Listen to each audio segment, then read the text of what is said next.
Do you like this place? It took me the better part of a decade to perfect it. Every stone and flower tells a story. Tales of how things were, how they ought to be. I thought about destroying it on more than one occasion. I'm glad I didn't. I know. Ask and I will answer truthfully. Just know that the truth often fails to satisfy. You expect something grand, but I promised you the truth. I am only what time and circumstance made me. Son of a lost house, friend to a fallen king. Some will tell you that we are the product of our choices. I've never found that to be the case. I am whatever the people need me to be. A guardian, an oppressor. For some, too distant. For others, too meddlesome. I am the canvas upon which Lords of the Fallen version 2 resentments. A vessel for their hopes and doubts. A mirror, nothing more. I don't. But my companions, Vivek and Almalexia, see their divinity as essential. Godhood brings them joy and purpose. They find meaning in the theatrical. Who am I to deprive them of that? Almalexia defies symbol analysis. I doubt she could even describe herself accurately. To understand Almalexia, you must first understand the value of fiction. Vivek fancies himself the poet, but in truth, AM is the greater storyteller. Vivek knows the boundaries that separate fact from fiction. He knows them so well that he's learned how to break them. He exists inside his verse, but recognizes the lies, the contradictions. He both does and does not believe his own tales. She believes her tales implicitly, as does everyone else. Her capacity for deception appears limitless. She sows lies like a master gardener sows seeds, and the harvest of trust and adulation is breathtaking in scope. Not in the slightest. As I said, we are, all of us, bound by our nature. Almalexia does what she does because she cannot do otherwise. It will not end well. But then, even the best endings rarely bring joy. Vivek is my brother. He knows my struggles, and I know his. That knowledge makes our relationship complicated. To truly know someone is as much a curse as it is a blessing. Regret. We are bound by that, at least. Okay, hello everybody. I thought that it'd be fun to play some Sotha dialogue from ESO before we got going, just in the background here instead of the normal music. Let me get Elden Ring booted up, and we'll be ready to go. Hope you guys had a good weekend. I had a really good weekend myself, so just trying to get some work done on this last day before I gotta go back to work tomorrow. Dareloth stream, 9 a.m. start tomorrow is irrelevant. How's it going, Liam? I'm playing Oblivion Remastered. Wonder what could have been. Oblivion Remastered is so, like, I have such complex feelings about Oblivion Remastered because, for anyone who saw my review, like, I think that Oblivion Remastered is better than the original in terms of gameplay, for sure. And I don't even mind the visual changes. But I also think that it lost something in translation. Okay, let's get Elden Ring going here. Laying on the couch with my cat. She took a nap with me earlier. Hell yeah. Playing Lords of the Fallen right now. Yeah, so if anyone was here, when you said that, D-Fix, I was like, oh, Lords of the Fallen, and I looked it up on Steam, and then I was like, oh shit, I'm playing my desktop audio, so it wasn't quite right. Game might be a little bit too loud. Let me lower it just a bit. Also, I apologize. I'm washing some clothes right now, so if you guys hear like the rumbling of the gods, that is because my washing machine is like shaking the walls of my duplex. Do you think Vivek's original god voice is better than ESO's Vivek's voice? So ESO Vivek is actually voiced by Robin Atkin Downes, who also voices Brynjolf. He is also Kazuhira Miller in the Metal Gear series. That dude works a lot. So I like Robin as Vivek in ESO. But Vivek's original god voice is much scarier from what I remember. Morrowind is so goated, you should give it a go. I never heard the original Vivek voice. I'm probably one of the only Elder Scrolls fans that hasn't played Morrowind. Yeah, Morrowind is awesome.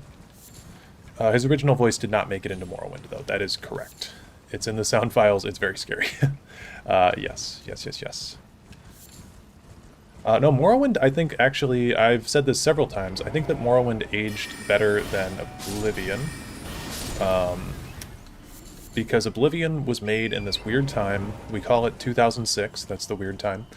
And Oblivion's technology was, like, not really caught up enough to do the things that they wanted that game to do, which is why the remaster is such a lost opportunity, because they could have enhanced so much more about it, but they kept it relatively the same while also changing a bunch of stuff that didn't need to be changed, like the voice acting and whatnot.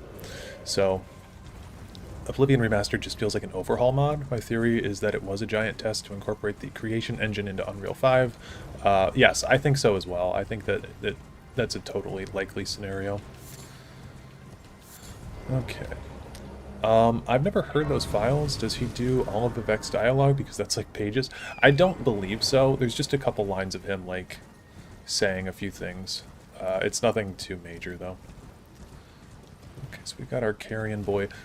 When last we played this, I wanted to go do Carrion stuff. So we're gonna head on over to Caria Manor, and we are gonna get some shit done there. We're gonna kill Ghost Loretta and then pledge ourselves to Ronnie.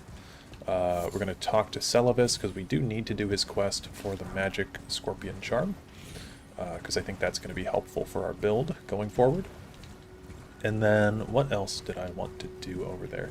We're not going to be using the Sword of Night and Flame because I feel like that is not in the spirit of Sotha Sil. I don't think he would use a sword. I might start to incorporate some faith into this build a bit though, because it does make sense that, you know, he would be somewhat of a faith build, maybe not pure intelligence. I've been giving it some thoughts. I don't know. For now, we'll stay as pure int as we can. But yeah, we're just gonna keep on going like this. The remastered could have given Mana Marco's robes a bit more oomph. Well, they could have given Mana Marco a bit more oomph. I killed him real quick when I was playing that game. And that boss fight, like, there's that really popular mod that just reimagines Mana Marco's entire boss fight and stuff. Like, they could have incorporated stuff like that, but they chose to not do that for some reason. But then they chose to change other stuff that was, I don't know. Oblivion Remastered is such a weird thing. Could have made him look more like Daggerfall. Yeah, they could have made him look more intimidating or cool. He just looks like, I don't know, he looks like he did in Oblivion, which is unintimidating, and he just looks like a guy. So I wish that they would have done more. I wish they would have actually like taken the time to go in and essentially done what the Skyblivion team is doing, where they're reimagining Cyrodiil. Like, they're redesigning Anvil. They're redesigning Leowyn, I believe. They redesigned that to make it look more like its original concept art. Stuff like that. But the Oblivion Remastered edition is just the same old game, but then they decided to, instead of revamping any level design or anything like that, they actually just they took out voice actors and replaced them with voice actors from Skyrim, which I've seen the defense that's like, oh, well, they wanted to, you know, make things, they wanted to homogenize things across the board. Why? Why would every race have the same voice actor? That's ridiculous. It's, I don't know. Well, It's stupid. Oh, I am an old so Any spirit ashes like fabricants? I toyed with the idea. I haven't decided on any spirit ashes yet, but if we get the Fanged Imp ashes, which I think we can get from Ronnie, or we can go to the Twin Maiden Husks and buy some wolves or something, then I'd be fine to use, like, imps. I think that that would make sense. Sky Oblivion changing Periite's mission to look more like the pits instead of the Deadlands is cool. Yeah, and that's the type of stuff that I thought that they would do in Oblivion Remastered, but they didn't. They changed, like, the door to Boethia's Realm. That was a cool change. But then Boethia's Realm still just looked like the Deadlands. So it was weirdly lazy in a lot of ways.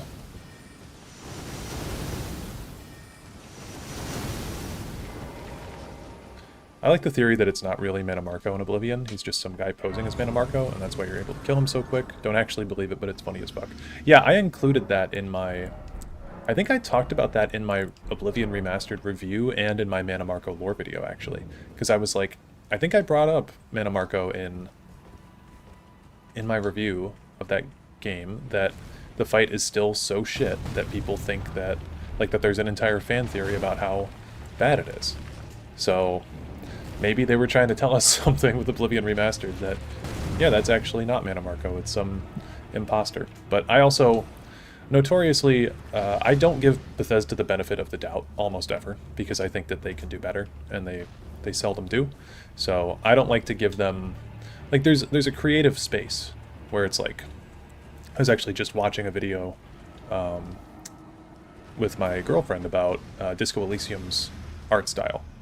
And Disco Elysium, the artist for that, said that, like, like, leave as much room for interpretation in your art as possible and take credit for all possible interpretations. And I think that that's a good, it's a good artistic philosophy to run through, but I also don't like to give Bethesda the benefit of the doubt for that reason, because I think that a lot of stuff that happens in their games is like pure coincidence and happenstance. Just because, I don't know, I don't think that they care too much under Todd Howard. So as much as I like the Oblivion idea that that Mannimarco is just some guy, I think it's a fan theory and not intended by Bethesda. Maybe after Bethesda remasters and releases every single past game, we'll get some small improvements. Yeah. A macro scale. Is Oblivion Mannimarco not just the regular wizard before his apotheosis? You know, like Dragon Break? One becomes the moon, the other doesn't? Well, the thing is, Mannimarco was never just a regular guy. Like, even if that is just his mortal form, he wouldn't just be a regular guy. Mannimarco's lore is pretty deep. Like, that dude got really involved in some dark magic stuff and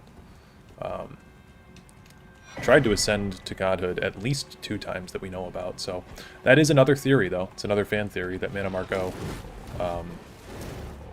is actually like that he's split into 2 forms, so that one is the man and then the other is the god. But I also still think it's funny that Mannimarco, the man, would have, or the elf, I suppose, would have an issue with the Mages Guild still after after Vanus Galarian's death. Like, I don't think that he would really care. I think it's funny that he's spending time to unsuccessfully try to destroy the Mages Guild.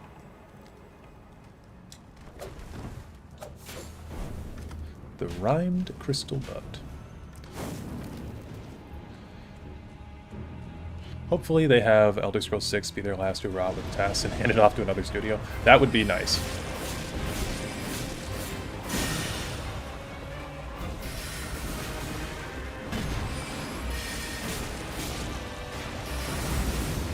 Let's see if we can hit Loretta with... Oh, wow, she dodged it. She dodged my rocks twice. How rude. Not this time, no. Okay, yeah, that is much more damage, and Loretta... Oh. Loretta Thornburg just popped into my head. Okay. Loretta in this ghost form can be stunned, I think, which is a weird, weird thing that can happen. Great to listen to while I paint my apartment. Hell yeah. His ESO boss fight implied he was going to go into his Lich form before Molag Bal intervened. Yeah, and we don't... From what I remember working on my lore video on him, and it's been like 2 years at this point, but from what I remember, we don't have a great understanding of when exactly he became a Lich. Oh. Okay. She's a spammer. Just hit her with a couple. There's Loretta, and we got a new sorcery out of that. I was not even thinking about that. Literally just give the franchise to somebody else who actually gives a shit about the quality of their work at this point. Screw Bethesda. Yeah, I mean, I've been at that point for a while. Welcome to the club. The depressed, dejected fan.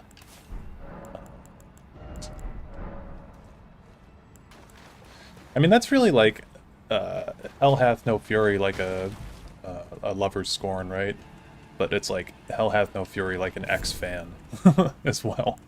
I'm really like, I'm just, I don't know, I'm so mad at Bethesda for so many things. Like they have my favorite series held hostage, and they just continue to do dog shit things with it.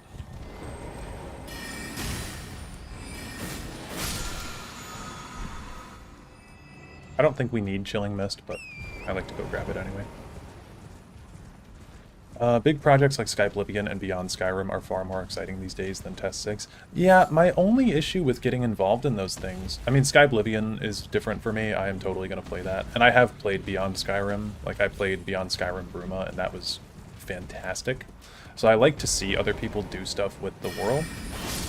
But I also am a big, like, lore guy. And it's upsetting to me that we haven't gotten new lore in forever. So I'm at the point where, I think a handful of you guys know about this at this point, but I'm running my own D&D campaign in the Elder Scrolls, just to make like my own content and my own lore with the universe, which the more that I've thought about that, the more I am a little happy that they have some room for fans to be able to do stuff that they want with the series.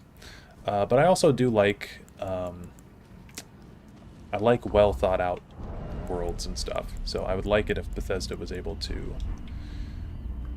you know, put a little bit more thought into their own worlds. Let's see. Did you see the guy making Morrowind and Elden Ring? I have seen that. It's pretty cool. Thou must have some, though I have no we've gotten new lore, it's just been terrible. Well, barely any. We've gotten new lore from like Legends and Blades. And like, I mean, new lore to advance the timeline, I guess. If you're talking about ESO lore, then yeah, the ESO lore has been terrible for a little while, which is super sad. Have you ever tried Enderall? No, I've had Enderall in my Steam library for a while, but I'm waiting to play it live. So I want my first experience with Enderall to be live streamed, I think. Would be fun. Oh, so you were again a Carian royal, I'm told. The stuff coming out of ESO is very telling. What's up, Festus Crex? Good username. Festus Crex is such a good character. I love him. He's like so slept on, I think, by people. He's really funny. I think that one thing that Bethesda is always good at doing is making like a curmudgeon old man character. Festus Crex is good at that, like Owen in the Fighters Guild before he got his reskin in Oblivion Remastered. Okay, I think I have to go talk to Ronnie now again. But yeah, the thing that doesn't bother me too much with ESO, his death was tragically hilarious. Yeah, it really was. The thing that doesn't bother me too much with ESO is that ESO is not written by Bethesda, it's written by ZeniMax Online, but that is also still upsetting because everything in ESO had to be approved by Bethesda at some point, I believe is the deal that was worked out there, unless that's changed over the years. Okay, there we go.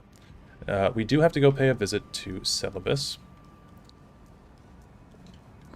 ESO lore is the equivalent to the FNAF book series. I do think I'm going to make a separate video fleshing out my my idea a little bit more about ESO being its own in-universe fictional series. Festus Cracks is the GOAT. Love that murder grandpa. Yeah, he's fun. He's also, like, a very fun character for doing stealth magic. I think that he's really cool. Festus was the original reason that I ever did, like, a stealth wizard. I can't speak right now. Festus was the original reason that I did a stealth wizard, because I was like, huh. Evil magic grandpa guy. Made this account when I was young as fuck. I don't even remember why. I love just your profile picture, dude, of it just being like a 3/4 view of Festus's face with a white background. It's very funny. I love how the Skyrim Dark Brotherhood is like a bunch of OCs instead of generic assassins. Yeah, well, that's what Bethesda's good at, or what they were good at, is like making characters that are fun and memorable. Bethesda's always been bad at making decisions in their games, but they've always been good at making like fun characters and stuff. And I think that Dark Brotherhood is one of the few places where those characters like shine through a little bit more, because Skyrim itself is filled with a lot of drab and boring ass characters, I think. Like Leggett Ricka, I like her as a character a lot, but when you talk to her, she's like boring as fuck. And I think that the same thing happens with a lot of characters. Like Delphine instills rage in people, but she's really just kind of boring too. So I don't think that, like, I made a mistake like one time speaking in one of my videos where I said that Elder Scrolls is not known for its memorable characters. And I don't necessarily mean, like, I wish I could go back on that statement, because I do think that its characters are good. But I think that people don't, what am I trying to say? I think that mainstream audiences, like people who have just played Skyrim like for a day or something, they're not going to remember a lot of the characters that they run into. Okay, so we will go find Nefeli, and I think Nefeli is just going to be in Roundtable Hold at this point.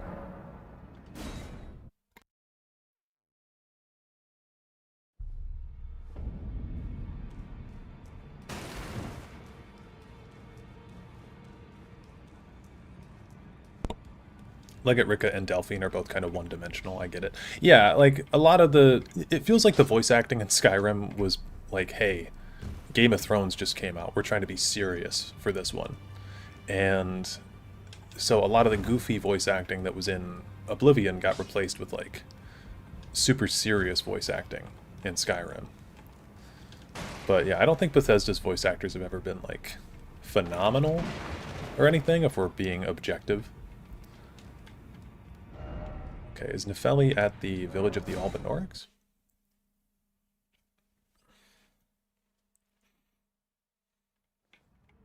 Whoever decided to approve the new Daedric Prince needs to get fired. I genuinely stopped following the plot after Gold Road. Gold Road is, and I think will forever be, one of the worst things that I've ever played. Gold Road was genuinely infuriating. It was like watching, it was like a terrible fan fiction fever dream. Oh.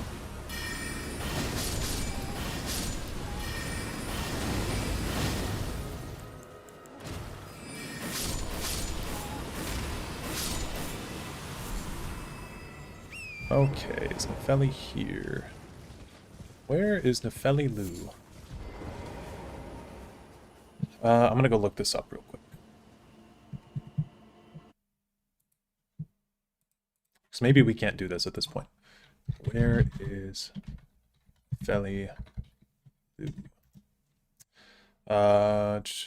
Stormvale, Roundtable, Village, back to the throne room in Stormvale. That's the AI overview, but you can never trust those. Okay. After defeating Godra the Grafted, you can find her in the room outside the library. After exhausting her dialogue at Round Table, you find her under the stone bridge leading up to the village of the Albinorics. After defeating the Omen Killer, Nefeli will return to Round Table Hold. So maybe that's what we need to do. And go kill the Omen Killer. Legate Rika got like 2 lines of personality before the end of her story.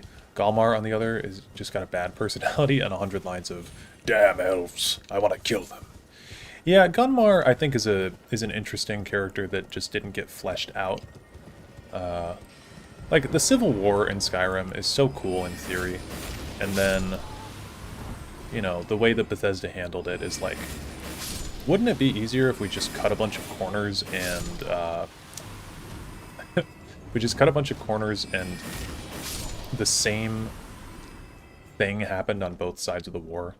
That's one of my biggest issues with the Civil War, is that the side you choose doesn't really matter. It's like, hey, do you want Solitude to be fucked up at the end of the storyline, or do you want Windhelm to be fucked up at the end of the storyline? Oh, okay. Ow. That is blue. Let's see if we can get him with the bow. Ooh. Okay. Maybe we do want some summons for this build. That would be really helpful with my... Oh, wow, I died. Okay. That would be really helpful with my casting time.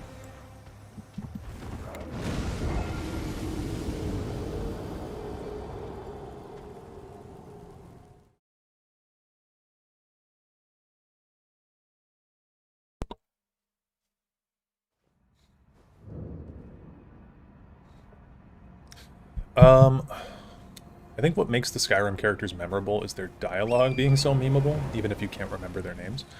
Yeah. Did I see you talking to Sven? Yeah, the fact that they just repeat the dialogue over and over and over really makes it stick in your head. It's because they cut most of the Civil War out. Yeah, I know that a lot of the Civil War content got cut.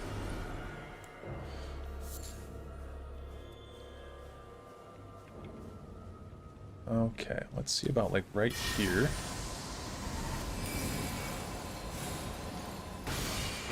Okay, that's not even that much damage. We'll just do Slicer, I think. Also, if anyone played Dark Souls 1, these guys are just the Capra demons with a Fire Breath attack, basically.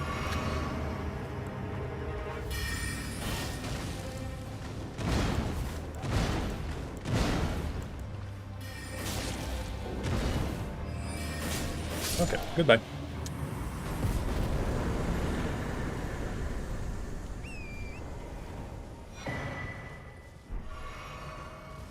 Changed Boethiah's quest that involved killing Elisif, which probably would have impacted the Civil War quest line as well. Well, they need to get better about making decisions in their games like that. I think that that's a super necessary part of making an RPG feel like important, is having the players' actions actually do something.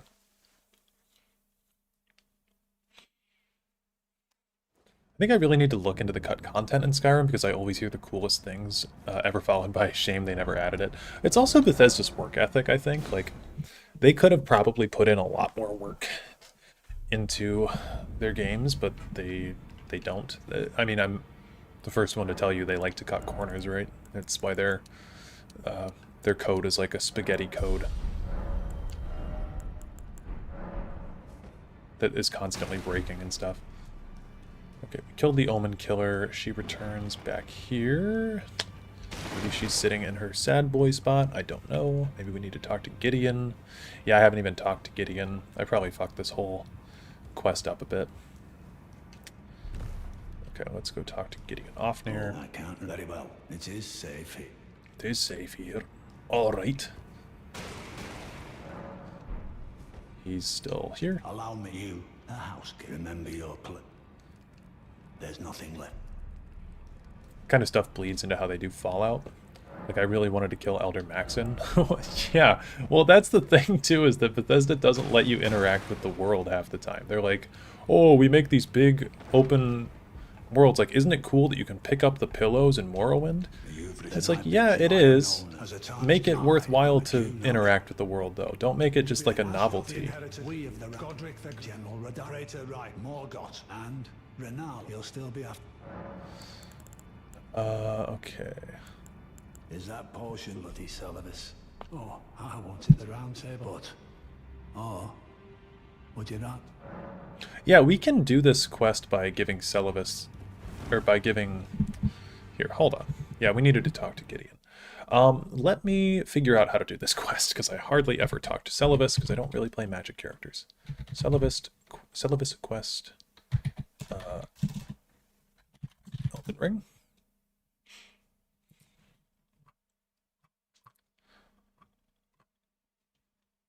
Or magic. Scorpion Charm is really what we're after.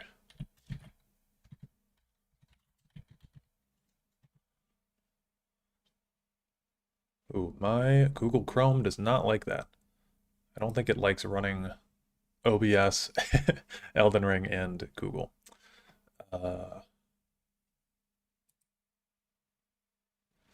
So, obtained by giving Preceptor Celivis the Amber Starlight after Celivis tells you about his scheme.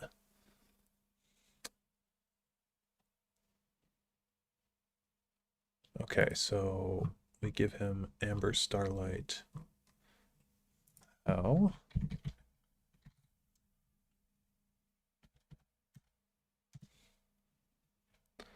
Whichever option you pick.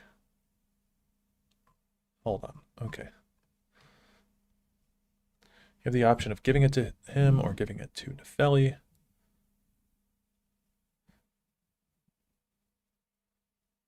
Whether or not you choose to give it to her, or if you're simply lying to him, his quest will progress regardless. Okay, so we don't actually have to drug Nefeli, which is great, because I fucking hate Celivis, and I like Nefeli.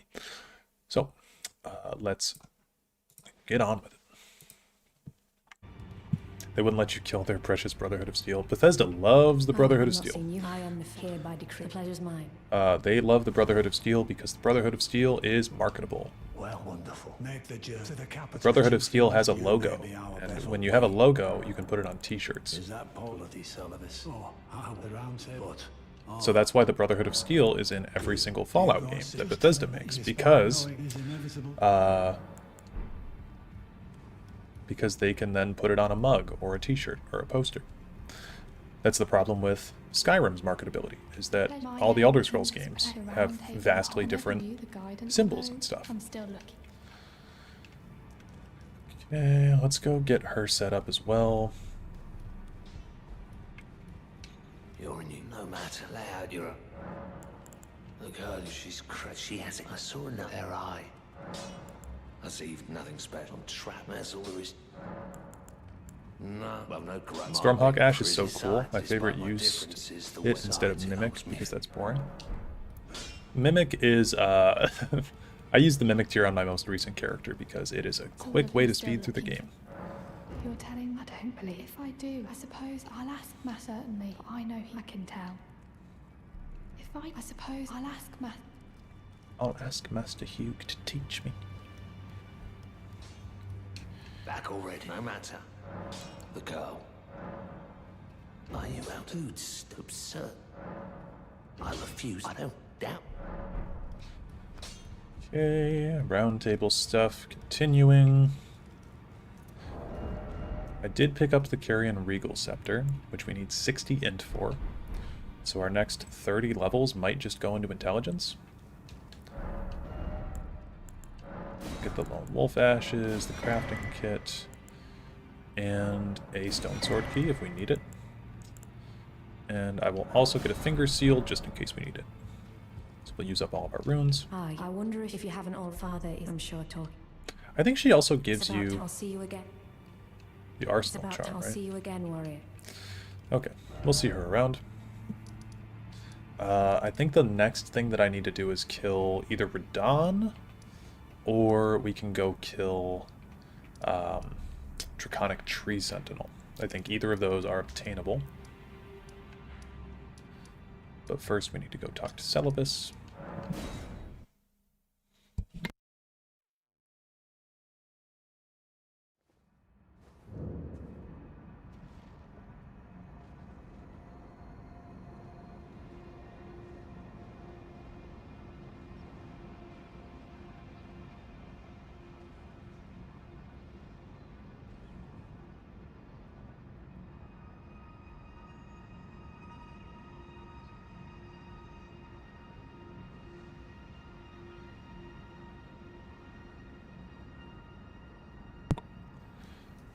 Okay. I love when Bethesda tries to present a complex moral choice. It's always like, do you want to be evil for absolutely no reason? Or do you want to feed starving kids? But the kids are kind of rude. Yeah, well, I don't know, man. Like, it was a little more excusable in, like, 2011 when Skyrim came out. You know, video games were a little bit different. Like, the expectation was different back then. But I feel like Fallout 4, like even when Fallout 4 came out, it was outdated. Knowledge, I doubt, if you put you wish to. Well? Okay, so we can buy Carrion Phalanx, Retaliation, Ice Rag, and Freezing Mist from him. All pretty good spells, I'd think. Glintstone Ice Crag, I'm not sure. Seems pretty good. Status build-up. That's also a snow sorcery. I haven't bought Bethesda merch in a long time, but I bought a silver stamped pendant with a black hand on the front and Silence My Brother on the back. I've had it for 7 or 8 years and wear it daily. That's cool. That is a cool piece of merch. I actually used to have an Assassin's Creed necklace that I bought at the Vatican City, which was really cool. And I used to wear that shit every day. I thought it was so cool. And I am not super thrilled with Ubisoft these days. Okay, let's go get some stuff in Altus. We'll just do a walk and talk while I collect some shit.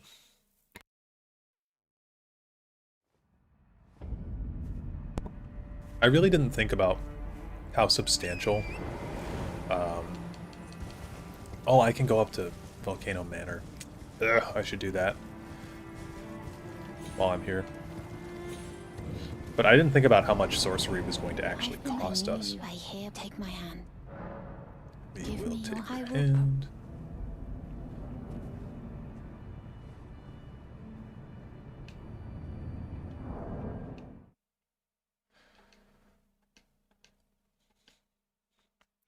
Yeah, I do want to...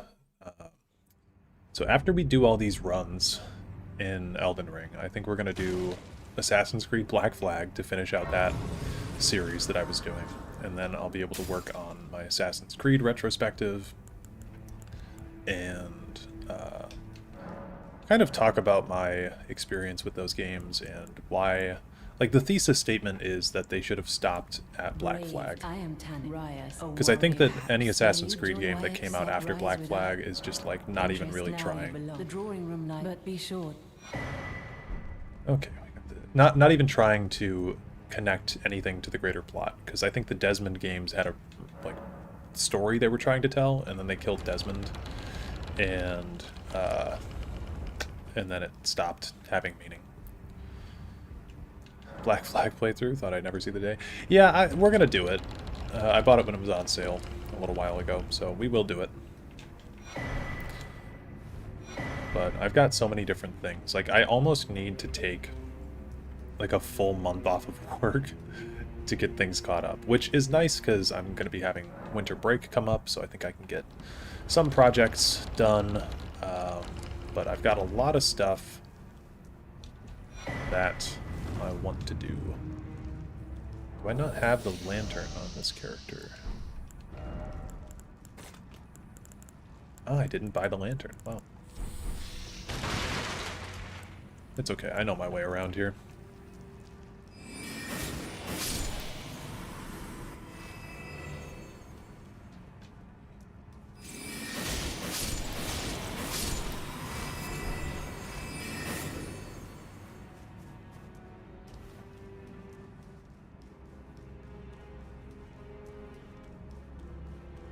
So my friend is running a D&D campaign that's going to take place during Christmas, and the whole thing with the campaign is that we're trying to kill Santa.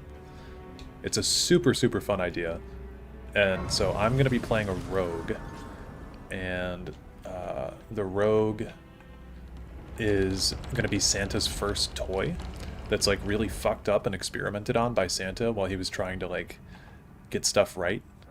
And it's going to be kind of an Andy and Woody situation where I've been forgotten by Santa in the back of his workshop, and so I've like been locked in this room and had to learn how to escape and forage for myself and survive.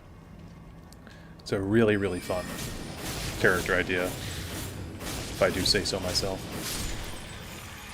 728 runes is pretty good for these guys. I don't really think that I have a big reason for being here right now, but... Oh, okay. Guess I'll be down here. We could get some stuff down here. I'm just kind of walking and talking at this point. Got enough to get our lantern.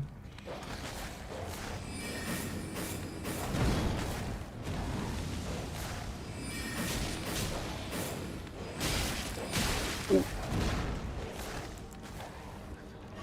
Dogs in FromSoft games. Absolutely terrifying.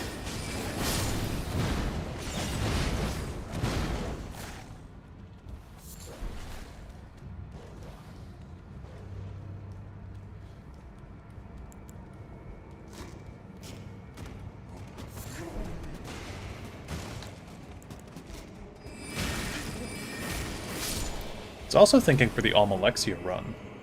I used Frenzy spells for Dagothur, and I think I'm going to use Frenzy spells for Almalexia too, because Almalexia is the one who went mad. So I think that'll be a fun way to integrate that back into the build. And honestly, I might use Frenzy even more in that build than I did with the Dagothur one. I also had a College of Winterhold t-shirt from them a long time ago. Don't know where that went. Quit buying merch from them after I bought a Sithis t-shirt from them that arrived with the graphic invisible. Oh, wow. Yeah, well, and there's the whole debacle that happened with them over the merch from Fallout 76, if you guys remember that, which I will never forget. I will never forget the bad things that they did, where they sold people helmets that had mold in them, and they sold them, they, like, marketed it with a duffel bag, and then they gave people like cheap plastic. Like they're a cheap company.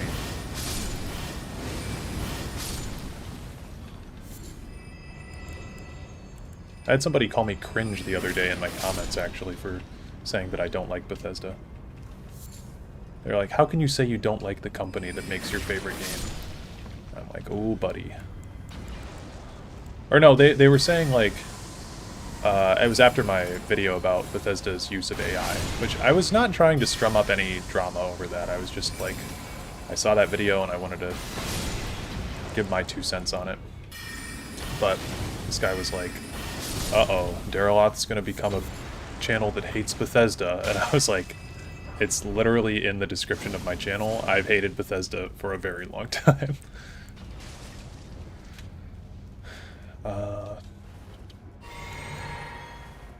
The guy who cried about people being racist in Elder Scrolls. Yeah, I cried about it. I was so upset. I know. It's funny how many, like, actual racist people comment on my videos.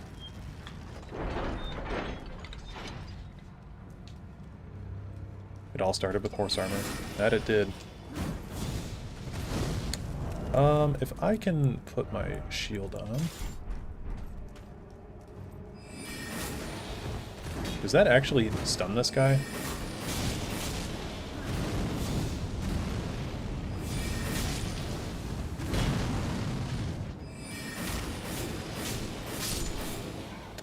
I think we might be able to take on the Godskin over here.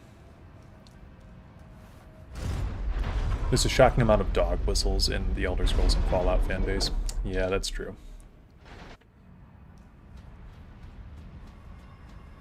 We might be able to take on Noble. I'm going to try it. Rock Sling. What's in my Physic Flask? Yeah, Magic Shrouding. Cracked Tear's good.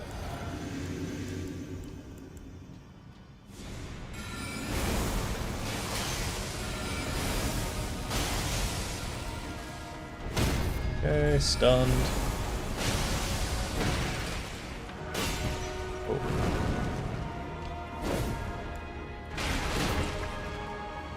Oh.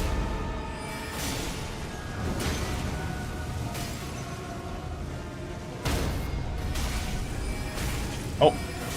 Wow, okay, I don't know what was happening there, but I think I got hit with the fire from his little ring that he put up. But that is more than doable to kill this guy.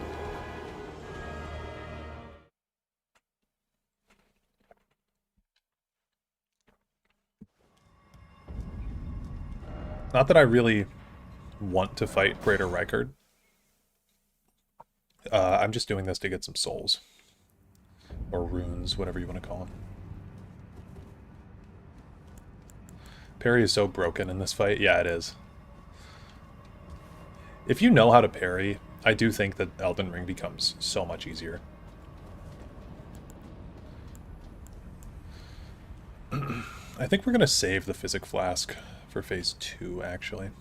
And if I'm really smart about it, I can potentially get some really good value out of my rock slings.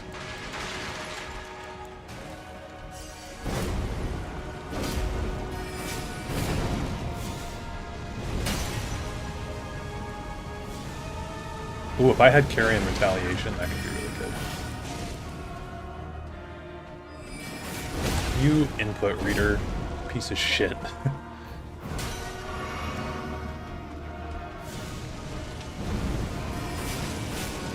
Oh my lord.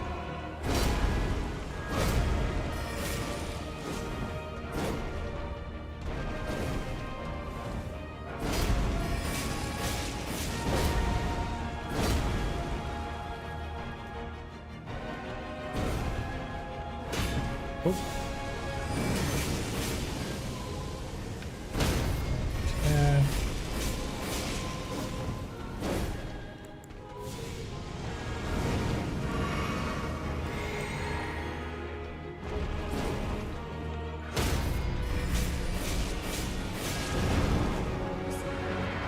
Okay.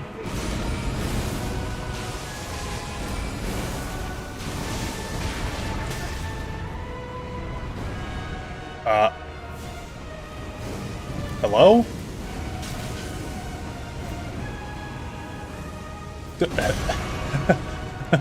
Hello?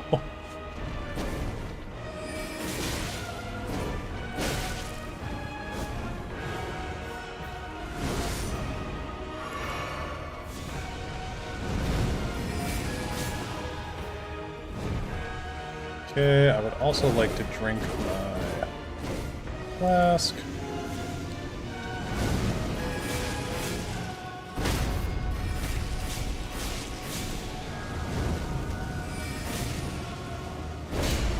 That was a mistake, that was a mistake, and I'm done. Damn!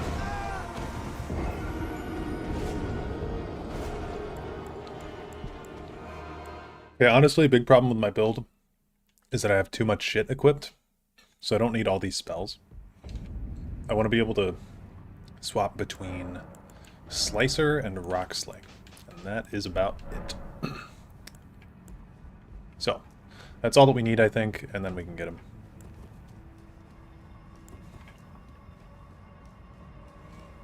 Parry build plus invasion gave me so many hours of fun gameplay after I got bored of bosses.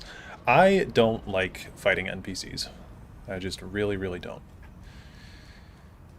I can handle it if I need to, but like, I mean, even if you saw the last ending thing that we did with Leda before Radon. Oh wow, is that a variable timed attack? That's crazy.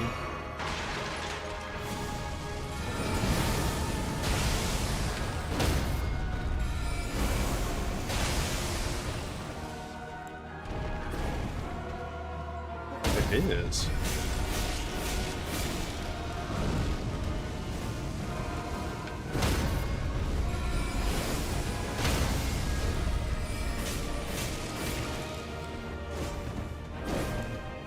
Need more blue.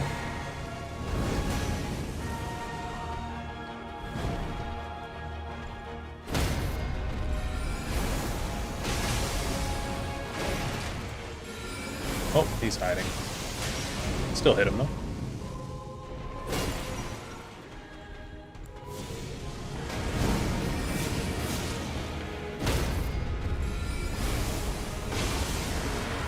We may be able to get a stun here. Yeah! That's what I was saying earlier, if we're smart about our rock slings.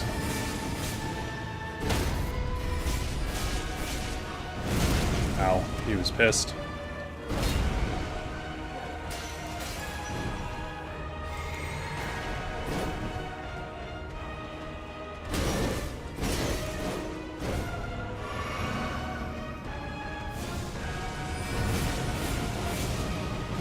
Okay, that is such a cheap move. Uh-oh. Oh, we're fine.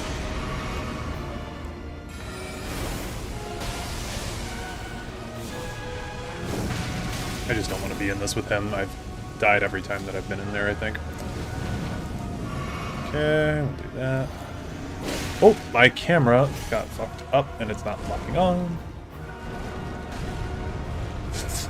Ugh.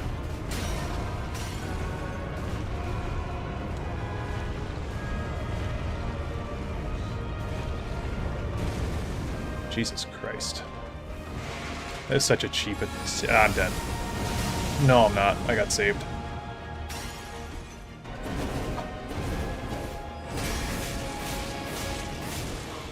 Oh my god, the belly bump, dude.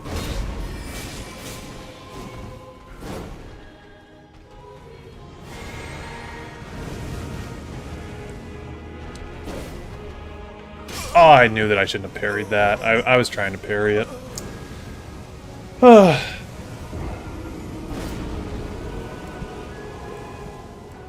That belly bump is so cheap.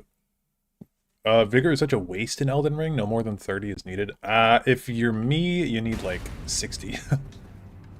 But damn, you have very low Vigor. I only have 28 on this character. Because we've been putting a lot of points into intelligence. Do you think the Aldmer that disappeared trying to find Aldmeris actually found it, but they feared that if they left to tell others they may never find it again, or they just sank and died? I don't think Aldmeris is a physical place. Aldmeris, there's things in the lore about Aldmeris appearing once the elves unify, and I think that that is way more interesting than there being an actual literal Aldmeris.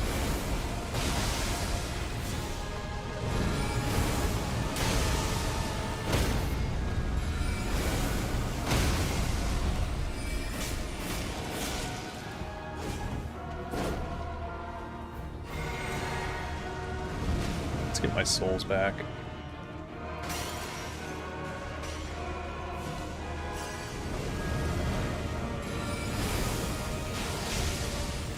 Whoa!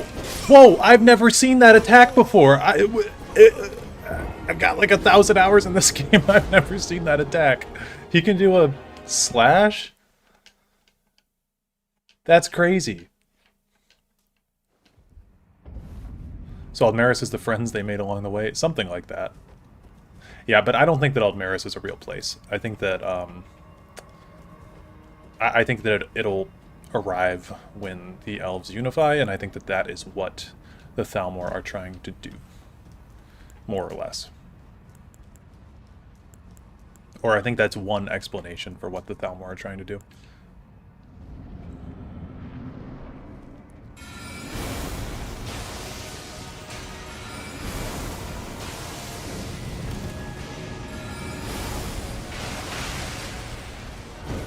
Whoa. Got him.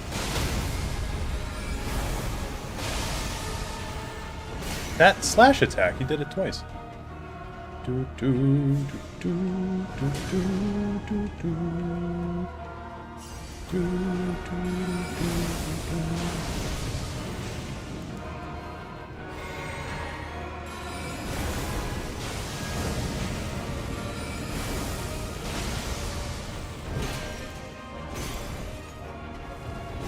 Whoa, okay, he's added that move to his repertoire. I guess he remembered he has that.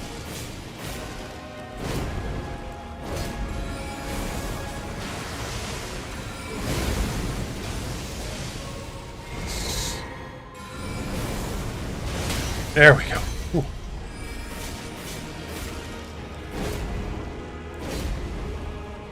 Whoa! What the fuck? I guess he really wanted to do that move. Okay, I hate the lock-on in this room. I'm okay. Whew. That lock-on killed me there.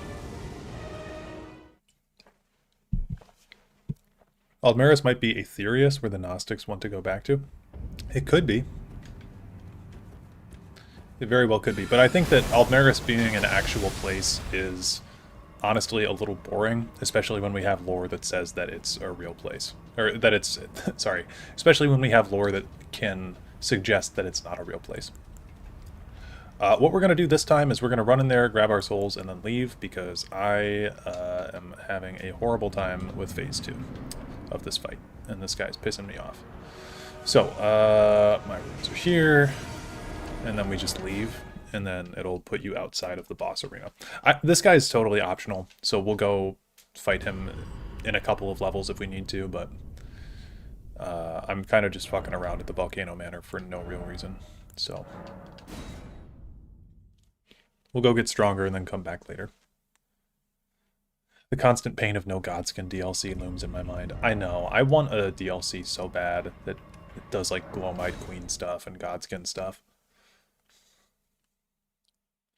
It's kind of funny because Skyrim shows that Sovngarde is a place you can find while you're alive. Well, any of the realms you can go to when you're alive, pretty much. You don't have to die to go to Aetherius. It's just extraordinarily hard.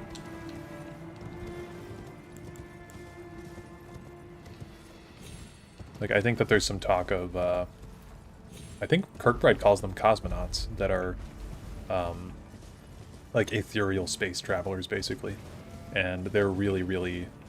It's very, very difficult to access the ethereal plane. There's the Mantellan Crux that you go to in Daggerfall, and then you can go to Sovngarde, which is a chunk of Aetherius in Skyrim, and there's other different sub-realms of Aetherius, much like there are sub-realms of Oblivion, as far as we can tell.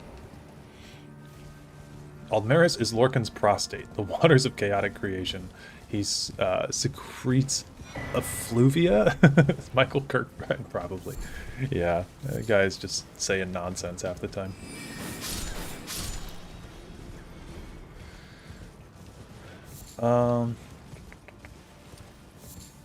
Mana knots. Yeah, that's what they are.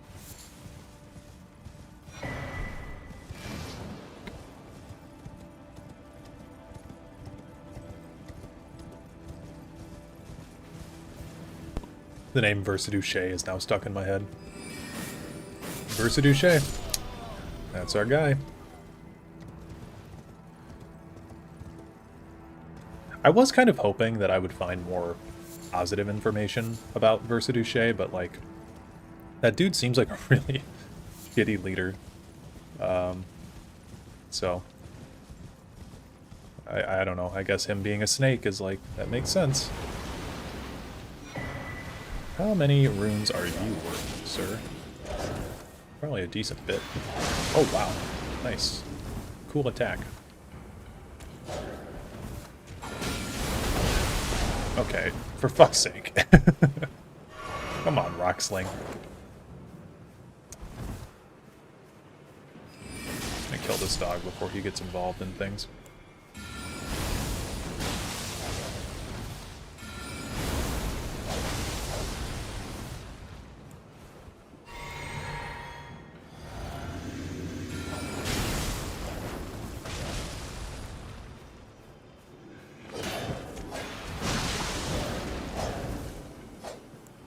Okay. Okay.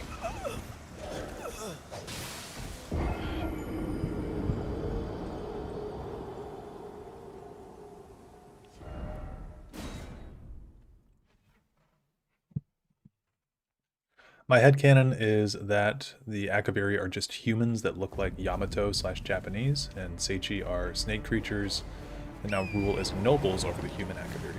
See, this is the thing, though, I with the Seichi that really bothers me, is it's like... I made a point... I'm going to make a YouTube short about this eventually, but I made a point to say that the Akaviri Potentate lasted... for about like 400 years, and then even before that, the Akaviri presence in Cyrodiil lasted for about 600 years. So I think it's beyond stupid that there's no precise depiction of what the Seichi looked like, because there really should be. It's like the stupidest thing that Versa Duché doesn't even have a single portrait that you can find throughout any of the games, especially ESO. Like, ESO takes place roughly 400 years after the Akaviri Potentate or something like that. Or not, honestly, not even. 4th era, or 2nd era 582. So it takes place like 130 years after the Akaviri Potentate. So it really should have some depiction of Versa Duché concretely explained. And if you notice, they always refer to them as the Akaviri, not the Seichi in particular, because I believe Ted Peterson was the one who came up with the name Seichi, and he was like, yeah, I'm never going to pronounce that shit. It just looks cool when it's read. Which I can respect to an extent, but I also like when the devs just make a decision. That it took place after his son died, or the second Potentate died. Yeah, so it does take place after that, but it's like 132 years, or 100... No, 4th era 30 was when Severian Chorak died. So it's 152 years after the Akaviri Potentate. If they all look different like Khajiit, it would make sense that sources don't agree. Maybe. There's nothing that implies that, though, so I don't like that theory. There's a lot of fans that have come to that suggestion, but there's nothing to my knowledge that implies that.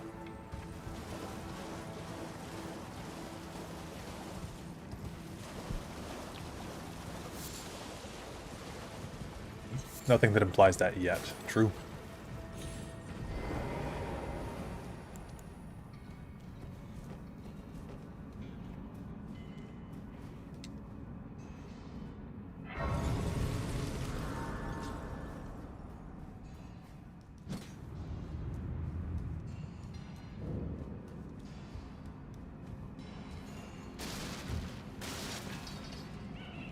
I don't anticipate that we're going to need this, but we might.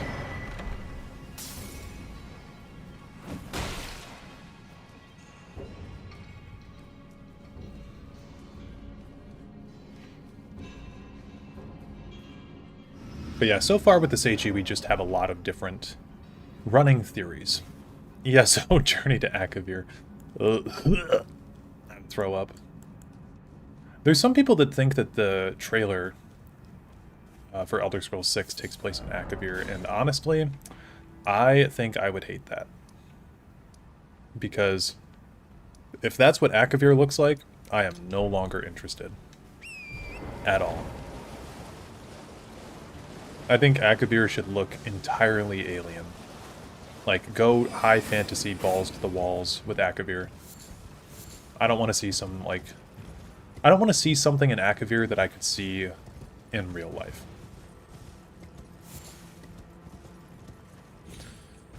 I do think that the trailer looks more like Hammerfell than anything else, though, so... I'm assuming it's going to be Red Guards. It is really crazy how we don't know what they look like when we have statues of Ysgramor. Exactly. It's because the devs can't make a decision. And I don't really like that Khajiit... Not Khajiit theory, but like the idea that they have different phases like the Khajiit do, because there's nothing that implies that at all. And that's writing in an excuse for Bethesda, which I just don't like to do. I'm much more comfortable saying that the Seichi are confusing due to Bethesda's lack of keeping internal lore about them consistent, when even Alan Nanes, one of the developers, couldn't get the story straight on what happened to the Seichi culture when he was trying to talk about them. So Akavir will be like Guilin Peaks in China, probably. I don't know what that looks like, but sounds cool. Well, geez, that takes the fun out of it a bit. Well, I mean, again, if you watch my video on it, like, the devs don't have a consistent philosophy for the Seichi. I think that they really are just... It's due to lore, like, losing track of lore over decades and decades. And again, they don't ever... Like, the word Seichi, I've had people get mad at me for how I pronounce it. That's how Lawrence Schick pronounced it. But they don't ever actually pronounce it in-game, I don't believe. There's any recording of a character saying the word Seichi. They all say Akaviri, because the devs are too scared to pronounce it. So I appreciate Lawrence Schick having the balls to actually, like, try to say the word and give it a pronunciation. But yeah, I don't give Bethesda excuses. I don't like giving Bethesda fan theories, because I know that they don't, like... Here's the thing. With a developer like FromSoft, I think that... I truly do think that in most cases, Miyazaki knows what's going on behind the lore, and has chosen not to tell us stuff, because there are threads that you can pull that lead to more stuff that lead to more stuff. With Elder Scrolls, it's like, oh, could the Seichi actually be Khajiit-like, and they just change appearance? It's like, sure, they could, but there's no thread to pull on after that. They don't leave you any thread that could be the case. So I just don't indulge in too many fan theories with Bethesda, because again, I don't like giving them my ideas. Like, come up with your own shit.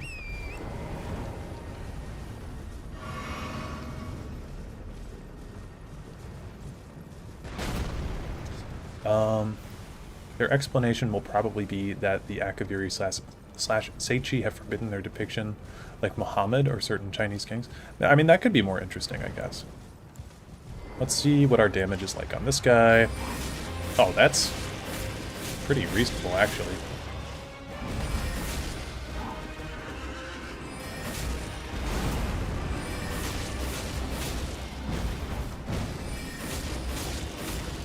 Oh, I couldn't dodge.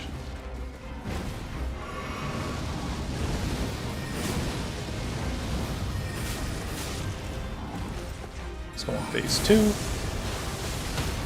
He's stunned. He still got his phase 2 shit off, though. I think we can get a rock sling off here. Maybe 2?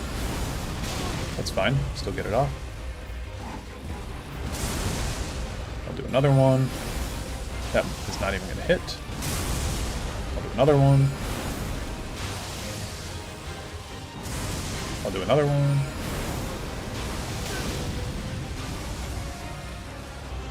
I'll do another one. This one might kill me.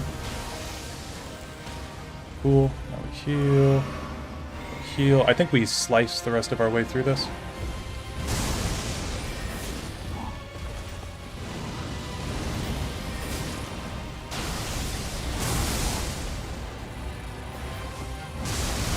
Wow, that hit me. I guess because we dodged further into it.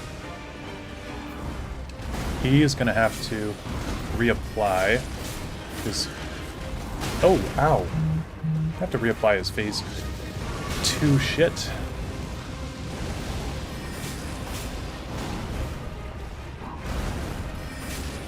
Cool, we got him. Hammerfell would make sense for Elder Scrolls 6 because they can milk more Dwemer ruins. Oh no. And add more clues on what happened to the Dwemer, like why did the Hammerfell Dwemer disappear when they cut off the others? Yeah, that's true. I don't like giving Todd Howard a meat massage, but I will do it anyway when Test 6 comes out. Hashtag consume product. Helper AI QS. Hey, how's it going? Also cool gimmicks and empty desert for Bethesda to procedurally generate. Yeah. Okay, let's get our vigor up to 30, and then we'll pump int for the next little bit.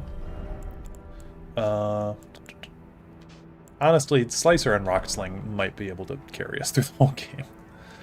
Versa Duche looks like Todd. Severian Chorak looks like a mule. That's my new headcanon. Todd with scales and a tail. You guys got to understand that the development studio that produced Tests 3, 4, and 5 no longer exists. This is the studio that developed Star Feces nowadays. Well, people still remain from those days. I think it's true, like it's like a baseball team, right? Like saying that you like the Chicago Cubs is going to mean a different thing in 2010 and a different thing in 2020, because by that time they're going to have an entirely new roster, but they're still the Chicago Cubs, right?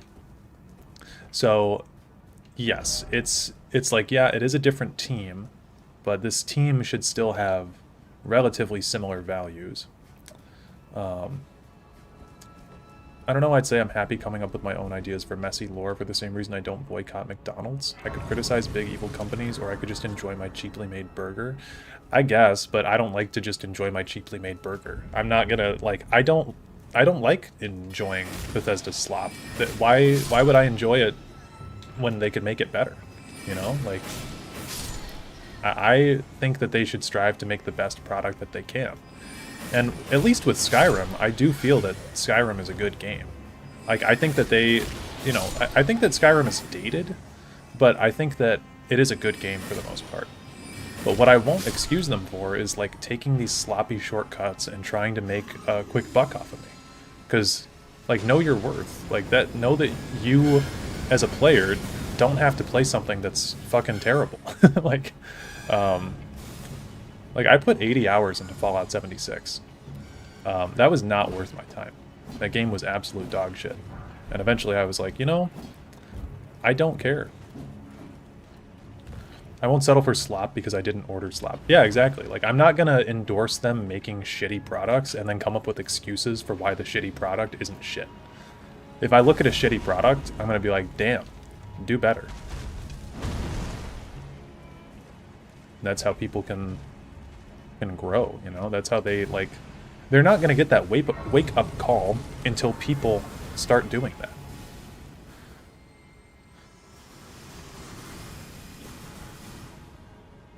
Calling it now, we will re-encounter Yagrum Bagarn in Test 4. He will have healed his crippling and be ambulatory again.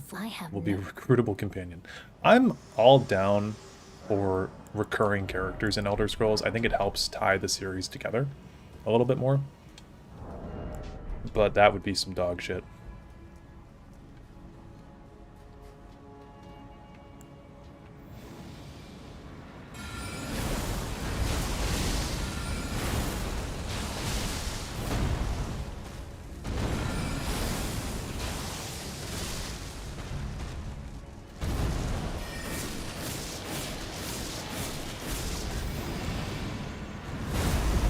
I think we can get a stun lock here.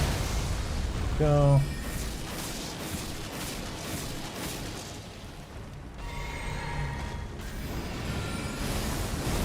One rock sling, two rock sling, three, and four should do it. Oh wow. Or five should do it then. Got him. I just hope they don't do some bullshit with the Creation Club like how Ubisoft uses the Ubisoft store. I think that there's absolutely going to be Creation Club probably like a couple months after launch for Elder Scrolls 6. So just be on the lookout for that.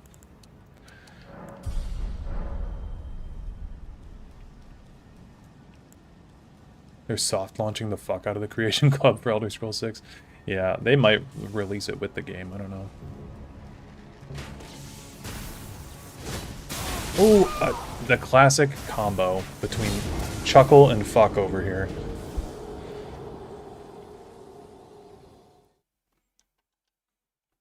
I thought I got the timing right on that, but clearly I didn't. But yeah, I don't like the idea to just come up with fan theories for Elder Scrolls games and let Bethesda write entirely shitty plot lines. Okay. I think that there's room for fan theories. Like, I like what Lawrence Schick said about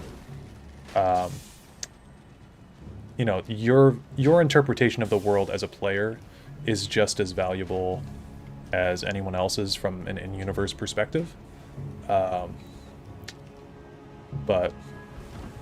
you don't have to buy the bad stuff. I just mean, why explain unfinished lore by Bethesda is lazy instead of imaginative solutions? Too much canon just causes things like power scaling threads.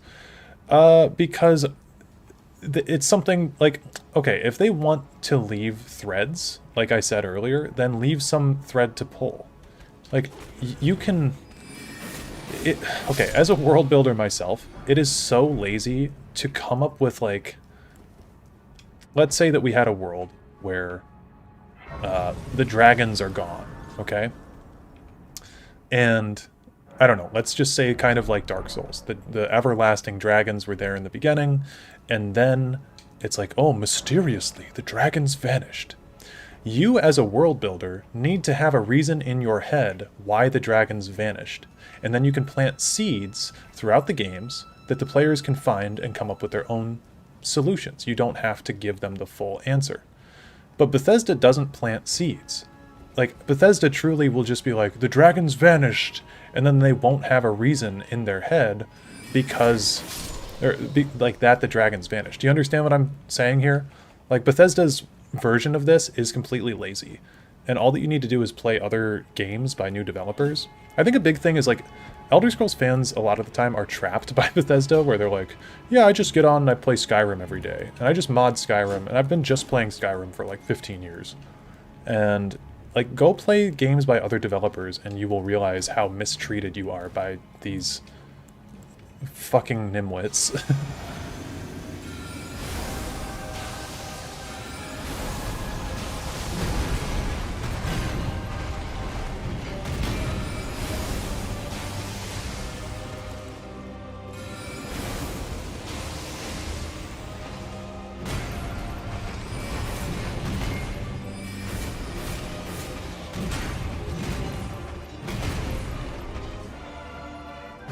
They don't value your intelligence.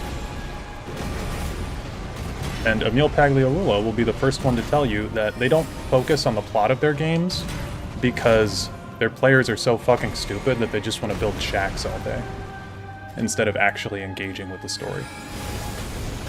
Your players will take your story and they're just going to crumple it up into paper airplanes. And they're not going to listen to it. We want to write the great American novel, as Emil puts it. But we wouldn't do that, because our player base is so dumb that they would just turn it into paper airplanes, and they're going to spend 30 hours building shacks instead.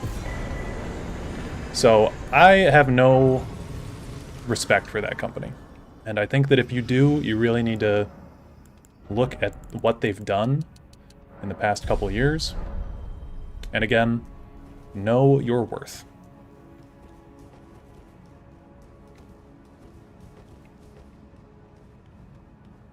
The Elder Scrolls has always been done that way, though. That's the lore you fell in love with. Daggerfall didn't know what Daedric princes were. Yagrim doesn't know what happened to the Dwemer. So, yeah, that's the thing, though. Okay, listen. Bethesda doesn't know what happened during the Red Moment.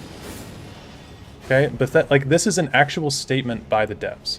They don't have a canonical thing that that happened to Almalexia, Sotha, Vivek, Nerevar. They don't have one. It's not written down anywhere.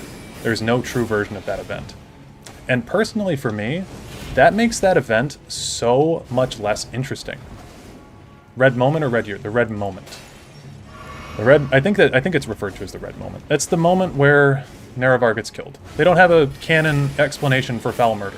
Foul murder just simply is an event that happened, and there's no one right telling of it. So why would I as a player care about investigating what happened when the devs don't even have an answer of what happened? I played Cyberpunk 2077 for the first time after Phantom Liberty came out and deleted star shit from my PC. Nice.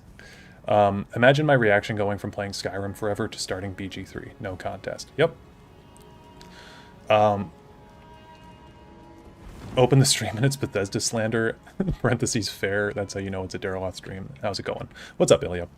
Funniest part of the paper airplanes quote is that people literally cannot make paper airplanes with a great novel, but authors still write good books for the people who don't make paper airplanes. Yeah, they don't even have design docs, which is something that does get taken out of context a lot, to be fair. But again, like saying that this is the way that Elder Scrolls lore has always been done, not like necessarily, and even if that were the case, that doesn't necessarily make it like if you want to spin fan theories for Bethesda, that's fine. But I don't want to do that. I would much rather that they come up with something themselves for me to investigate. Otherwise, I'll just write my own stories.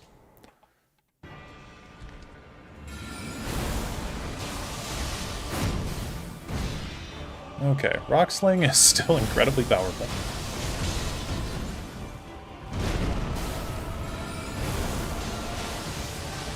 I think we're due for a voice break.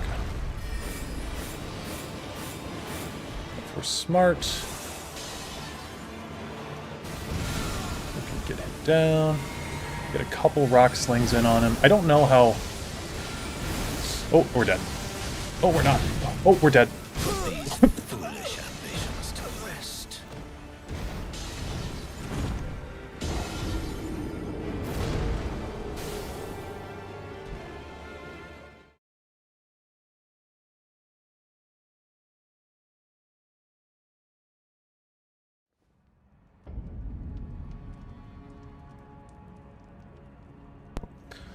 I don't know, I think that's just a personal difference between us. I know you're big into history, so I can understand why you'd want an actual course of events rather than concepts/metaphors.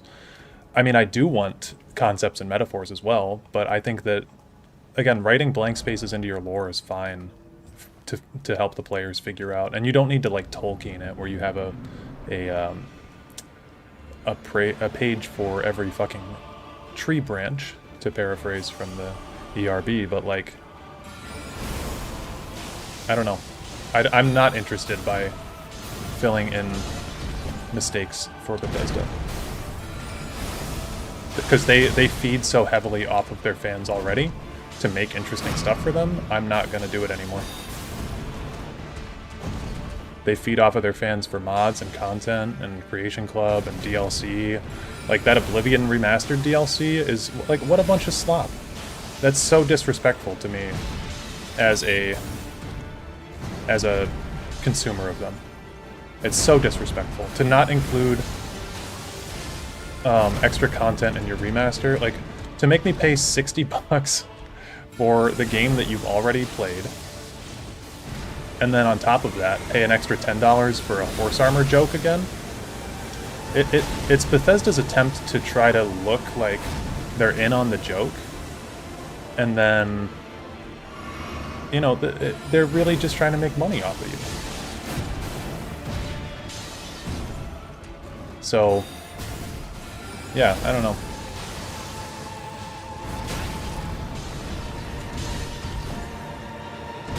God damn it, I was reading chat.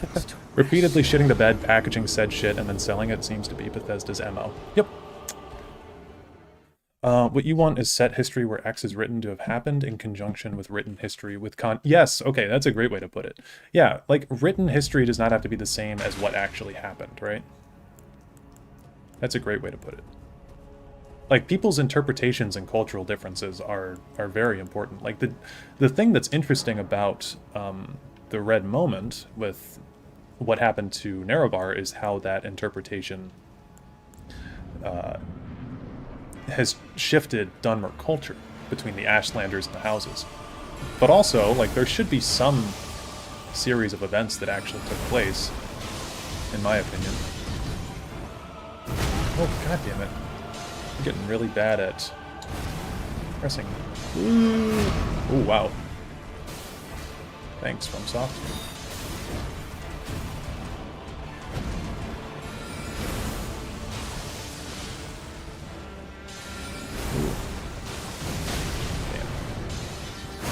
Might get a poise break here. Nope.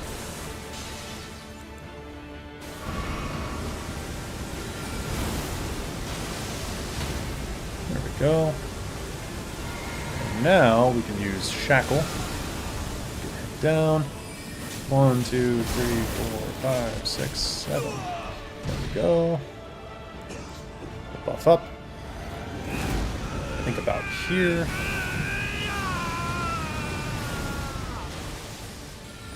Couple rock slings. Oh, nice. Stained by my curse.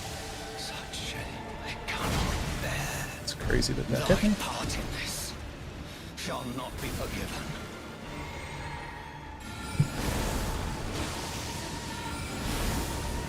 He's just gonna stand still. That's fine with me. Shh. Wow. Widowy Quasi.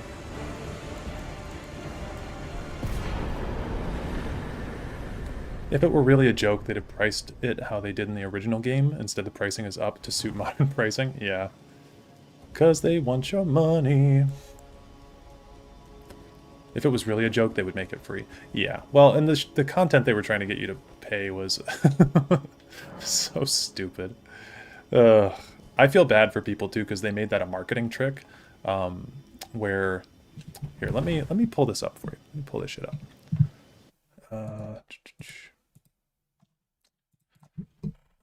Bethesda horse armor. Well, okay. Oblivion Digital Deluxe. Okay. Let me pull this up. This is important for you all to see.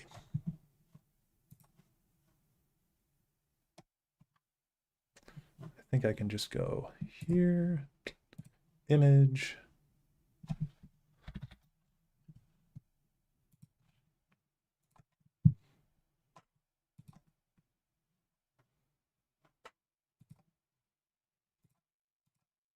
Okay, look at this. Look at this. So, this here is the Oblivion Remastered Digital Deluxe Edition, okay? Do you see what it says there at the bottom? This is a marketing scheme that they used. I had a lot of people that were confused by this. I don't think the quality of this is going to be great, but I'm just going to zoom it in. It says, includes Shivering Isles and Knights of the Nine digital story expansions and additional downloadable content. This shit makes it look like you have to get the digital edition to get the Shivering Isles. But then they did a sneaky thing where they said the digital deluxe content is over on the right side here. So the digital deluxe stuff is in this box. So new quests for unique Akatosh and Mehrunes Dagon armors, weapons, and horse armor sets. But you see how they made it look like you need to get the digital deluxe edition to get the DLC, the original DLC. I legit thought that at first. Yeah, it was to get people to pay for this extra. Like, it was literally to siphon $10 from people to confuse them with this post. So it says Oblivion, like this is so confusing. Oblivion Remastered is on the left here, and then it says Deluxe Edition down at the bottom. What does that mean? And then this one just says Oblivion Remastered, then Deluxe Edition. Like, it's scummy. I hate it. Blatant misdirection. Yep, blatant misdirection to make some money. So again, this is why I just don't really toy with people who make excuses for Bethesda. And if you want to come up, like, okay, I'm not saying you can't have fun with lore and like filling in the spaces in the lore and stuff, because that can be fun if done correctly. Allow me, you are only prevented by thorns. A husk, the only way. But yeah, I don't know. It's a different interpretation. and guide. For sure. Shall I turn? Let my hand share them. Morg out my weak ass goat. He's normally such a problem for me, so it's interesting that I was able to take him out so quickly. But again, Rock Sling is a totally disgusting and broken spell. I think we can do the Avenue Balcony to progress further. We should go kill Radon as well. And I'm going to go get a Dr. Pepper, so I will be right back real quick.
Okay, I'm back. What did Celavus want me to do again? We'll go do Radon first, but I think Celavus wanted me to... I don't think he had anything he wanted to say. Also getting some Dr. Pepper. Fuck yeah, dude.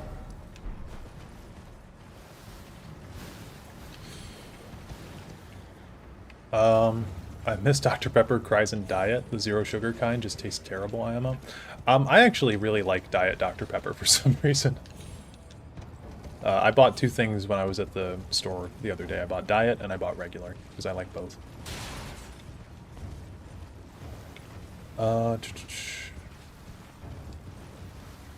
Sorry, but the Assassin's Creed Shadows Attack on Titan collab?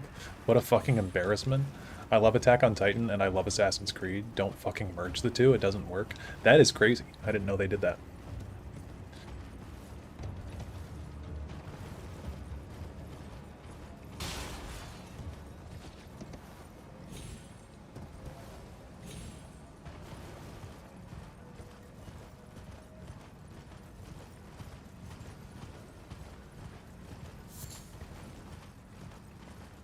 So if we kill Radon, which I think we will, then we will open up the like Knight's Sacred Ground area. We can go continue Ronnie's quest, get the Finger Slayer Blade. I think getting the Finger Slayer Blade makes it so that way Celavus's quest can't be completed anymore though, so we need to make sure that we get the Magic Scorpion Charm first. I could also go get the Golden Scarab tier, or thing, not tier. You probably didn't know because it was so bad that Ubisoft started deleting the posting after the collab, and they started copyright claiming videos with the collab on it, but I think they stopped shortly after. Ubisoft is so bad, man. Like, why is it that there's like a handful of gaming companies that are solid, and then there's like, most of them are just so shit? What's the plan for this build? High intelligence. High intelligence, and we're just only using spells.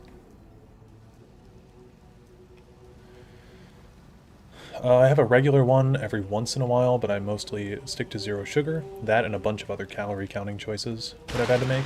42 pounds down, a billion more to go. Nice. I must admit, but you must have heard by that star skirt. Live. Once he's out of the... So now, the way ahead is please.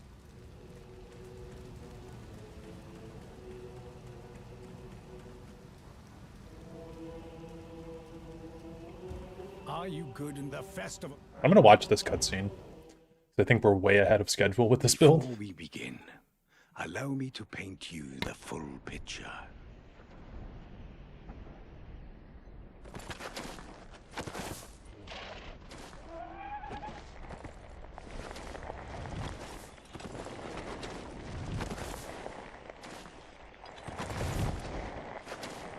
General Radahn is cursed ever to wander.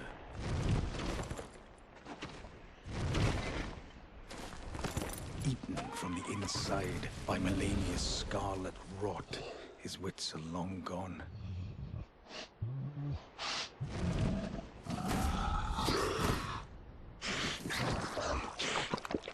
Now he gathers the corpses of former friends and foes alike, gorging on them like a dog.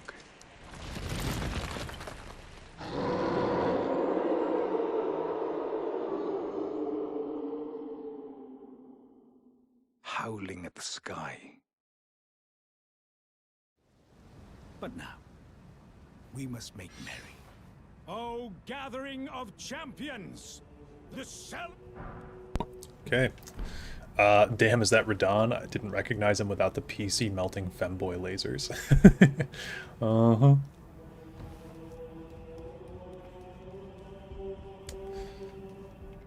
I love how Wales and Ireland have some of the hardest to pronounce words to English ears, despite being the next island over. Case in point, Blythe. I think that, I don't know. Some people are better with figuring out, like, language patterns and stuff, I guess.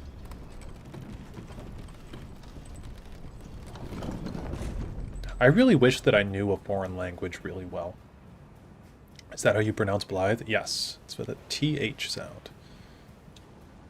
Thought it was like Blade. Nope. It's Blythe. Okay. Carrion Slicer plus Rock Sling. I mean, this is easy peasy, right?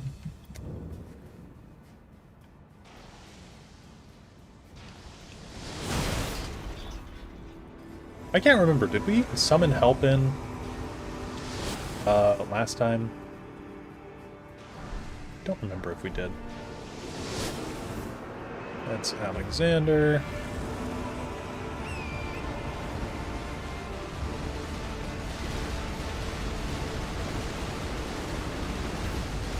Out. Would Sotha still summon for help? I don't know. I mean, he had some help when he killed Nerevar.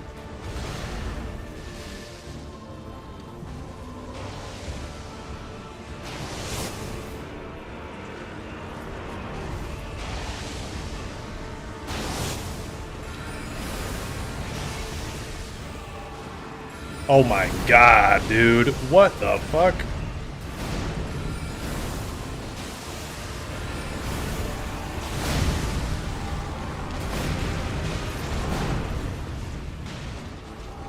That was disgusting damage. We get a poise break here? Dude.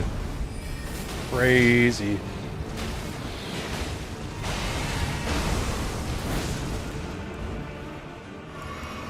Okay. Radahn is basically Nerevar. True.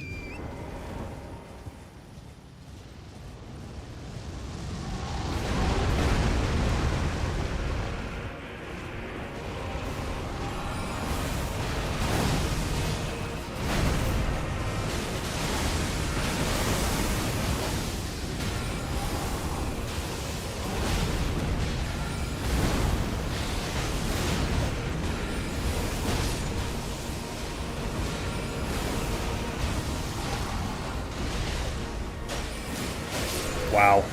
Generational throw. Alright. Yeah, what did Nerevar... What did Sotha Sil steal? I think in the concept art, Sotha Sil takes Nerevar's face, Almalexia takes his feet, and Vivek takes his heart. Something like that. Is Consort Radahn the Nerevarine then? Oh, ew. We were going to do a Nerevar run.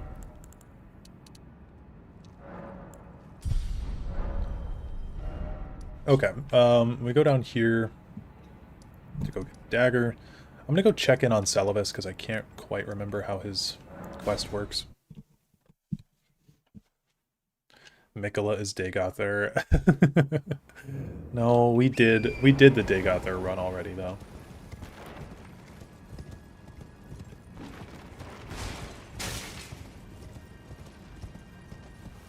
Why don't we bring back the actual letter for the TH sound though? It's pretty silly to not use it. English could be simplified in a lot of ways, but I don't know. Probably Azura then. Yeah, Mikola could be Azura. Okay, Celavis, do you have anything worth saying about Nefeli? Let's go for... Is Phalanx worth it?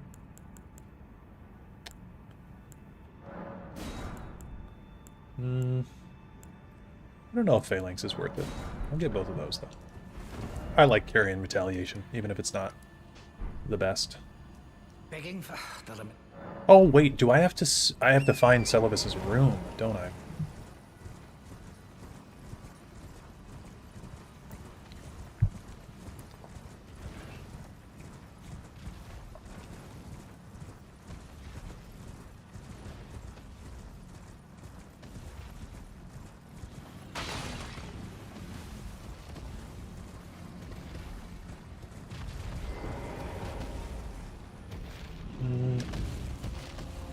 Oh, it's up here. Glintstone Dragon Adula.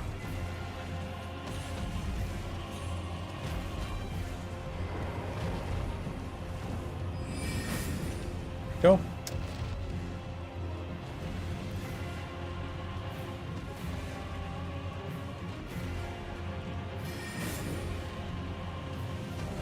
Oh yeah, and we need to do Selen's quest too. I need to go check in on her.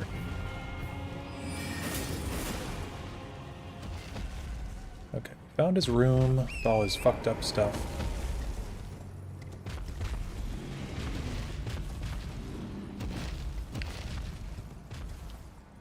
When there's a grammar rule in English, you have to remember it only applies 50% of the time. Yeah, that's so real though.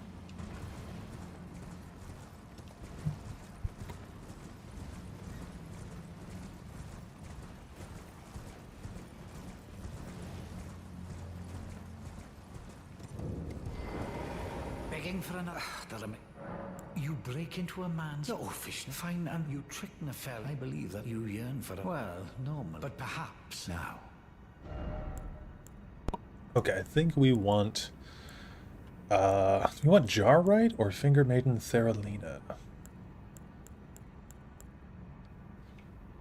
Finger Maiden Theralina.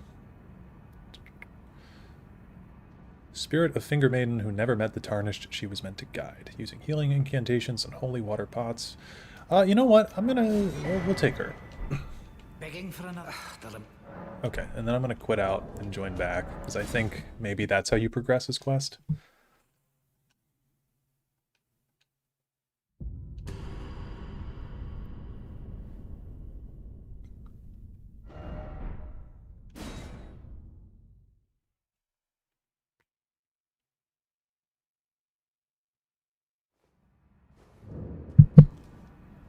For an...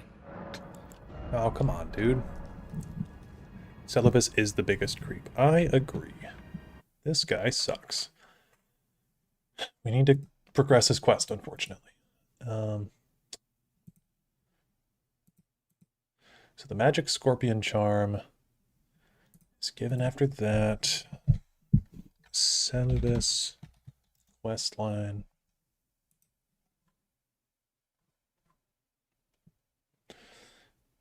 If Nefeli or the Dung Eater was given the potion, blah, blah, blah.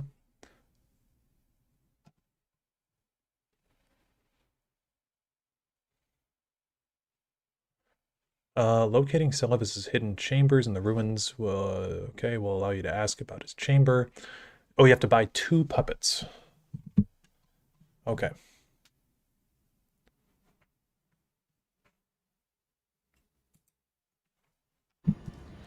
Does that mean you're going to abduct Nefeli? No. You don't actually have to. So it takes starlight shards to buy his stuff, I believe. So we'll do that. I will also put on Berylina now that we have her. But we need to go find starlight shards. So I know that there's one, like, over here. And then there's one, like, over here. So we'll go to those 2. And then I think I know where another one is in Limgrave.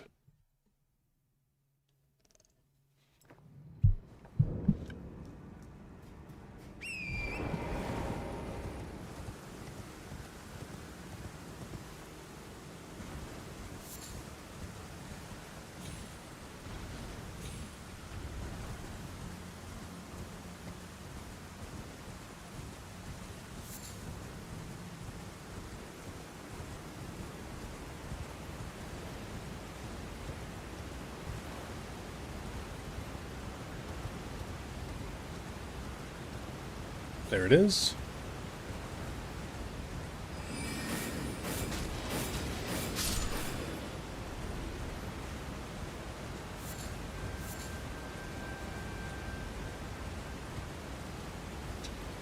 Oh, is there really not a starlight shard here?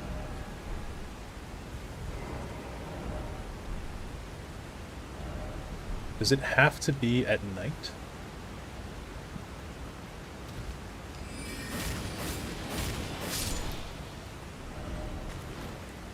That is very weird.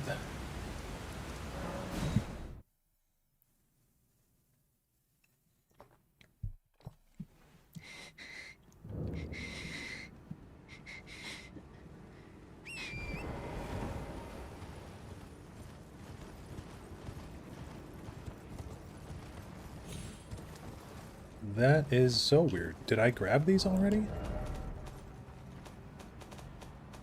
Oh, I have 2 starlight shards right now. Okay, I need another one. I think there's one in Limgrave. I think it's like over here.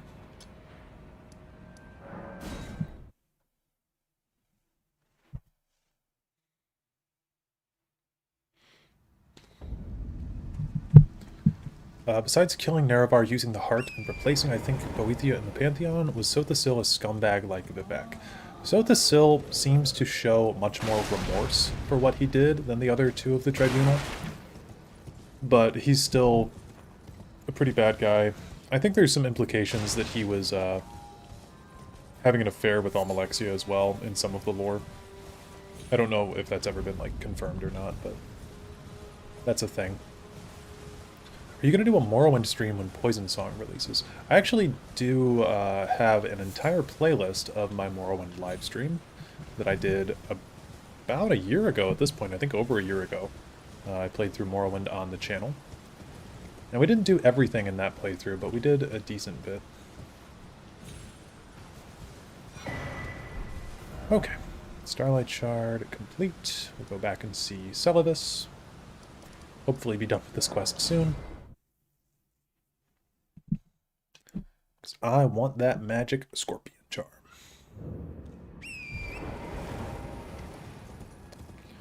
That makes Almalexia and Sotha Sil's last interaction. It does something to it. Let's leave it at that. Yeah. Yeah, but Sotha Sil's a cool character because he seems to know that what he did was a bad thing and feel bad for it, whereas Vivek knows that he did a bad thing, and maybe, I don't know, Sotha Sil says in ESO that him and Vivek feel... What's that? Quite the key. But I'm afraid I can Why don't you... If you the soul of it, and once... Oh, yes. Yeah, he says that him and Vivek share the same guilt. Your proof I've not had. Begging for an... Perhaps it will which I apply to fool even Lady Rani. How does that sound? You're just then I'd like a rather unique with that my special draft and even a demigod. Procure the rather unique starlight shard that glistens with that my special draft will gleam with nectar sweetness, and even a demigod would be slave to its charms. Crazy. Where do we find this at? Procure the rather with that Okay. and even a I guess we'll just look it up. If he's not going to say anything to me about it.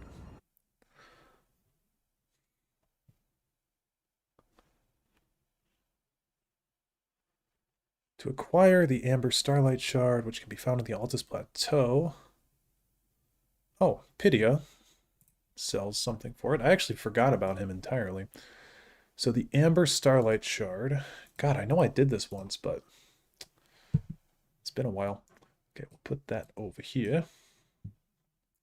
I'll never get over how Almalexia's husband, who she murdered, returns ages later and she sent him on like 12 errands.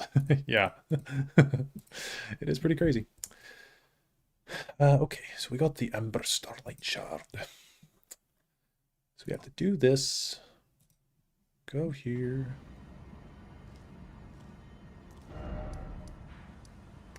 That Starlight Shard is about here.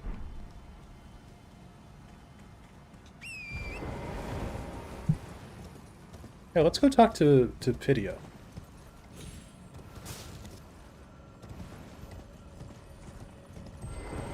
Oh, well, I was going to kill that thing, but...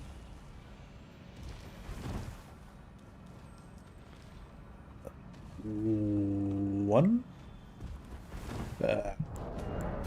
No! God damn it. I tried.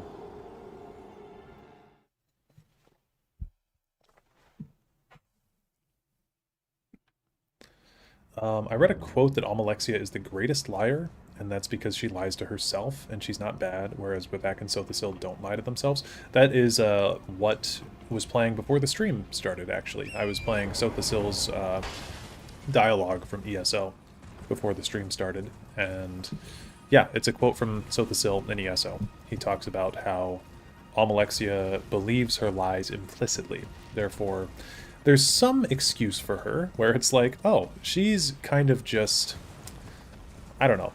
It's not really an excuse, I guess, but it's like, Almalexia truly believes the things that she says. To a point where, I don't know. It's like she's gaslit herself so much. Like, maybe she felt so bad about what she did to Nerevar, that the only way of existing thereafter was to tell herself. Sorry, Your Worship. I apologize for any offense. Do you guys know about the theory that this is actually Celibus? Sir, I am charged with maintaining these ghastly dolls. Other than the puppets, there are some very fine things up here in this storeroom. Why not pick? But please, can you offer a little something? Okay, so we can get the Ash of War for Carrion Retaliation. And we can buy this little map, which is fun, but we have the internet, so we don't need it. I will buy Carrion Retaliation, actually. I have heard that theory, and I subscribe to it. Yeah, I think it's a cool theory.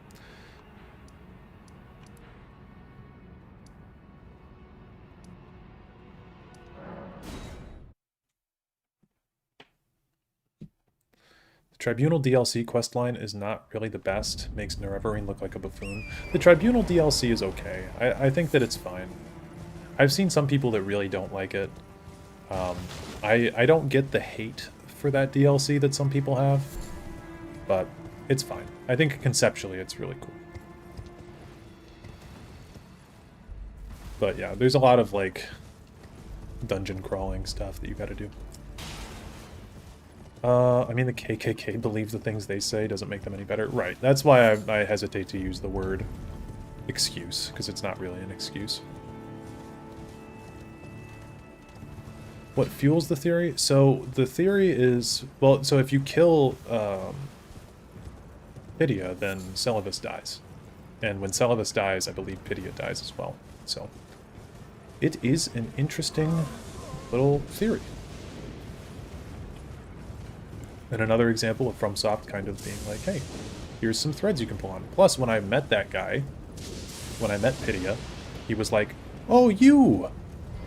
Because I'd already met Celibus.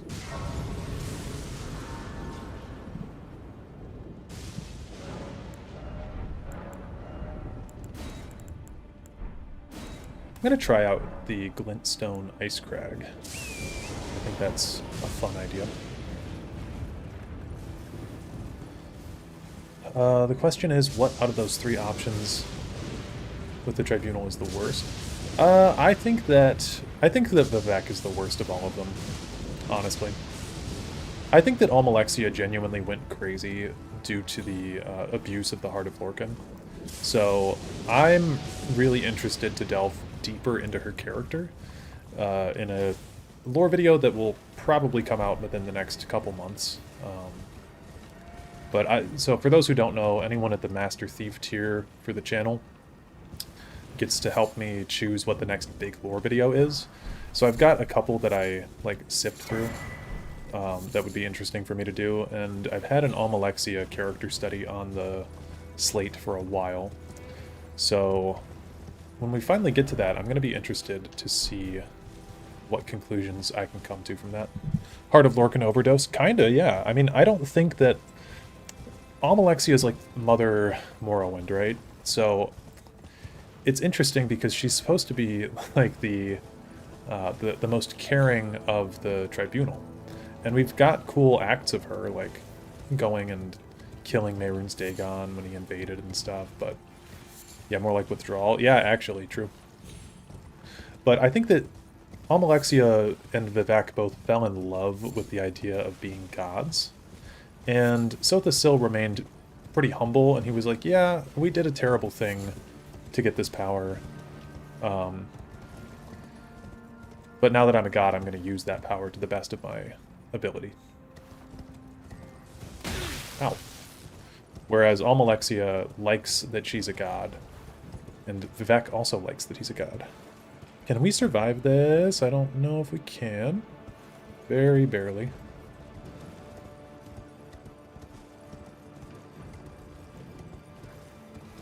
Too bad she didn't know about the Heartstones. Yeah.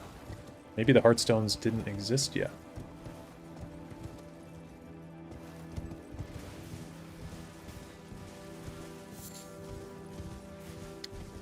Man, I forgot about this area. Okay, this guy's got glowy eyes. I should kill him.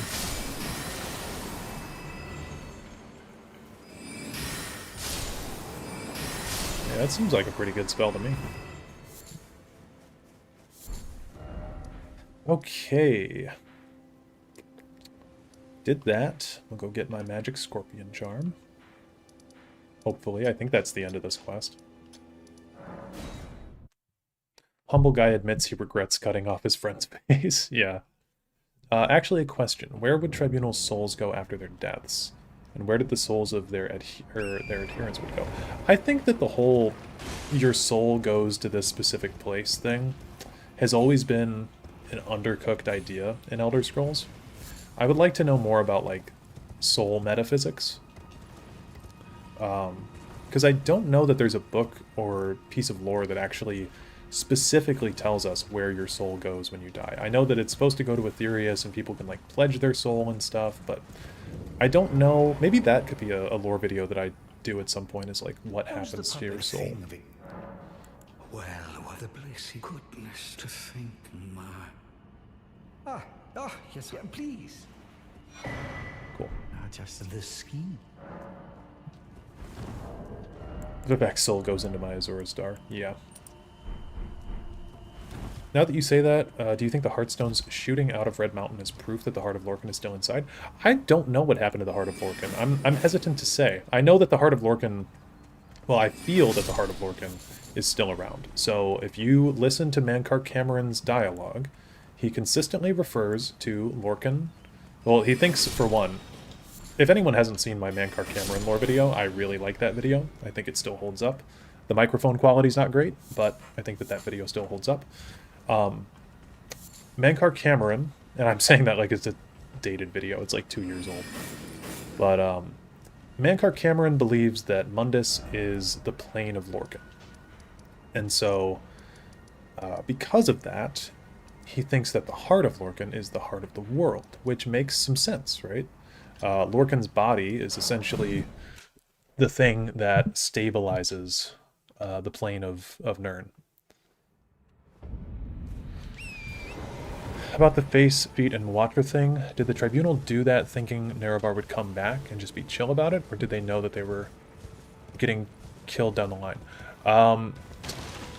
I think that, well, the Tribunal didn't think about the consequences of their actions. It's kind of the whole story of, like, you know, the story of Beauty and the Beast, where he doesn't let the woman into his house, and then, you know, he doesn't think about the consequences of his action, and then she's like, I'm actually a powerful sorceress, and now you're going to be cursed to look like a beast. It's kind of like they didn't really think about the consequences of killing Nerevar. Sotha supposedly was like, hey, I've seen that we can do this to become gods, and if we do this, it'll... Like, I think Sotha had seen far enough into the future to be like, we will make Morrowind better. But I don't think he saw far enough into the future to be like, we will... Oh, ow. I don't think he saw far enough into the future to be like, in the long term, we will make Morrowind worse.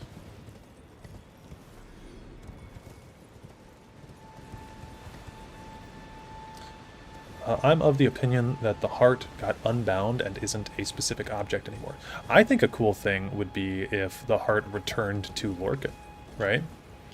Because if Lorcan is truly a god, if he's truly an Errata, then he can't die, necessarily. He had to be split, as Mankar Cameron says, he had to be split from his divine spark. But, not dead, right? Split. So, I think that there's a corpse of Lorcan that exists out there somewhere as well, and I think that there is the heart of Lorcan that, you know, fuels that body, and they had to split the two so that way Lorcan would no longer be an issue. But I do think that Lorcan returning could be a really cool plot for Elder Scrolls 6. Is that why Master and Secunda disappeared for a bit? Maybe. It's also a really strange thing that the bodies of the gods are also their planes and whatnot.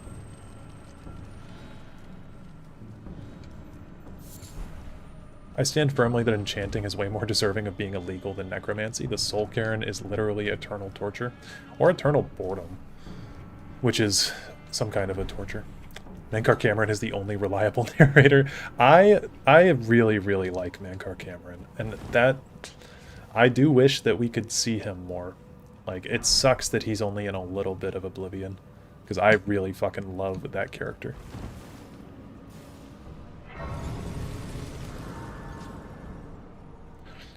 We've only had glimpses of various afterlives. Would be an interesting topic to explore. Yeah, I think so.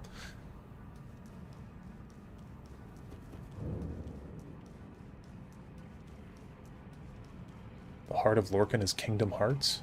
I don't know anything really about Kingdom Hearts other than it's Disney stuff.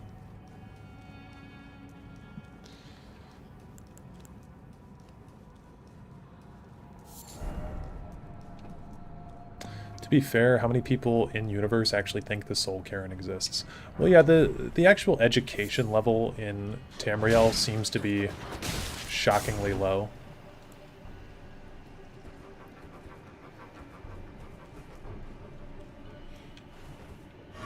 Nanamarco's mortal piece also ascends to godhood, so now there's two of them. And also, even that is up for interpretation, because we have no idea.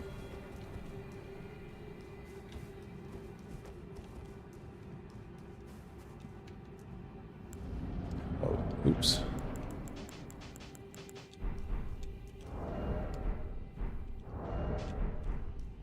Okay, this is how you cheese the Mimic tier, by the way. I think everybody knows this already, but...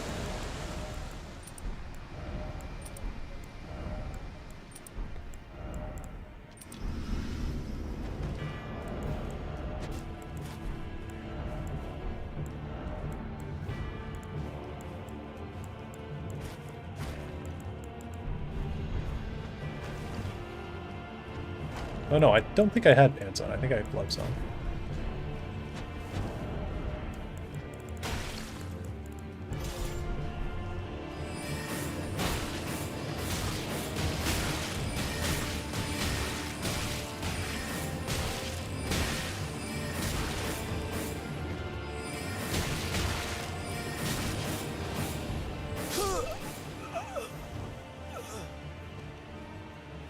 We get a social history of Tamrielic education standards. Ooh, we could put on the silver tier mask. It's not really Sotha Sil, but it's kind of like automaton type stuff.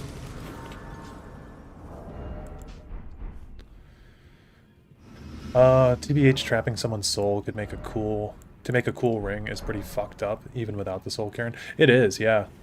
Surely the tome you learn the spell from tells you what you're doing. Also, soul trap seems pretty intuitive. Yeah, maybe. I'd say people are educated enough to be smart in their own lives, similar to the way people were in the 1800s. Some formal child education and then trade apprenticeships. Well, we don't, again, know a whole lot about, like, Bethesda doesn't really include schools in their games, even though we know that places of higher education exist. But yeah, I don't think that it's a priority of theirs to show us the educational, I don't know what the right word is here that I'm looking for, like the educational fluency of people.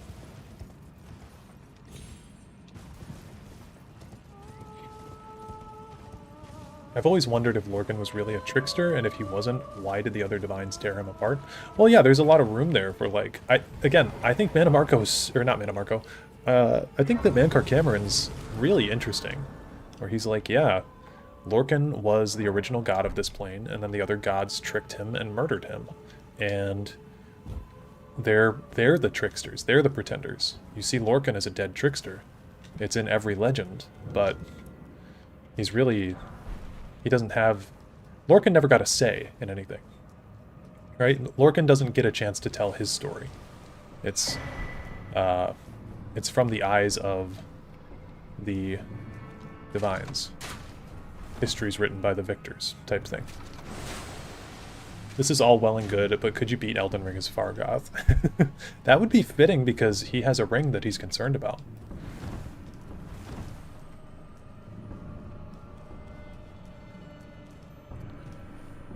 Pretty sure the Masters were mentioned before Skyrim. Might be wrong, though. The Ideal Masters, I think, are mentioned in Battlespire, is the one.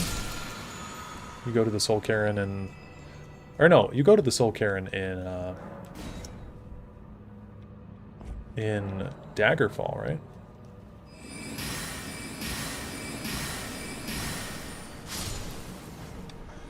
We'll get the Mimic tier, just in case... We need it. You meet them in Battlespire. Okay. I wasn't getting my stuff messed up then.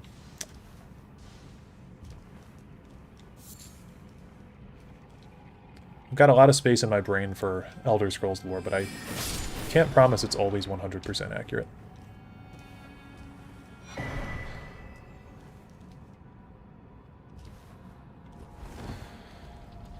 So the silver tier.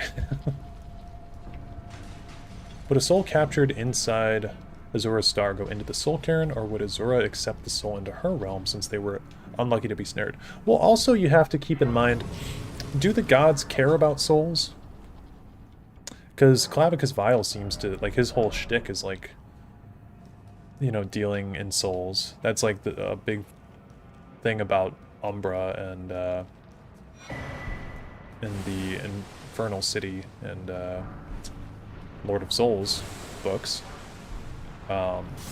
But I don't know how much the other gods care necessarily about souls.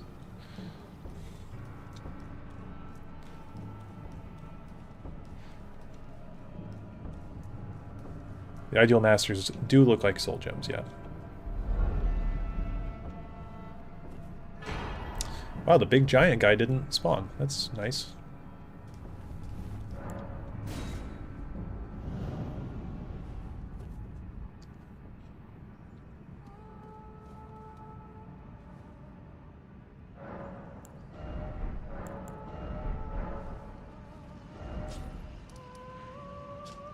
I think souls and faith power the gods in Elder Scrolls, so when many people believe in Talos, he gets stronger.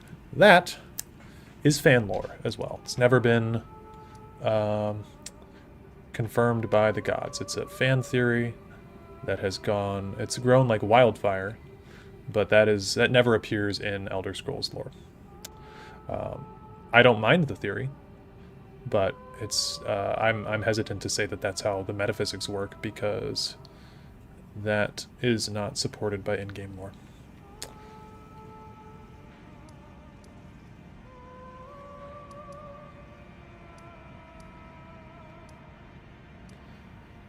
Okay, so we did that. Now we go back to see Ronnie.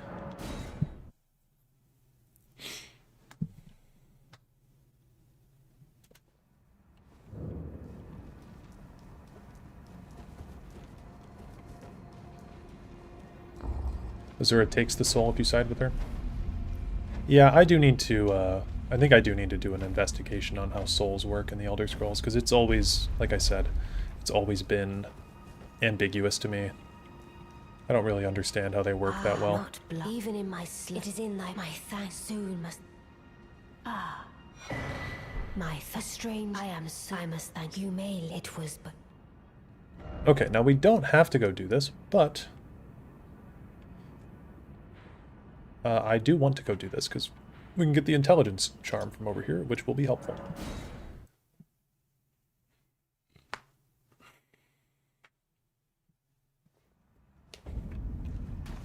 My assumption is that generally the god you worship gets you, though for Azura it would be Aetherius, for Daedra it would be their realm. Or for the Aedra it would be Aetherius, for the Daedra it would be their realm. Well, also the gods have their own planes as well. I don't really think that it can be as simple as the god you worship gets your soul. I don't really like that necessarily, because there are some people in Elder Scrolls that don't worship a god actively. Like, you can live in a world with gods and still be kind of agnostic about it. Like, you don't have to be like, I'm a follower of Lathander if you live in the Forgotten Realms, right? You can just be like, yep, I go about my day and I run the mill, and I don't really understand anything about the gods or whatever. So, I don't really like the idea that... I just think that your soul kind of goes to Aetherius. I don't know... Without hearing anything that your soul gets claimed by one of the divines, I don't know what happens to it, I guess. Where do you go by default? I think you probably just go up into Aetherius. Like, and then there's weird things too, where it's like, the Nords will go to Sovngarde, right? So, just by default, if you're a Nord, you tend to go to, like, the Nordly plane of the afterlife if you die a true Nord death. But if you're a Nord, and then you worship, like under this theory, if it's truly where you worship, if you're a Nord and then you worship Nocturnal, you'd go to the Evergloam. But then if you're a Nord who worshiped Nocturnal and you were also a Nightingale, then you wouldn't go to the Evergloam, you would go to the Twilight Sepulchre to defend the Skeleton Key. So it's all very confusing. Doesn't getting the Mace of Molag Bal from Molag Bal mean Molag Bal has your soul? Well, I don't think so. I don't think that that's ever been written anywhere. Or do you have to verbally relinquish your soul like Logrolf did? I don't know. I don't know. The soul stuff, like I said, feels a little undercooked in the Elder Scrolls. Feels a little ambiguous. Then there's people like Nords and Kine, so their default should be to do with her, right? Maybe.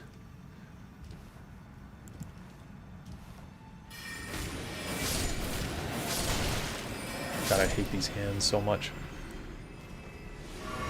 I also hate this guy so much. Should have brought my bow. My magic bow.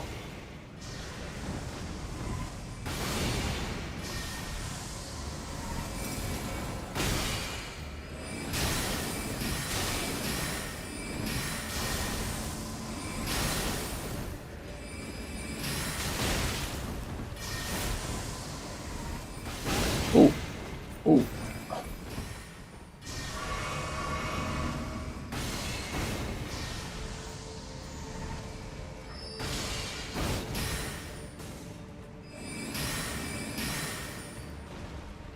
That didn't even hit him.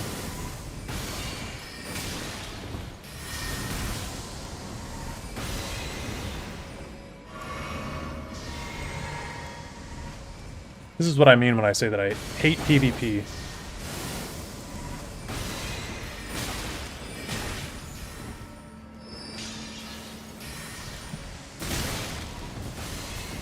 Jesus Christ, man.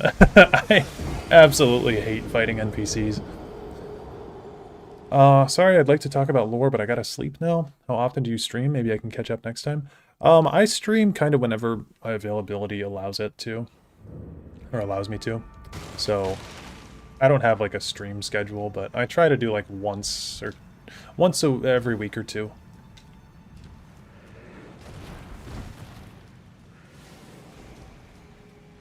Projectile spam, yeah.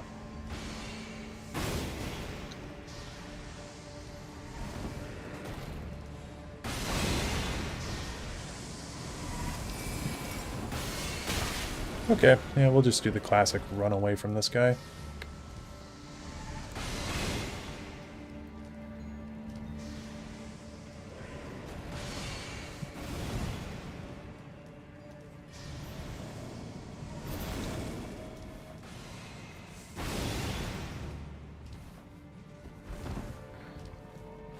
Well, thanks for coming by. Much appreciated.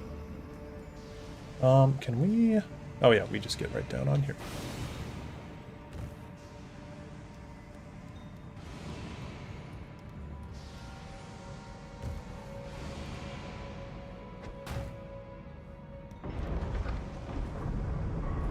Personally, I don't consider that doing a Daedra quest means you make a pledge of service to that Daedra, partially because you can pledge to all.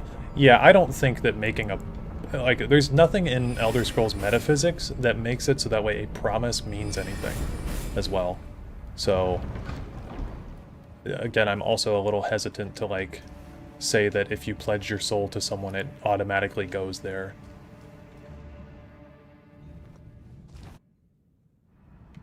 Getting named champion has to mean something because there's 1,000 people just doing stuff for the princes and they're not champions. I don't think it necessarily has to mean something. Like, you could always be lied to by a prince.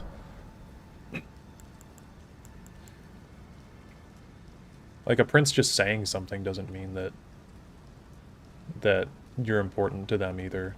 Like, again, think about what a prince would even want with your soul. I don't know why they would want a soul. Boethia, for example, like, she has you kill her previous champion. Does she really want that person's soul? Seems like she kind of abandoned that last guy.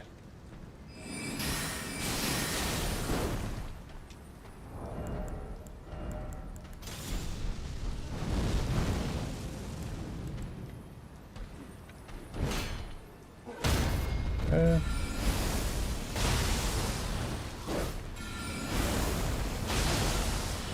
Oh. Nice. Skipped his phase transition. Damn it. Oh, there's not America. Oh, dude. Oh, that sucks.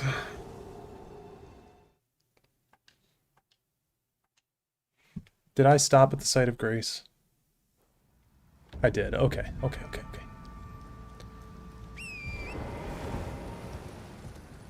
Skyrim involved a lot of previous champions because they started to suck. A big, like, if I were to say that there is a theme to Skyrim, I would say that it's a takeover from the old ways of doing things a lot of the time.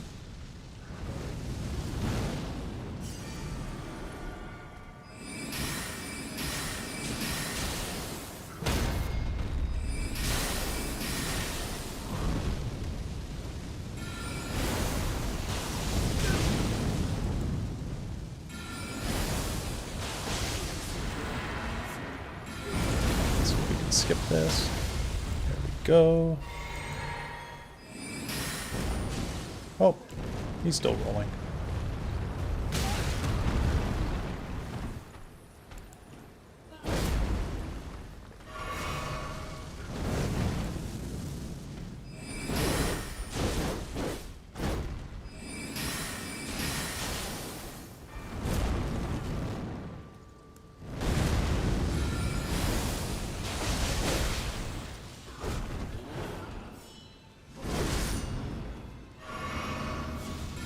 Ah. Come on. Gotta break your poise at some point.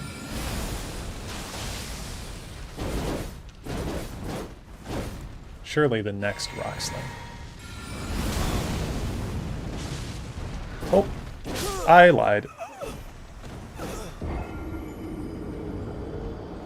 To be fair, why would you ever worship the god of betrayal? It's your fault at that point. Boethiah is not really the god of betrayal, though. Boethiah is the god of upward mobility and overthrow of authority. So, Boethiah sending a champion to you. If you're the champion of Boethiah, you have to constantly be challenged, because that's Boethiah's sphere. Is challenge, upward mobility, you know, that kind of stuff. So, the fact that you kill her champion just proved to her that he wasn't the one that she wanted. Like, there was a more powerful champion out there, and he was undeserving of that title.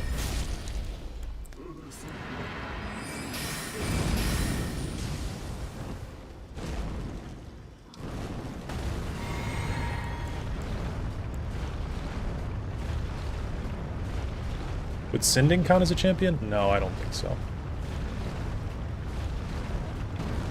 Boethiah really seems to switch gender in every appearance for some reason. I think it was just in Skyrim.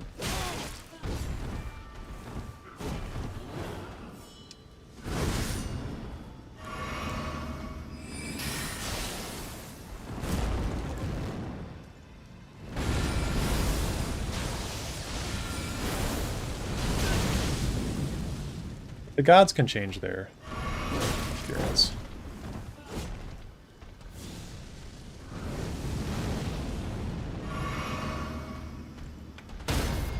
God, okay.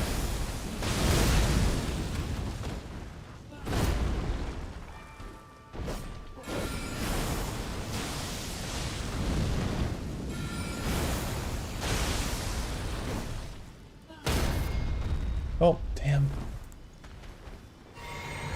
No, please stop.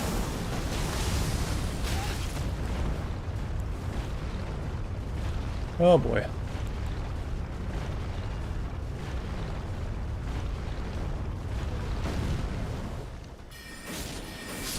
Yeah.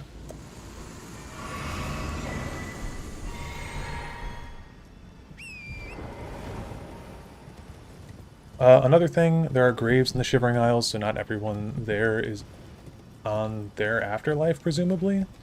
They're probably there willingly, so where do their souls go? Well, I don't know. I mean, just because they have a grave doesn't mean that their soul is under the grave, right?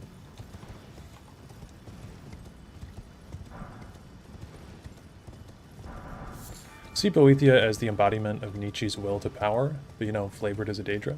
Yeah, that's fair enough.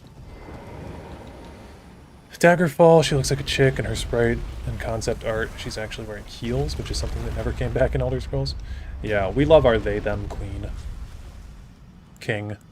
Are they-them, what's the right word? Are they-them sovereign?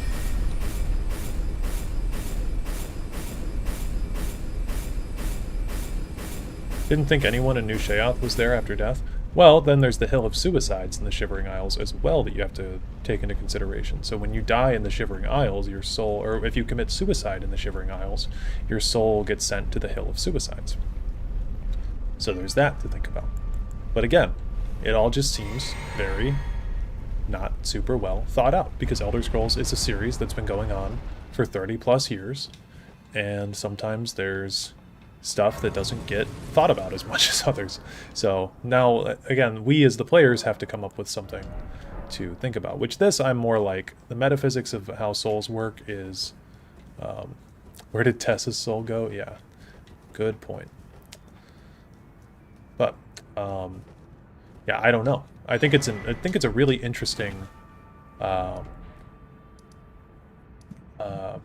thing to consider, though. A big fan of investigating this further. Okay, so we got that, we got that. We haven't fought a boss in a while. Should probably go fight a boss. Do I want anything from Volcano Manor? I don't think so. I think I've got pretty much all that I want. So let's put the intelligence thing on. Does the Sword Talisman actually do anything for our spells? I don't know that it does. So let's get to 60 intelligence, so 8 more levels, and then I will be good to go. So we'll have 60 int, then we can start leveling up the Carrion Regal Scepter.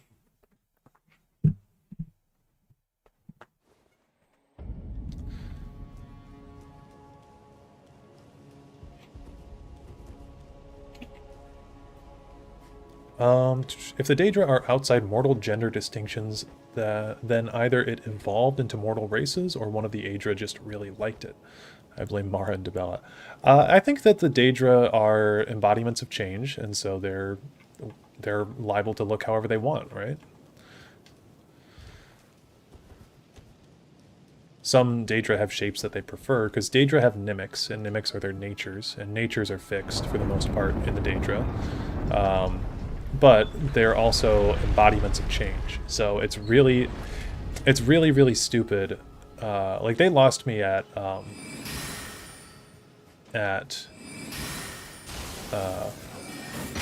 Necrom when they were saying that Daedra can't change. That was really, really stupid. From my understanding, Daedric princes can be male, female, or neither. Yeah, they can do whatever the fuck they want. Like, one of them is just a dragon. Like, you might not have a gender, right?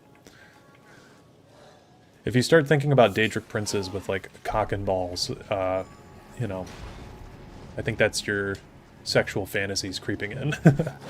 But they don't necessarily need to do any of that, you know? How they look is just how they look in the moment. Sword Talisman does buff spells, but it's only 10% if I recall correctly. Depending on your int level, the int talisman is just more useful. Yeah, the Ritual Sword I think works really well with Rock Sling, because Rock Sling does 3 bursts of damage that are each getting boosted by 10%. So I don't know. Their cock and balls can be whatever they want. Yeah, exactly. And also, just because Boethia is depicting themselves as a woman, doesn't mean they don't have cock and balls.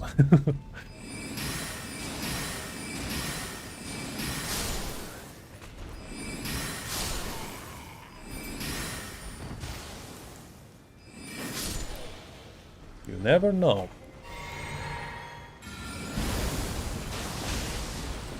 I hate this. Oh, what did I get shot by?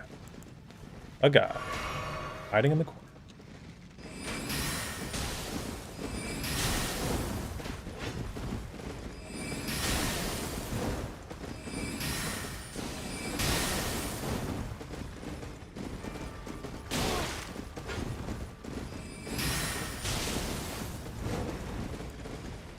That's not my healing, and I got killed by that guy. I hate this guy on the horse, man. I hate him so much. He just blocks the way here, and he follows you when you're trying to kill that Somber Stone 6 bug. Oh, it's so annoying. What if Hermaeus Mora lays eggs? He might. I don't think he does, but he might. Also, you also have to take into account that, like, Barbas exists. That's a really weird thing. That is kind of...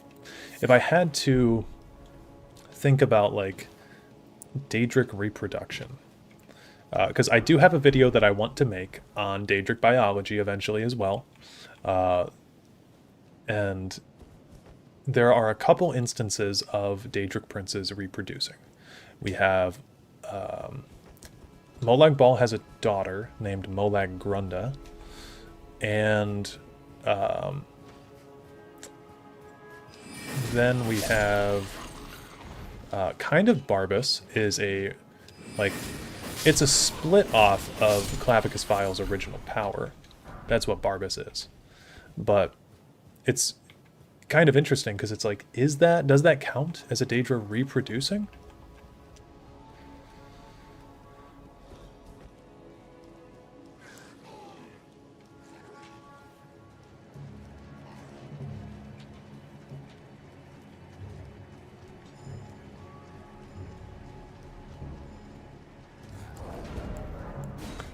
Oh, oops, I just quit to desktop? Is that what I did? I meant to just quit out. Well, we'll boot up Elden Ring again.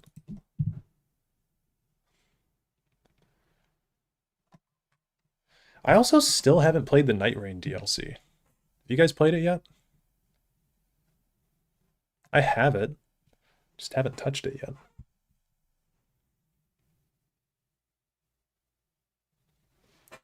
Ooh, you know what? I need to call my mother, so I'll be right back. You know what I'll do is I will play something for you guys. I'll continue playing the Sotha dialogue, actually. So we'll do be right back, and then I'll pull that back up.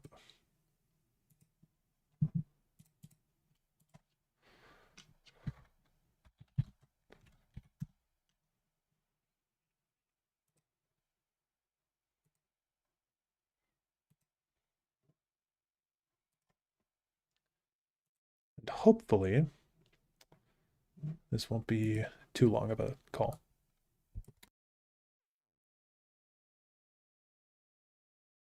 Do you like this place? It took me the better part of a decade to perfect it. Every stone and flower tells a story. Tales of how things were, how they ought to be. I thought about destroying it on more than one occasion. I'm glad I didn't. I know. Ask and I will answer truthfully. Just know that the truth often fails to satisfy. You expect something grand, but I promised you the truth. I am only what time and circumstance made me. Son of a lost house, friend to a fallen king. Some will tell you that we are the product of our choices. I've never found that to be the case. I am whatever the people need me to be. A guardian, an oppressor. For some, too distant. For others, too meddlesome. I am the canvas upon which they paint their dreams and resentments. A vessel for their hopes and doubts. A mirror, nothing more. I don't. But my companions, Vivek and Almalexia, see their divinity as essential. Godhood brings them joy and purpose. They find meaning in the theatrical. Who am I to deprive them of that? Almalexia defies symbol analysis. I doubt she could even describe herself accurately. To understand Almalexia, you must first understand the value of fiction. Vivek fancies himself the poet, but in truth, AM is the greater storyteller. Vivek knows the boundaries that separate fact from fiction. He knows them so well that he's learned how to break them. He exists inside his verse, but recognizes the lies, the contradictions. He both does and does not believe his own tales. She believes her tales implicitly, as does everyone else. Her capacity for deception appears limitless. She sows lies like a master gardener sows seeds, and the harvest of trust and adulation is breathtaking in scope. Not in the slightest. As I said, we are, all of us, bound by our nature. Almalexia does what she does because she cannot do otherwise. It will not end well. But then, even the best endings rarely bring joy. Vivek is my brother. He knows my struggles, and I know his. That knowledge makes our relationship complicated. To truly know someone is as much a curse as it is a blessing. Regret. We are bound by that, at least. He also suffers a kind of enslavement. Not unlike my own, in fact. Beauty holds the keys to his shackles. Beauty and a love of great works, great heights. His appetites are insatiable, thus his despair. Yes, a poet's despair. Vivek craves radical freedom, the death of all limits and restrictions. He wishes to be all things at all times. Every race, every gender, every hero, both divine and finite. But in the end, he can only be Vivek. Not even remotely. I sometimes ask myself the same thing. May I confess something to you? I suffer from a peculiar ailment. Shall I describe it? I bear the cruel weight of certainty. Total, absolute, relentless certainty. People rarely comprehend the luxury of doubt, the freedom that comes with indecision. I envy you. Indeed, but such questions are flaccid, cursory indulgences that come and go in an instant. The truth is that my actions, both good and evil, are inevitable, locked in time, determined by chains of action and consequence. Compelled. This city serves a noble goal, the redemption of Tamriel, the unification of competing forces, the destruction of the Daedra. Unfortunately, it is an endeavor built upon a lattice of corpses. Betrayal, untold horrors. Do you understand? Maybe the word I covet above all others. Hold to that word, my friend, and never let go. The prisoner wields great power, making reality of metaphor. We will need you before the end. A fool's hope, perhaps. I should explain. Look around you. All of this exists because it must exist. I stand here, in this place, in this moment, not because I wish to, but because I have to. A result of action and consequence. Clever, but incorrect. The prisoner must apprehend two critical insights. First, they must face the reality of their imprisonment. They must see the determinative walls, the chains of causality that bind them to their course. I have, but I fall short of the second insight. The prisoner must see the door to their cell. They must gaze through the bars and perceive that which exists. Okay. Goodbye, Sotha. So,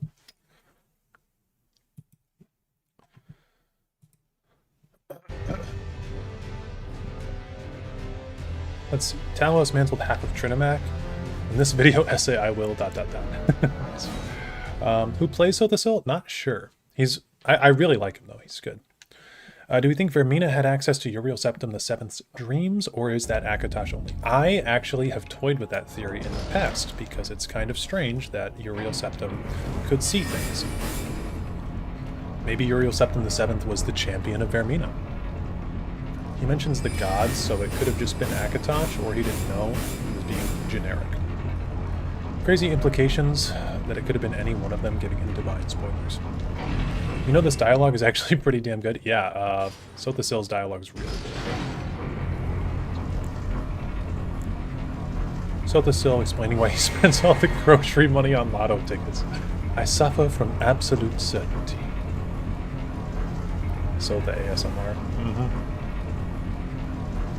No, Sotha Sil is... Sotha Sil and the Clockwork City, while I'm not the biggest fan of that DLC, I think that the interpretation of the Clockwork City was really, really well done to like flesh it out from the little bits of it that we see in Morrowind. It's really good. It's done super well.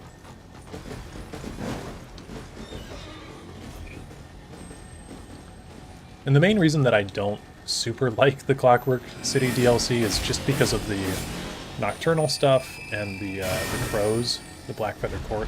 I think all that stuff makes me feel like I'm playing a game that's made for children, sadly.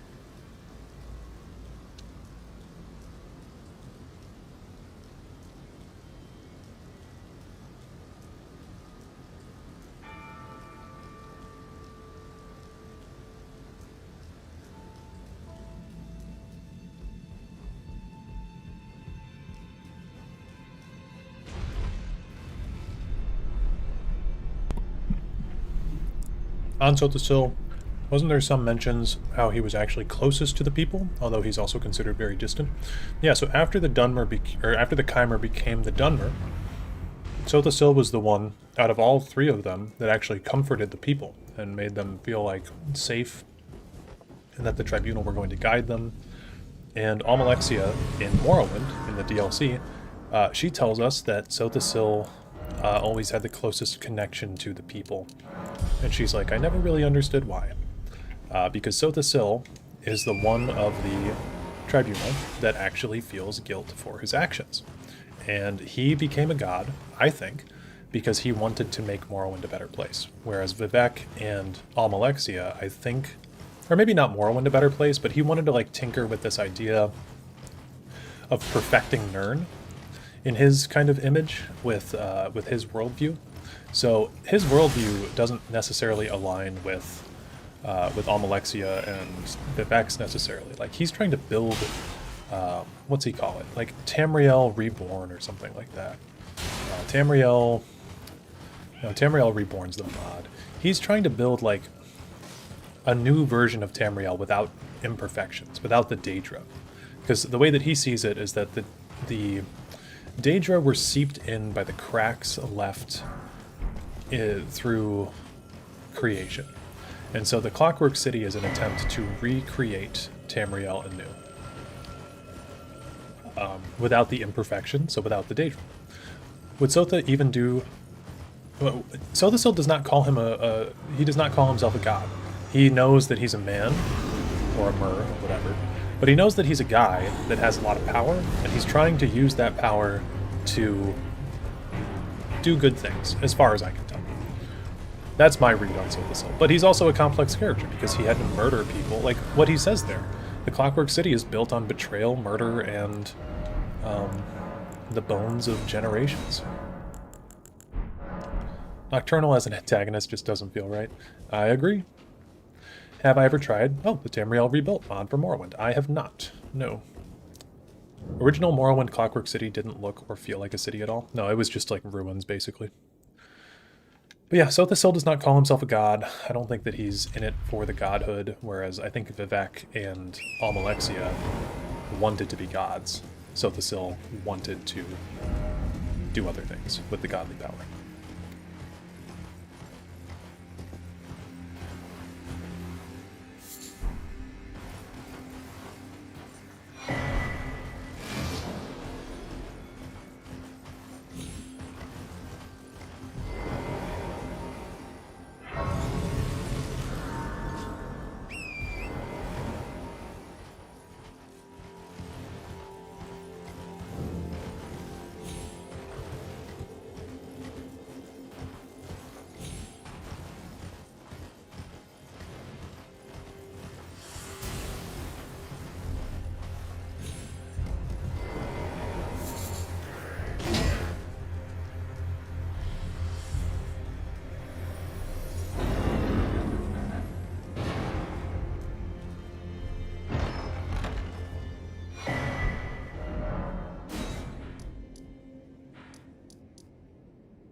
There you are. Shall we commence?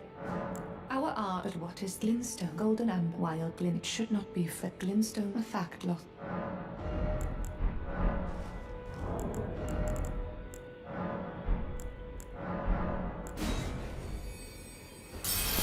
Sorry, I'm eating a little bit of food right now, Wish very well.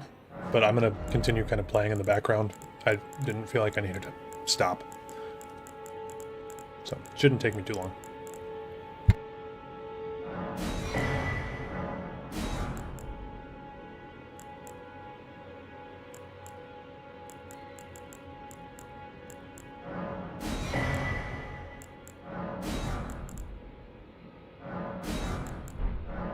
Your appetite for you make me proud. You wish to very well.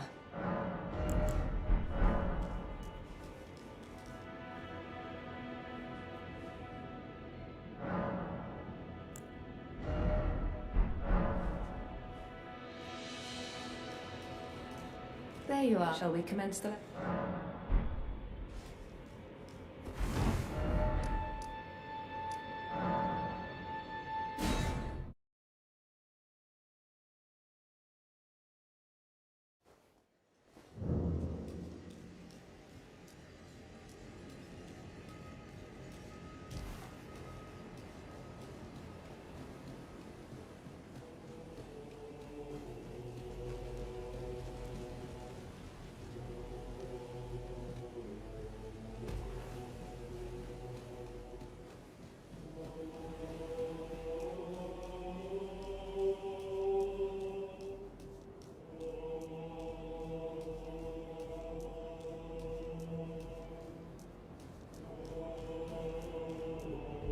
At last. Brave chant. The celebration was festering with rot and crippled. Finally, I'm no longer bound. I have a told business. May we meet again.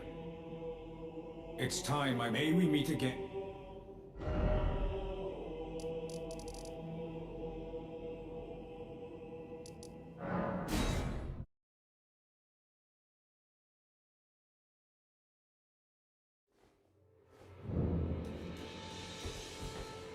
There you are. Shall we commence?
I'm not muted. I'm just finishing up my last piece of pizza. and then I will be good to talk.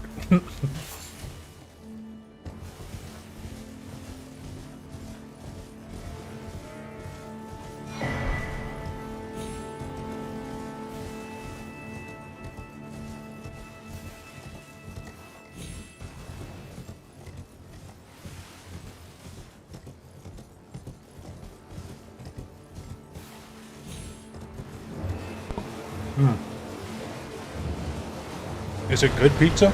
It's very good pizza. I went to Little Caesars on Friday? No, on Thursday. Got a pizza because I was like, I don't really want to make lunch for myself for work, so I just bought a pizza.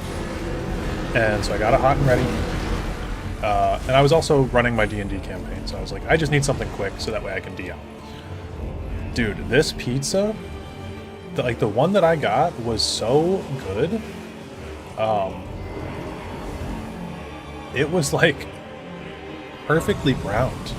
I was like, damn, from the Little Caesars hot and ready rack, you gave me the best Little Caesars pizza I've ever seen. I got some crazy bread with it too. So yeah, it was great. I only had Little Caesars one time when I was a kid. Little Caesars is nice because it's so cheap. You can just like get some on the weekend and it's like $10. You can get a bunch of other stuff with it too. Okay, hold on. So sorry guys, like I said, I was eating pizza, so let me catch up on chat. I guess the distant part probably became more and more prevalent after the Heart of Lorcan was cut off, and he shifted to thinking and working on what would come after. So, even in the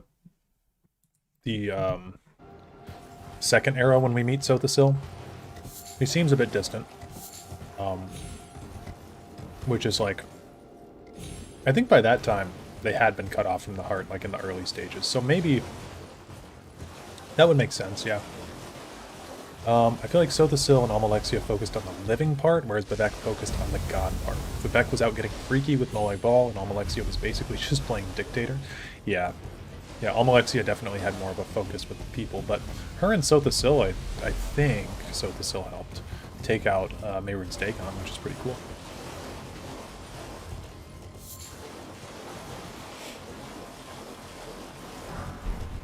Okay. Let me scroll back down. Lady in the Lake. I want to say that they've done that trope at some point, but maybe I'm just thinking Artorias is the Latin name for King Arthur. So I might just be thinking about Artorias.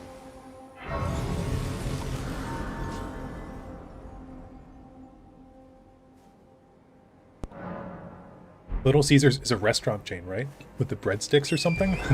Or was that Olive Garden? I'm a German Gen Zer, so I know these places from memes and early 2000s movies.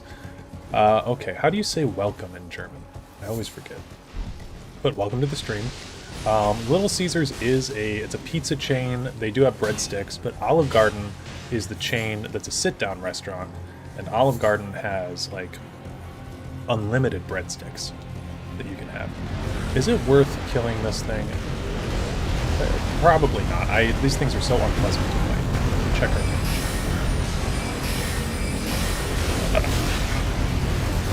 I'm gonna die, aren't I? Yeah, okay, cool.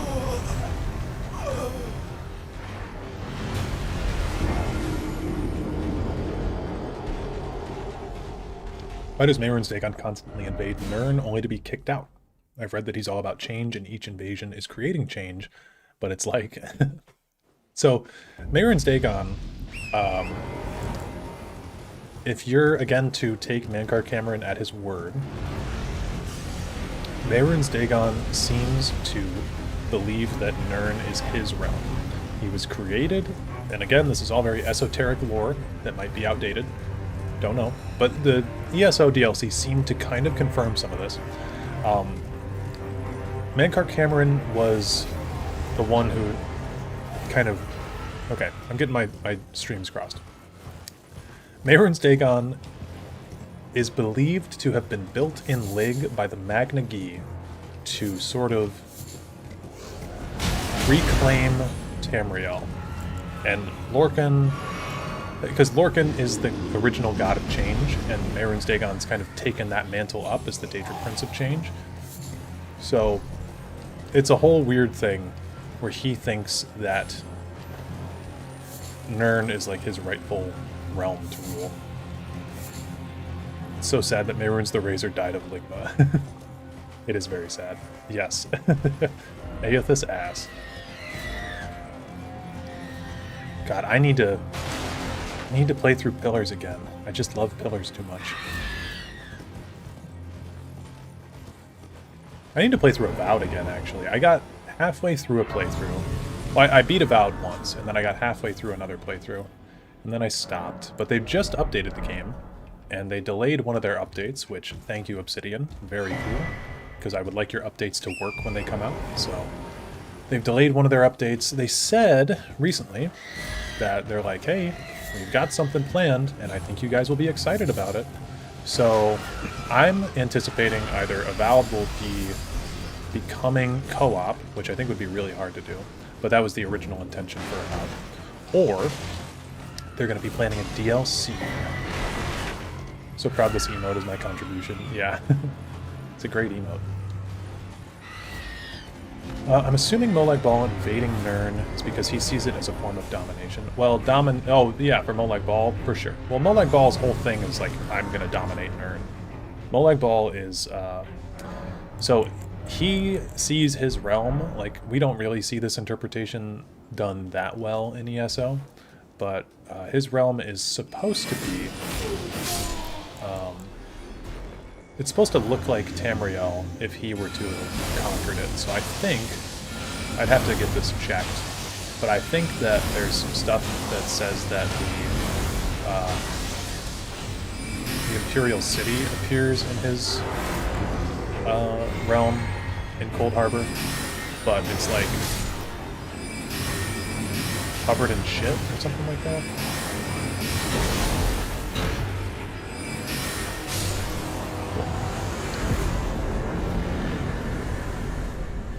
I think she gives you a memory stone, doesn't she?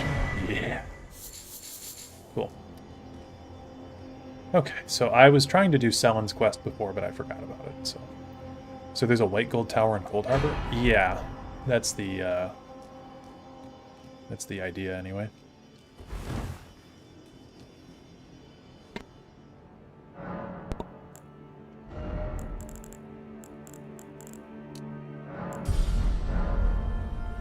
This is so crazy. I would say I am or was a hardcore Elder Scrolls fan. Very much into the lore, but I constantly find out new stuff. Mehrunes Dagon is like claiming to be the Lord of Nirn. That's, if you follow Mankar Cameron's philosophy, then yes. He'll love his Mankar video. Yeah, thank you. Yeah, the Mythic Dawn believe essentially that Mehrunes Dagon is the rightful ruler of Nirn because Lorcan is the god of change, Mehrunes Dagon is the new god of change, therefore it is Mehrunes Dagon's right to take over the realm of change. Yeah, he's like, it is the realm of change, renamed Tamriel by mortals who something something. Terrence Stamp does a great job playing Mankar Cameron. Okay, so we got that. Then we go back to Selen. We tell her that we met the super cool Glintstone guy. And also that's a super cool theory or lore, like claiming godhood over Nirn, maybe because he took over as the god of change, like the Holy Roman Empire. Yeah, it's very much like reclaiming type thing. What's this Sotha? Ah, the master is yours to make us both. We can speak. If you recall, it was for attempting the Toothless. I want Glyn no matter what. My apprentice, teacher, and but hear me out. I need your help to restore the perhaps the... Splendid. This pleases me. You must have a... I need your master loose and like my apprentice with this Glyn. I need his... After his, a place called Second. Okay, so I know where this guy is. Also, we got Comet Azur, which is a pretty cool sorcery. How does this affect Baron Zaya's legacy?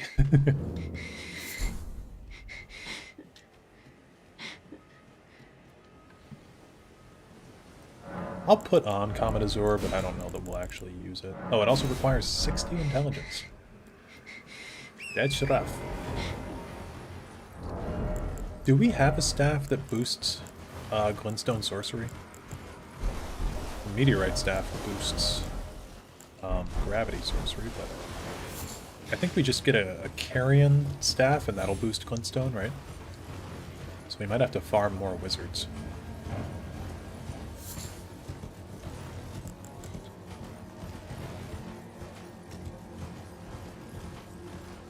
Oh yeah, we could also get Ima's Hammer or something like that.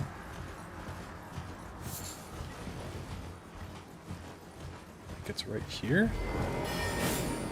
No.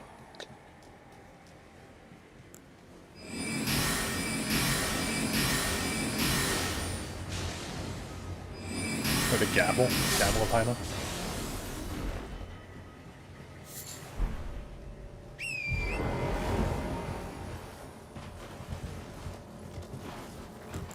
Is this it? Nope.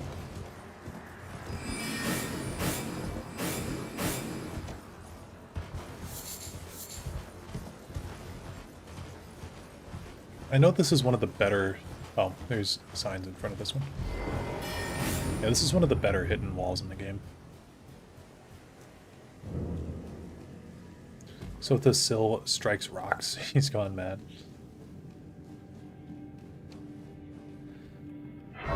Yeah, I really do like Sotha Sill, though. I think that he's a very, very cool character. You know what? I can put on Godric. Oh, those don't look very good. If we find metallic gloves, I'm down to put those on, because those would look more like Sotha Sill's arms.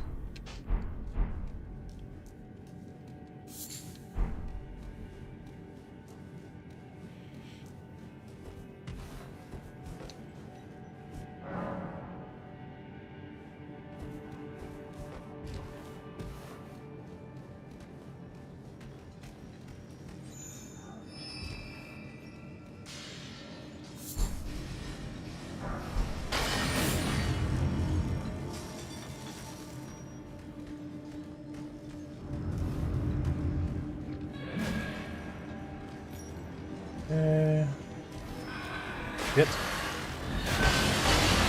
Oh, not the Royal Revenant. Leave me alone. Oh, God. Ooh. Okay.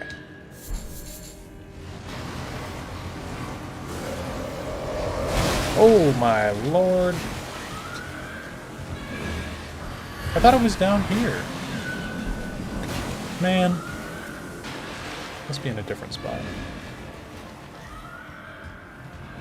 Okay. Fucking hate those things. I think we just hang out here, unless I have a poison bolus.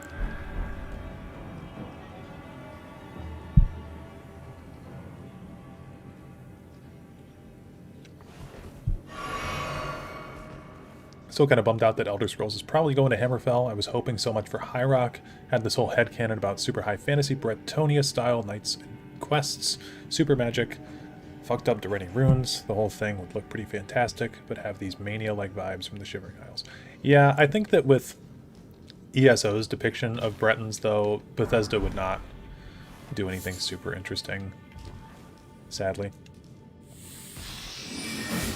Like, a lot of the lore has become kind of set in stone from ESO, as far as I can tell.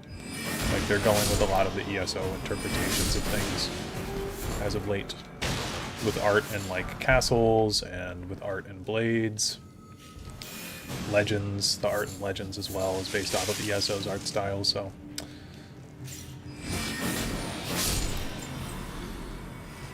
do we have any accounts of Altmer being salty that the Dunmer had those amongst them becoming gods?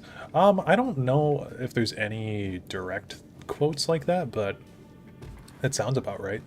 I mean, they're definitely salty about Tiber Septim becoming a god, so...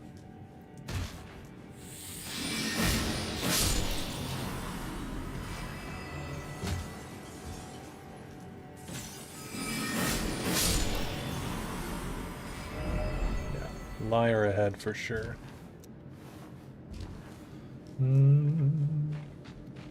La, da, da, da. We got any Metal Gear fans in the chat? I didn't play Delta. I keep eyeballing it, but I'm like, it seems like it's just pretty much the same as MGS3 with a different coat of paint, which is a lot of how Oblivion Remastered was as well.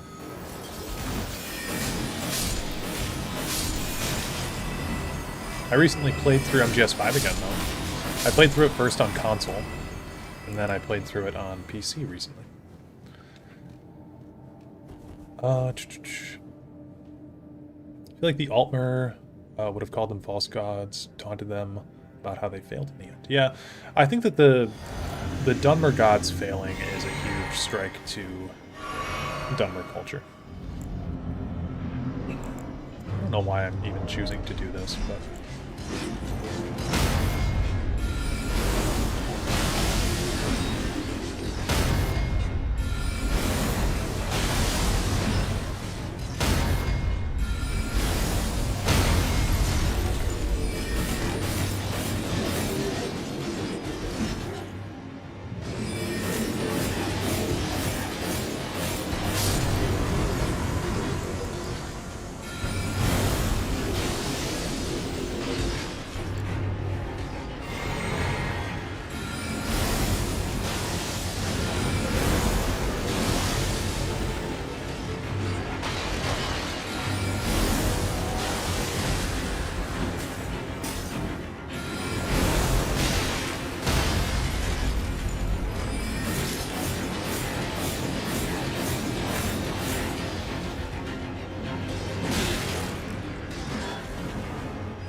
Damn, we got the Scarlet Rot.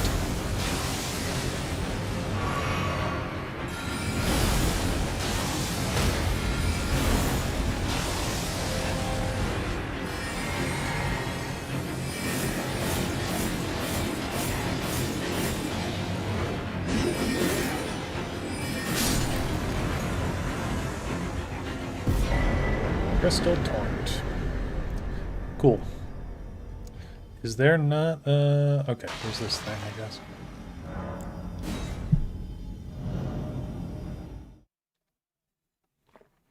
I think there's no bad location for Elder Scrolls 6, as long as they use actual lore instead of just guessing based on the trope. I think that, High Rock, or not High Rock, the High Elves, Somerset, Alinor, that was kind of where I wanted Elder Scrolls 6 to be, because we got to see the Nord's perspective on the Thalmor and the Imperial's perspective on the Thalmor in Skyrim, but I want to see what the actual High Elves' perspective on the Thalmor is as well. And I wanted to have a game where you're set there and you kind of can either side with the Thalmor and become, like, help them fully take over, because we know that not all High Elves are on their side, but yeah, I wanted a game like that, where you can either help them, you can side with the Thalmor, or you can side with the Elves and maybe help destabilize the Thalmor. Something like that could have been really cool. Tiber Septim wasn't desperate, he was just goated. Tiber Septim is a terrible person the more you read into the lore.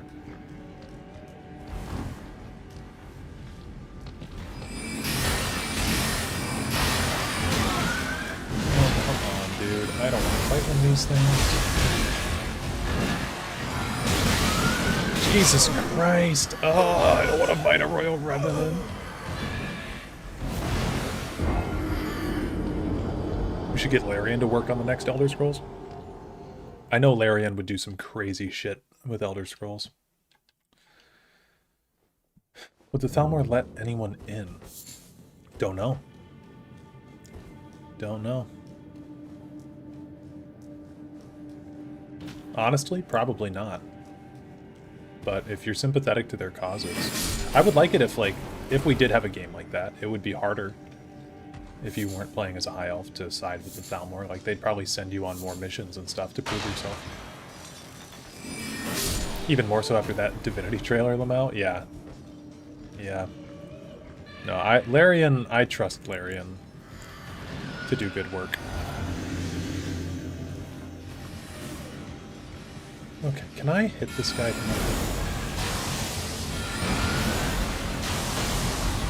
Ugh.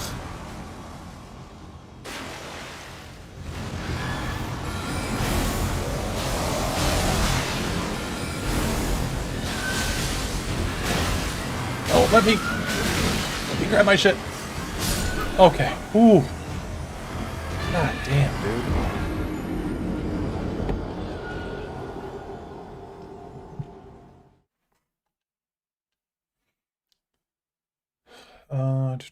I feel that making Somerset Isles not 95% Altmer with how Thalmor is depicted just wouldn't work and would be pretty boring. Yeah, I think that the Somerset Isles should be most all High Elves.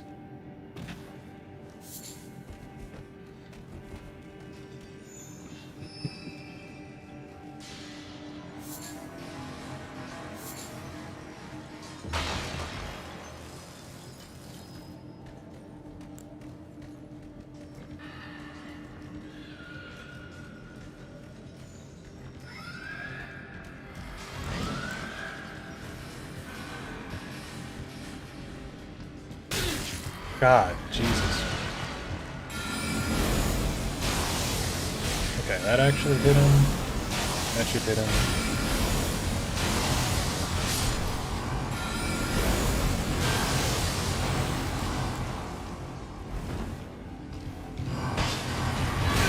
No, dude. Don't hit me, please.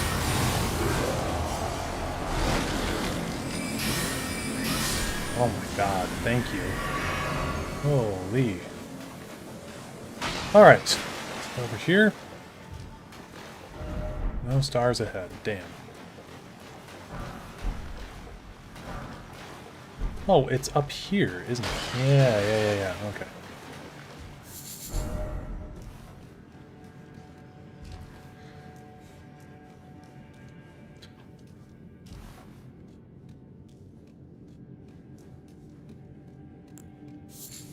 Problem is that people would want to see the other races. I can see the Thalmor letting Khajiits in, but Argonians not in an era. Honestly, I don't... What beef do the High Elves have with the Argonians? I could see them letting the Argonians in.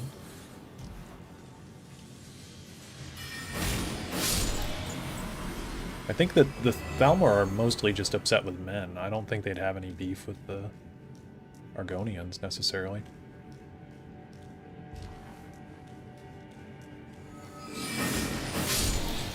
Like, they might not 100% like the Argonians, but I don't think there's any lore that would be like, yeah, I mean, we fucking hate these guys. Other than the fact that they're servants of the Hist, kind of.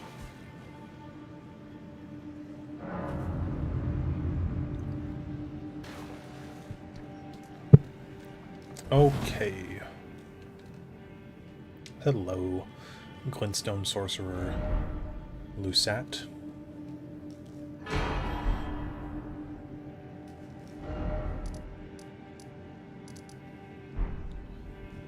We saw Argonians in Skyrim. Somerset Isles are closer. The Argonians only have beef, from what I understand, with the Dunmer. Yeah, pretty much. I don't think they really give a shit. Like, honestly, the Nords being upset with Argonians is super whack. Like, I don't get that at all. Okay, we did that. We go talk to Sun.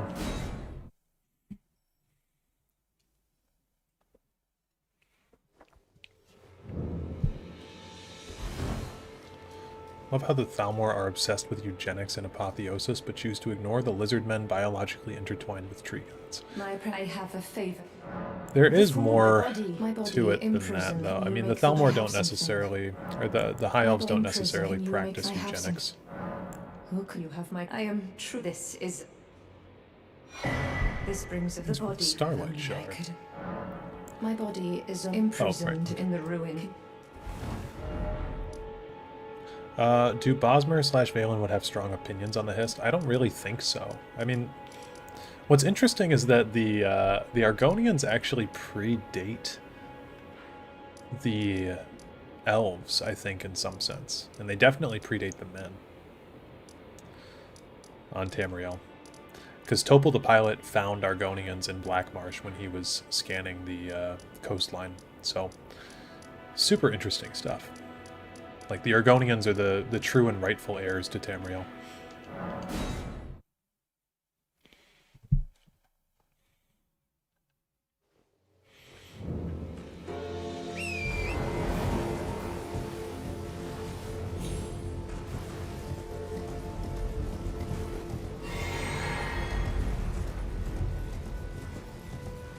I should take out this walking mausoleum while I'm here too.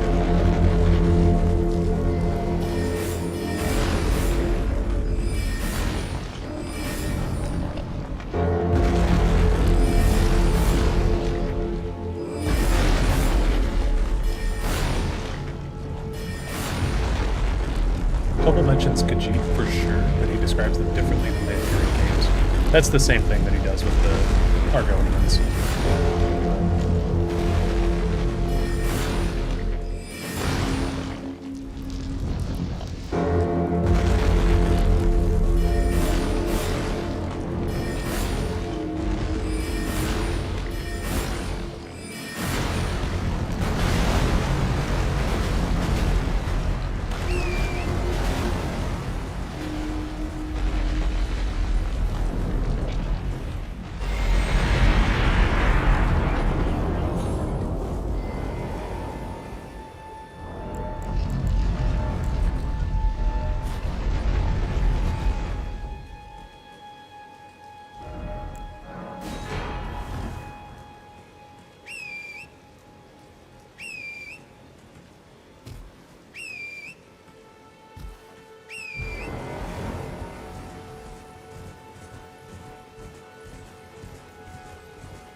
Yeah, I honestly, like, I don't care if the Thalmor take over or not. These share is some my primal star has someone may come for myself. I just want the next game to come out.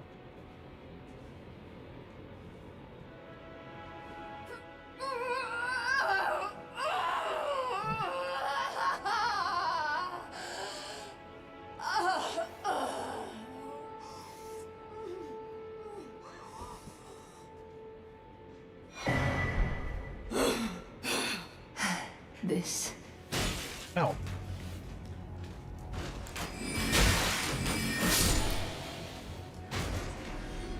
Treat it what you hope. Okay, I think we quit out here and then Jaren shows up.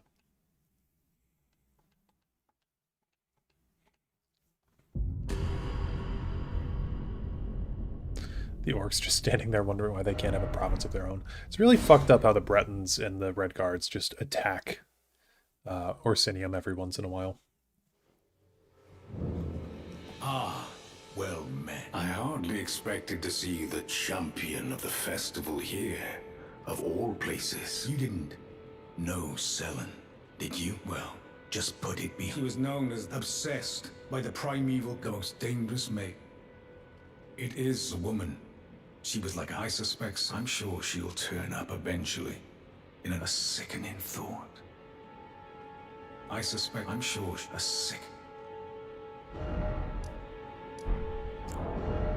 I think that we then go back to Selen and we put this soul in her. Oh no, we go to Celavis. It's all connected. All this magic stuff is connected. So then we go to Ronnie's Rise and go put the soul in. What's it called? And yeah. Sotha Sil yet again fucking about with magic cards. Yeah. It's kind of his thing. The difference between the lore and the games is so insane to me. Watching lore videos as a child made my head spin. Like, what do you mean Cyrodiil is a jungle? Godhead, what? Yeah, the lore of Elder Scrolls games is completely whack. I wonder if they'll use the bloated Kalpa cycle to be the Oblivion Crisis of the game. feel uninspired now because of the multiverse spam in media, but it could be cool to see the test. So Elder Scrolls actually has a multiverse already, which is introduced with ESO and with Athelia and the what is it, the Endless Paths or something like that. Finally, I can return to its spell. My apprentice, as thanks for procuring this. Okay. We own all of Selen's spells except Scholar's Shield and Scholar's Armament, which we're not going to use. You wish to have I not be? Okay, do we just go to Renala now? I think we just go here. I think that's the quest. White woman was lame. This could be goated. Trust. I love that everyone's just like, yeah, Athelia, that was just like the white lady. Sweetings, come out from whence? I hate multiverses. I hate multiverses. I think that they can be done okay. Be summoned to assist Sorceress Selen. Yes. We will help you, Selen. And I think then we get Jaren's Strip, which I might honestly use Jaren's helmet, because it's so cool. And it is a metal helmet.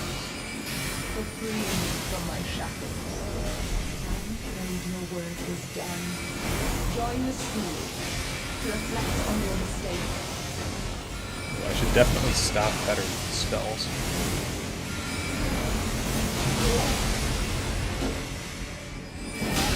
Wow, he can two-hit me.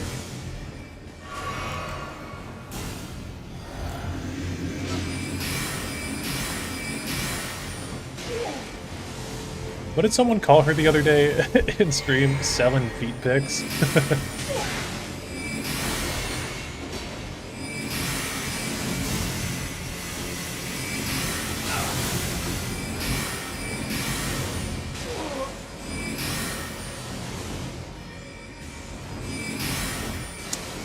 Damn.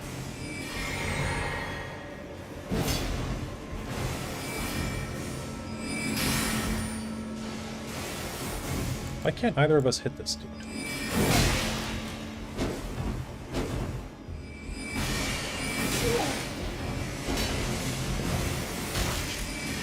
God, Jaren, stop. You're so cool, just die, please.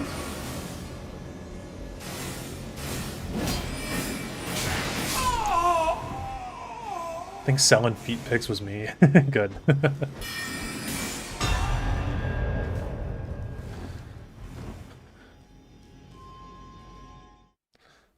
Let's make decisions and consequences irrelevant in a role-playing game. The introduction of parallel worlds ruins all universes, including ours. Yeah, I mean, kinda. I don't know.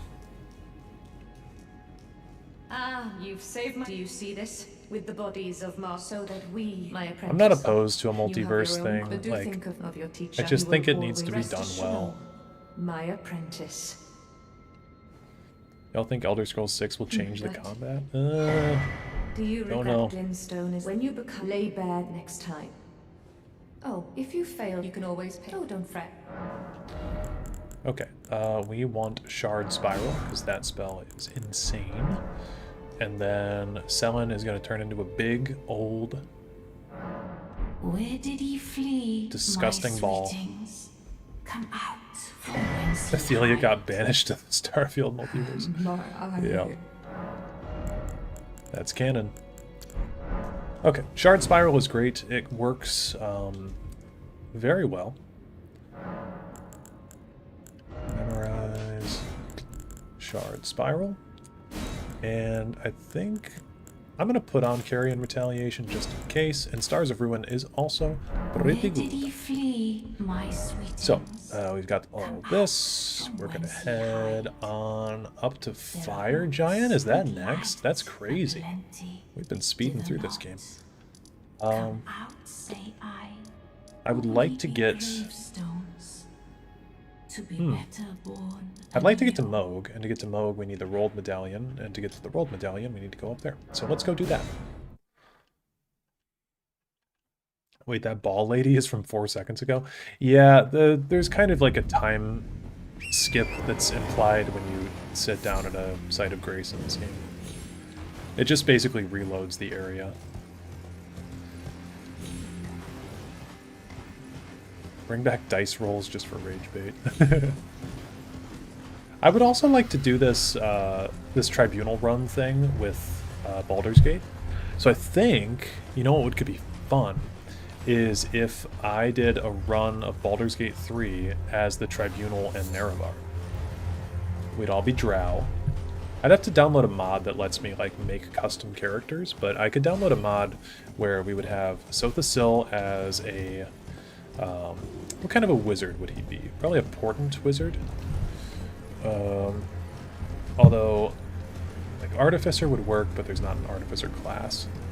Almalexia Karlak. I would make like custom characters, I think. But yeah, Almalexia would for sure be a fighter. Be a dual-wield fighter. And then Vivek would be a swords bard. And then Nerevar could be a warlock of Azura, or a paladin. He could be a hexblade warlock.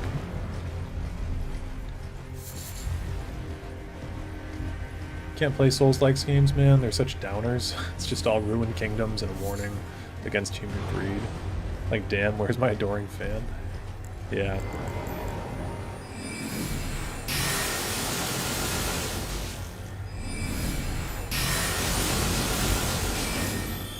What? Oh, I should have just done Carrion Slicer. Legend streams draw further. I'll definitely play some Legends soon here. I know there is a Dunmer mod for BG3 on Nexus. I would probably just use the Drow. I just like to get a mod that allows me to make custom characters. Or I could just have my friend load into my game. I could have 3 of my friends load into my game and make custom characters, and then they could just leave. So I guess I don't really need a mod. Vivek used Kim to give Withers big naturals. Well, that's canon. Withers does have big naturals. But yeah, I guess I really don't need a mod. I just need to ask 3 of my friends if they can help me out.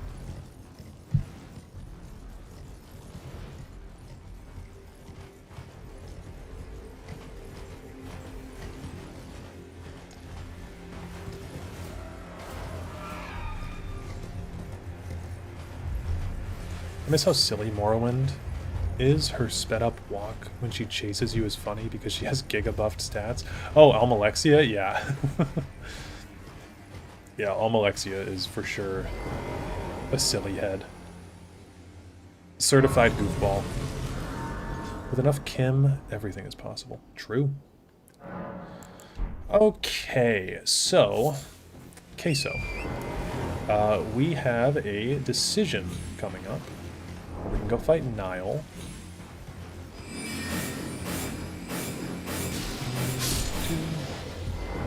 I don't know why I'm taking the time to kill this guy. We can go fight Nile, if we would like.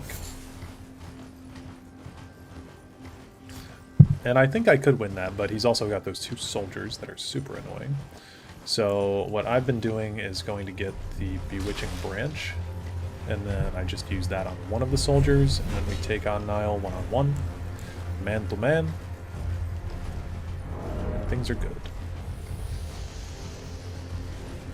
Also got a couple of housekeeping things that I need to do for this character.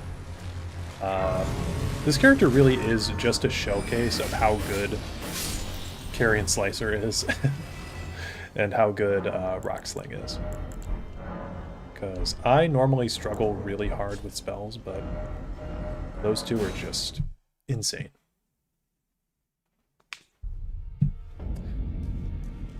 Okay, so we're good on all these fronts. I wanted to go take my shield that I've been using. Now those are of a challenge and what? And let's put on Carrion Retaliation.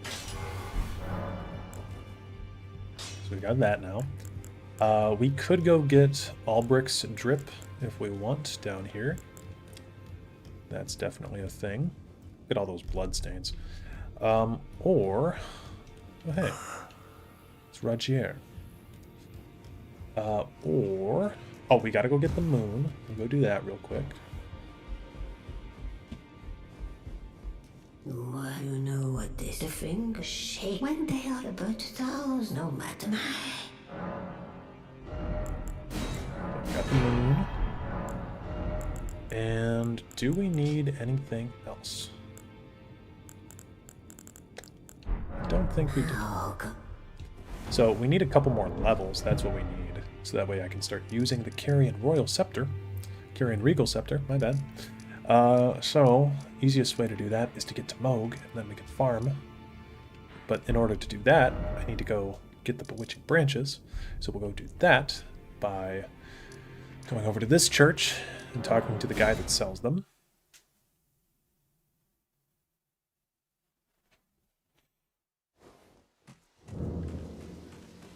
I can slot those there. I can also summon Theralina, which I have not done yet.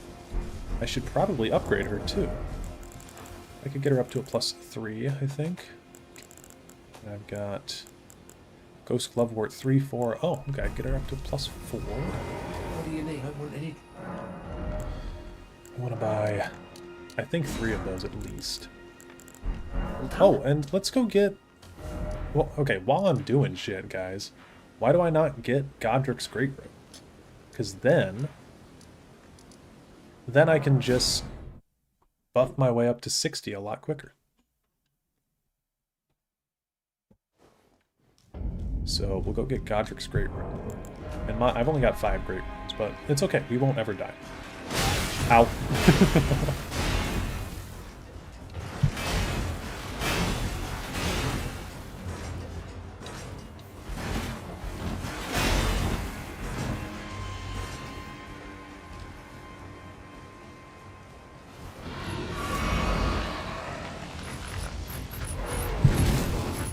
These guys got a lot more interesting after the DLC. Or they look like horn scent creatures of some sort.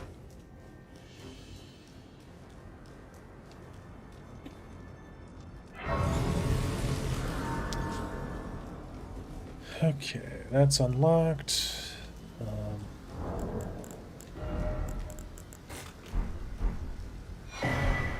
Bolt Drake Talisman.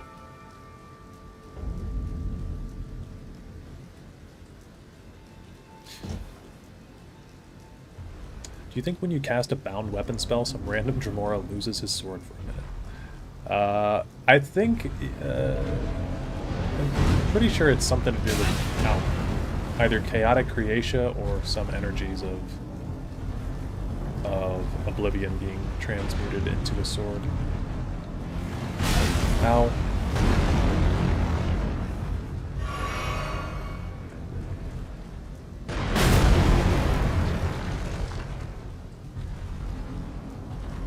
Yeah, yeah, the Dremora turns into a sword. Something like that, yeah.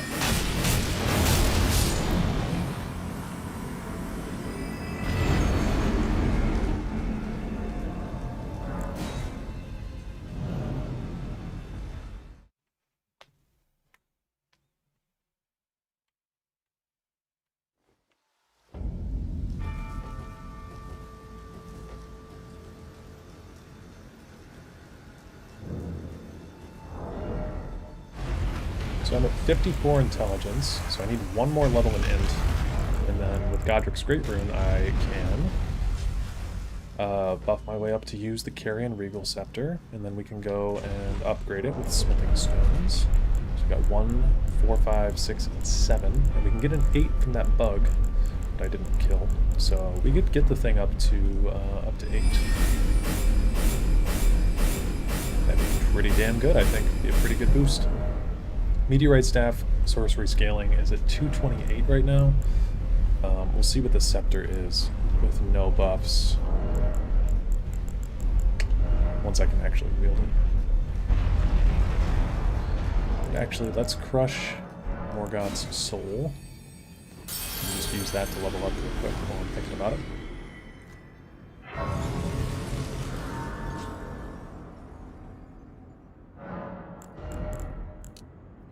One level.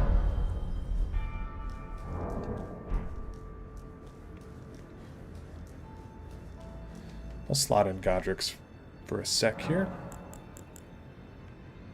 Oh, or not. Because we don't have it yet.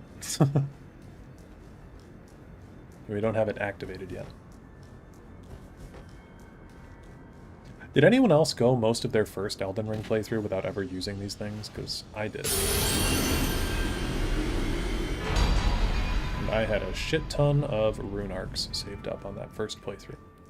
Because on my first playthrough, I went damn near everywhere that I could think of.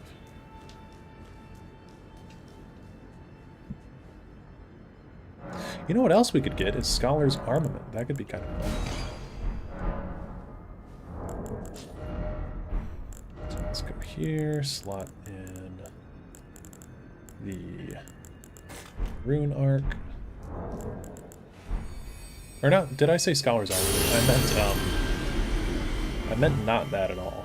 I meant the one where you stand on the ground and then you receive a magic buff. It's like over here somewhere.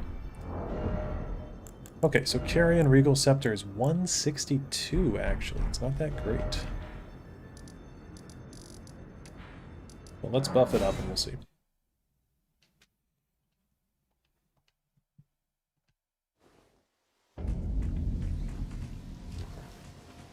Oh, there have you heard? Along the dark, it would not as lady you. Okay, so we need to buy a 2, 3, and that's it. We'll strengthen our Carrion Regal Scepter. Some.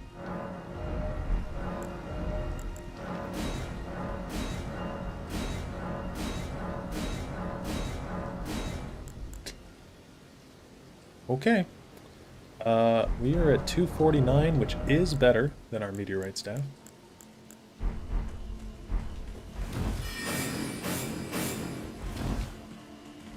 And then, I think we're also light rolling still because of the Great Rune. That's cool. Can I fit on another staff? Could I fit on the Meteorite Staff? That will make me mid-roll, but I'm not super upset with that. I'm just thinking for rock sling purposes. It'd be nice to keep the Meteor Staff equipped. I'm pretty happy with these spells. I'm pretty happy with them.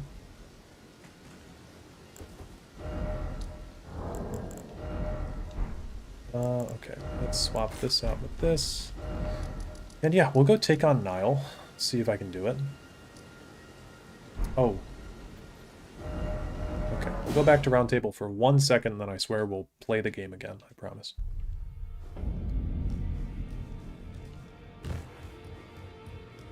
I need to go this way. There's a lot of stuff to consider when playing a magic build. A lot more than usual.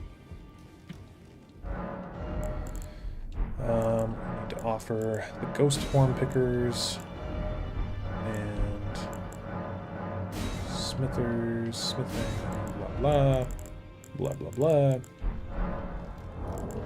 Now I need to do, I could do a Lord's Rune. I can make that work. And then we'll get Ghost Bloodwort 1 and 2. Upgrade Theralina because Sotha Sill definitely uses workers. So this will be one of our clockwork apostles.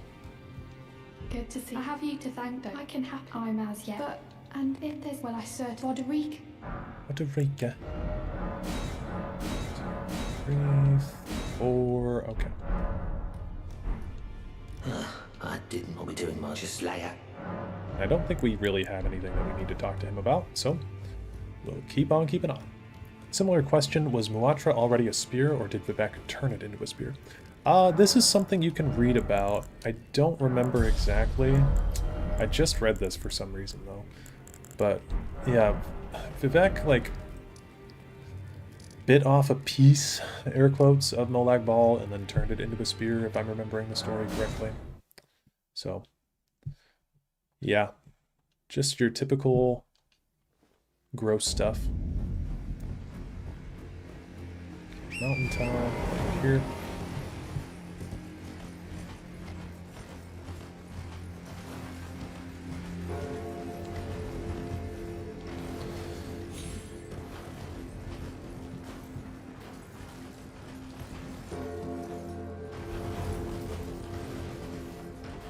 Okay, I think it's about here.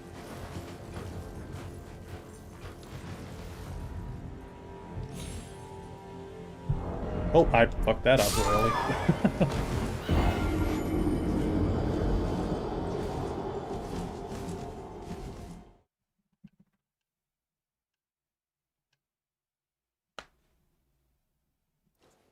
Yeah, what piece of Molag Bal did he bite off? Good question. Okay, I'll pop a rune arc before we get into this fight. I just realized I totally wasted one by dying to fall damage here. So my fingers weren't quick enough. Right. Okay, got it.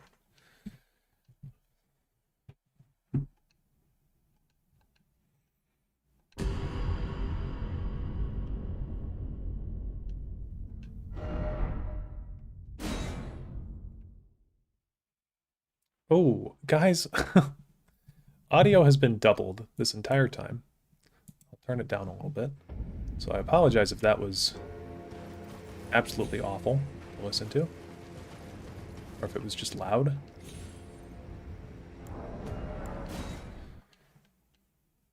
But my desktop audio and my game audio were both playing at the same time. So, didn't even notice? Okay, cool. I have college in 6 hours, and I would ideally like to sleep, so good night, everyone. Good night. Enjoy your day at college.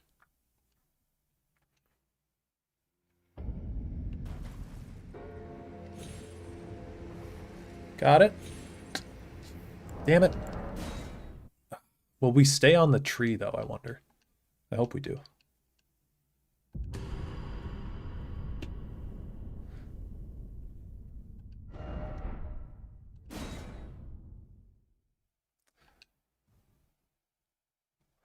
I'm back as promised Consort Radon dead. Unfortunately, not yet.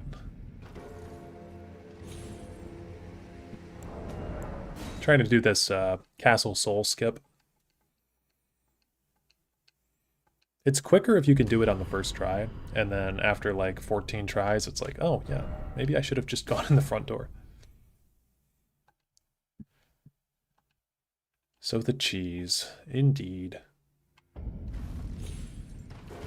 Foul cheese. Foul cheese. In search of the Elden Ring.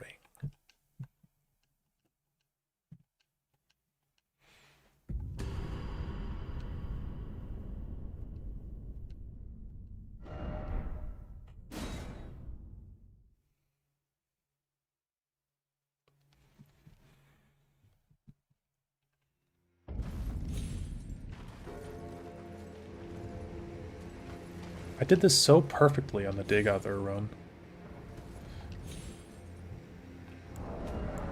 And I have not done it perfectly since. I was doing a nightmare casting for the Elden Ring movie the other day. I had Owen Wilson doing the opening narration. Oh god, that'd be funny. Foul tarnished. Yeah, wow.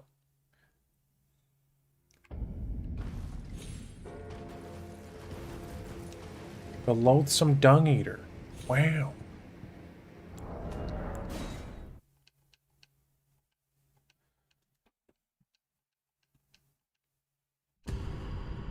I think Christopher Walken would make a good character.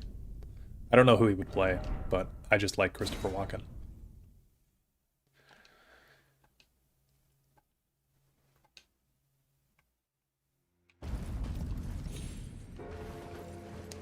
I don't know why, but I confused Owen Wilson with Christopher Walken.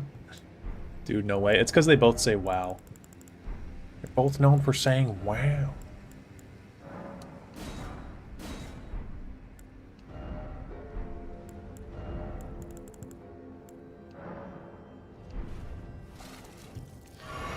Feed Torrent a little bit. This reminds me of the time I spent way too long trying to do the skip to get Euphoria early in Shadow of the Erdtree. Crazy. Landed on the tree as soon as Christopher Walken started talking, and I fucking died. Terrible. Absolutely horrendous. Can't believe you died. Didn't have enough health. Thank you for not calling it Euphoria. Well, yeah, there's no H.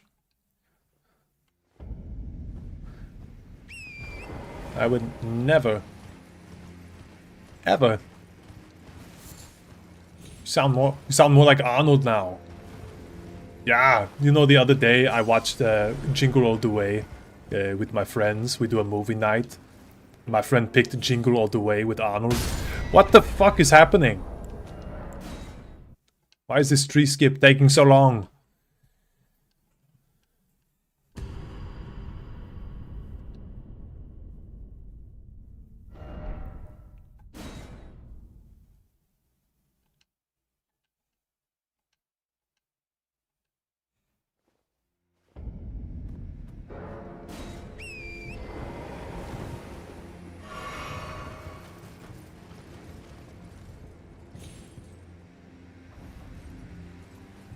God damn it. Please. Walken should be Gideon Offner. That could work.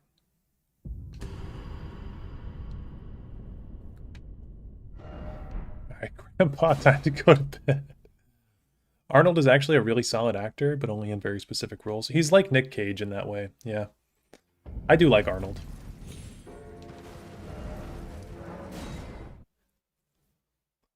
By the way, what is Christopher Walken's accent? I think I read somewhere that he's Polish, Lithuanian, or something. But my mom doesn't sound like that, sadly. Christopher Walken's accent, he's from New York, I think. He grew up in New York at the very least, so... I think he has like some twisted, fucked up version of a New York accent. Oh. God damn it, dude. Okay. We'll get into this fort, I promise. I promise it'll happen. So drugs probably, maybe.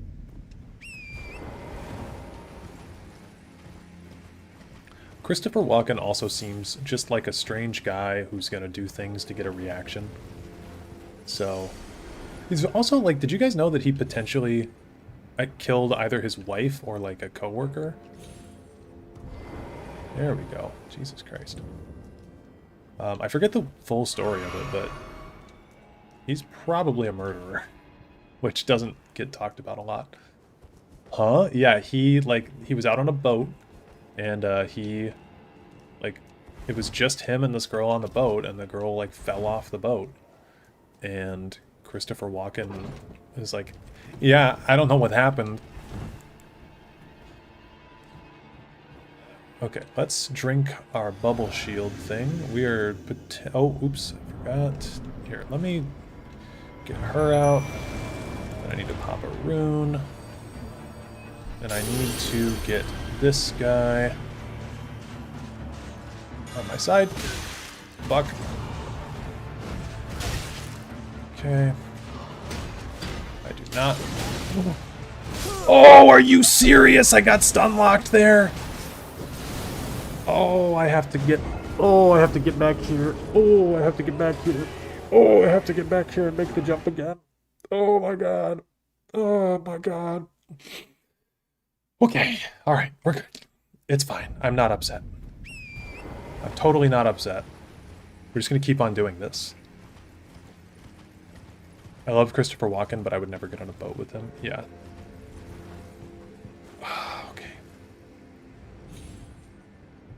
Alright, fine. I'm sick of this tree. I thought I would get it there first try. I'm sick of this tree. I don't want to die anymore. I'm over it. Walken likes lying about it being his birthday, so people on set buy him a cake. That's funny. Oh, God. I can't believe that I got stun locked there without even seeing it.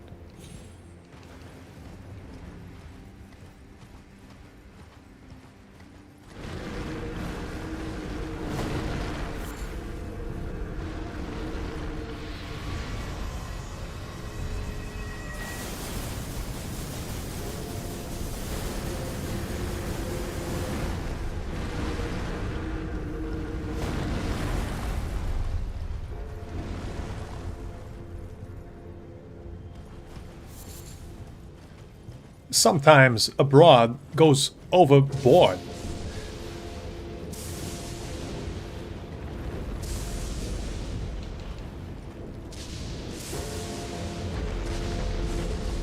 He pretends to be sad, and when someone asks what's wrong, he gives this sob story about how it's his birthday. Well, the sad thing is, it's actually my birthday. No one even got me a cake.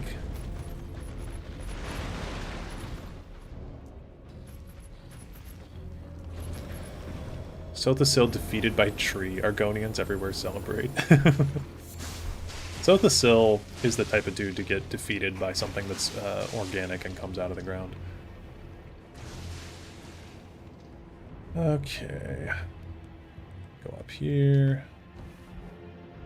We go down there. I guess I could have just run this way.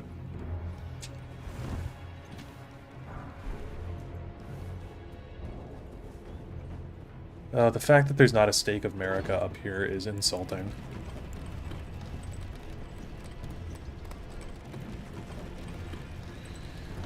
Okay, this time, surely, nothing can go wrong. We'll be totally fine. I'll eat my rune arc. I'll call in Theralina. +4 Theralina. Drink my potion. I'll even shoot a rock sling at this guy.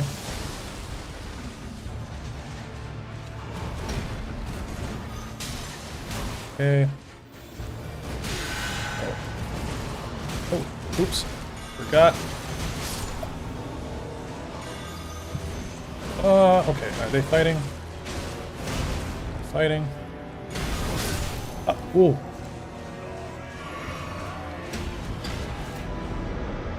Oh, God. Okay. Ooh.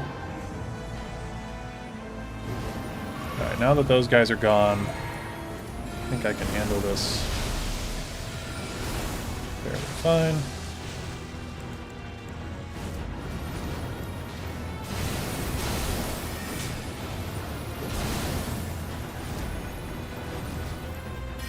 Also love this spell.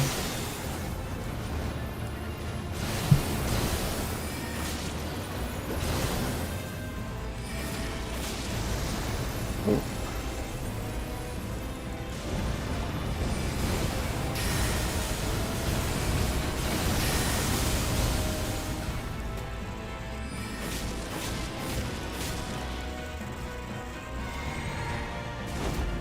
Can this guy be frostbit?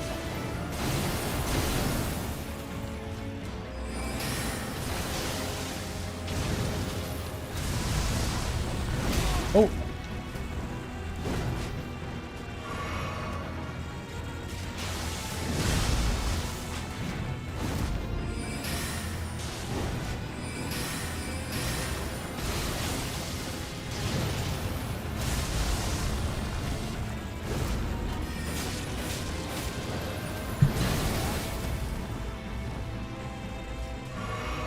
Just want to be at as much HP as I can.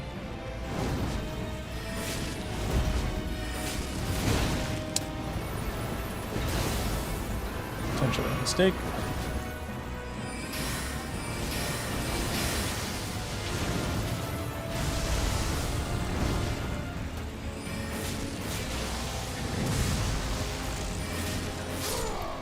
Okay. That guy is such a dickhead, because he's not difficult, but his summons are. Okay. Level up intelligence. Get it at least up to 55, that way I don't need the Great Rune. Been a while, but I got summoned a lot for this boss. Yeah, he's not too difficult once you've played the game for a while, but this guy kicked my ass the first handful of times that I played Elden Ring. Like, this boss was really bad. There used to be a skip for him, actually, where you could get behind the castle. I don't know if anyone knows about this. You could get about back here, or maybe it was about here. but you could jump off the castle, and there was a way that you could glitch your way down into this area, the consecrated snowfields. It was crazy busted.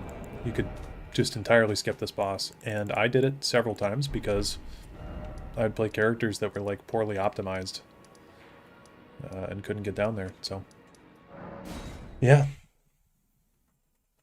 very, very annoying boss.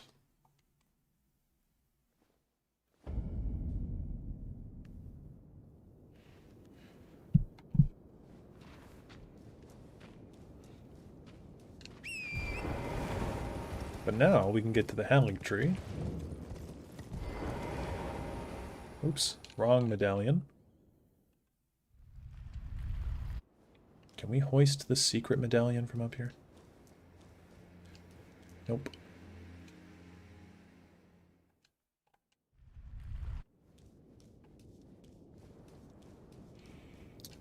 Hoist secret medallion.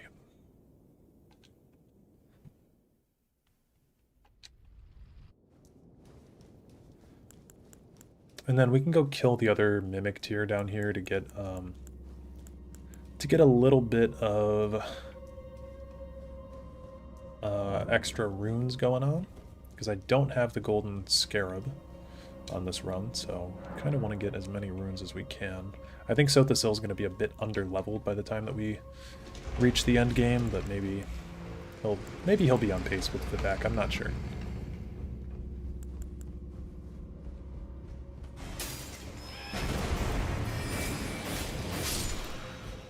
Yeah, it is unfair how good Carrion Slicer truly is. Let's go like that.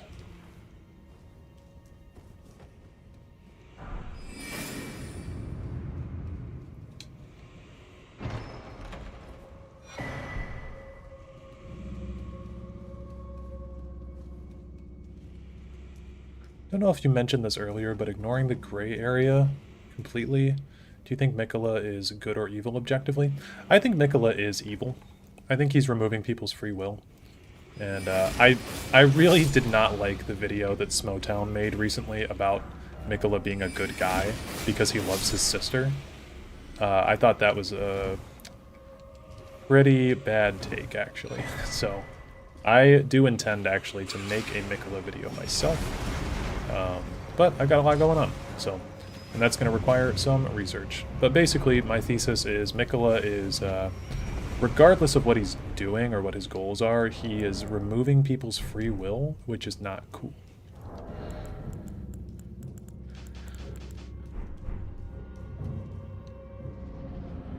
Bro, that Smowtown vid was so bad. Yeah, I think Smowtown has a hard-on for Miquella. And, it was... Like, normally I like Smowtown stuff, but that video was... I did not agree with it, man. Ophelia would hate him, yeah. Okay.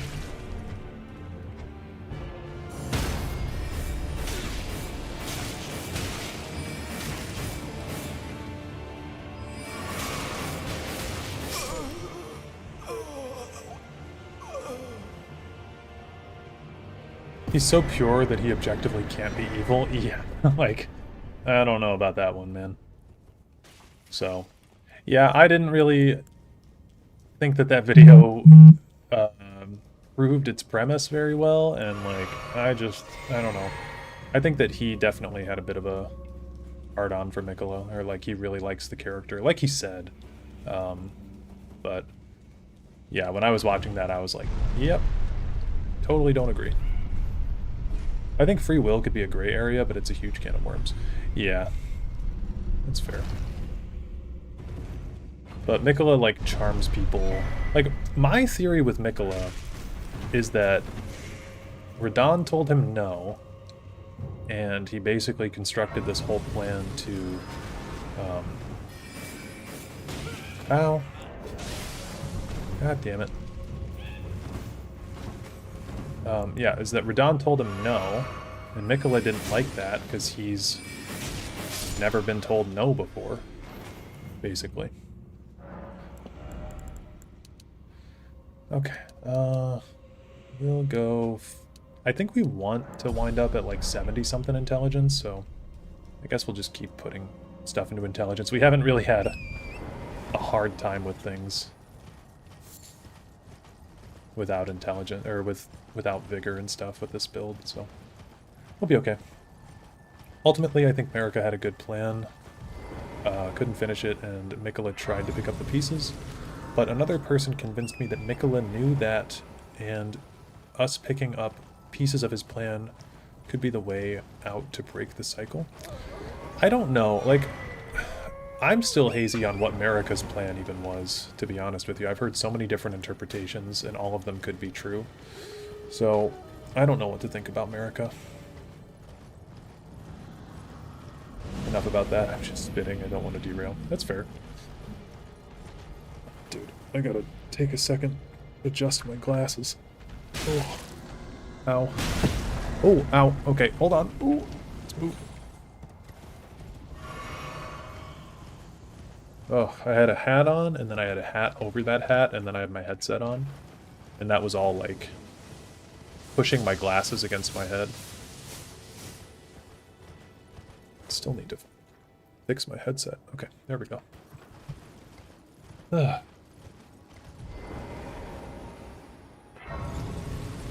We could go fight the magma worm over here as well. I think that would be fine. There's also the tree over here that we can go fight.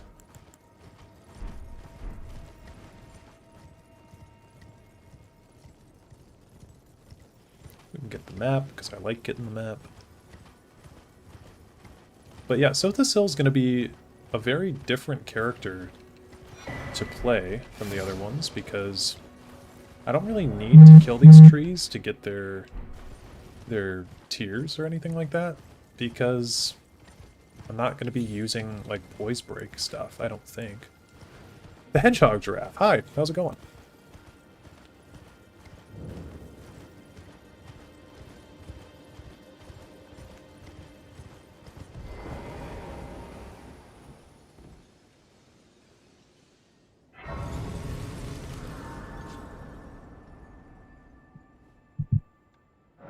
Anyone else hearing something vibrating? I'm wearing headphones. Yeah, that's my phone. Sorry, I just grabbed it and turned the vibration off.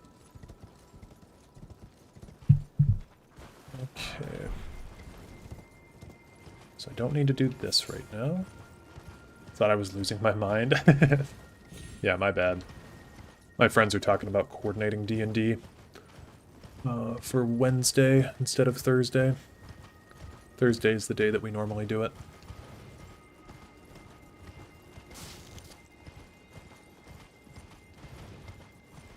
I don't know much about this game. What's your build going to be like? We've been using sorcery, which is just the like intelligence-based magic in this game.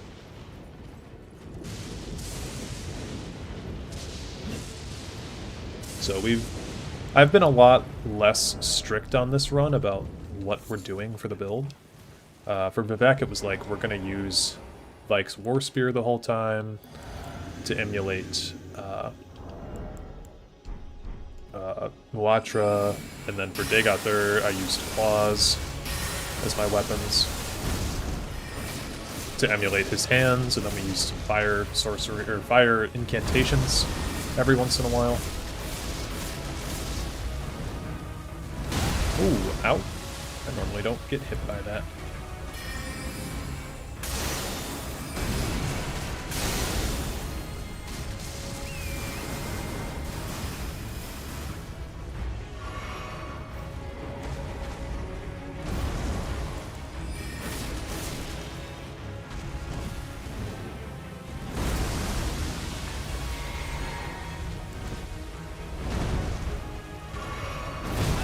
Ow.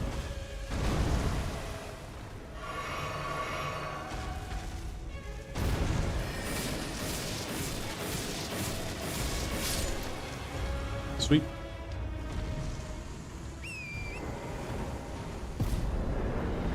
Come to think of it, I don't know that we killed the tree in Dragon Barrow. Don't know that we did that.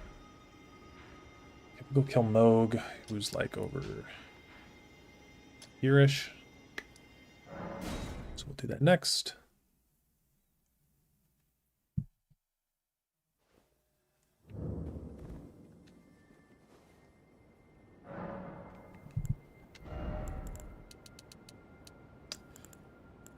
I'll put an extra point into endurance. Just to get up to an even number.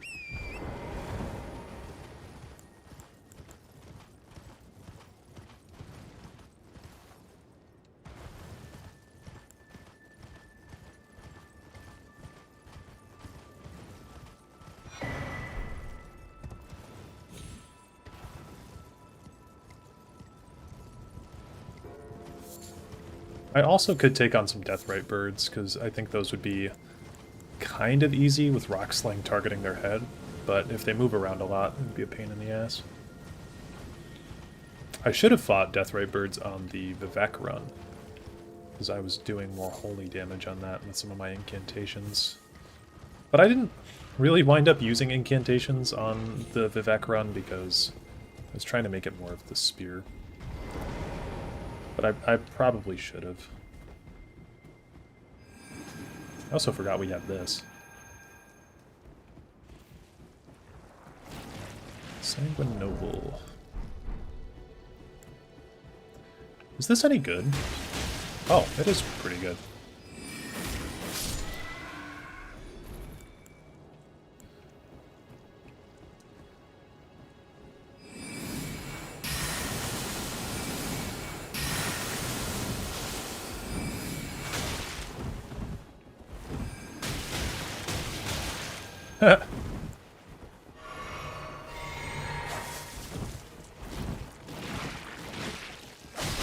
I'm dead. I never wanted to do any int build since Dark Souls until very recently in Elden Ring. It's almost exclusively a Carrion Knight themed build. All those sword sorceries are very fun. The sword sorceries are cool. I think that a lot of the sorceries can be fun. This sucks as a spawn, by the way. I might just do the cheese for this guy where you can get him to roll off the edge, because I don't want to fight. I don't want to fight an NPC. I just don't want to do it right now.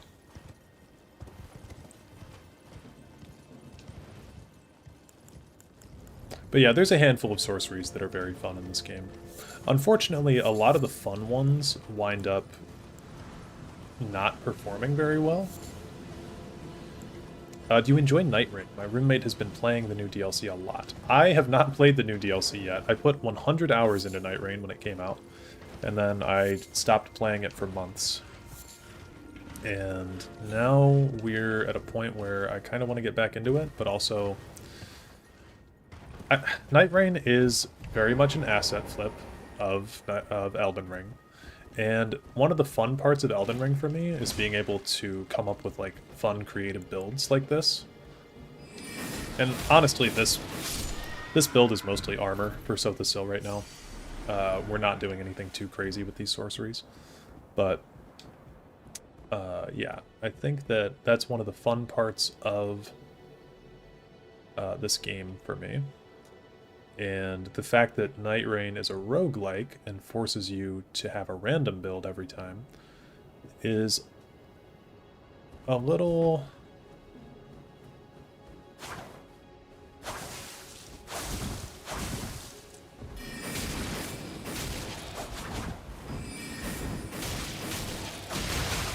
Are you serious?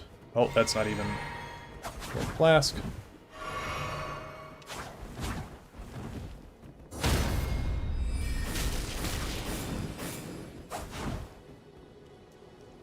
Jesus Christ.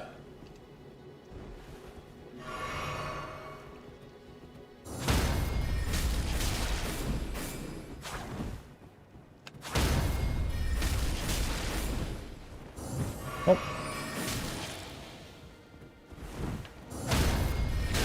Are you fucking serious? Come on.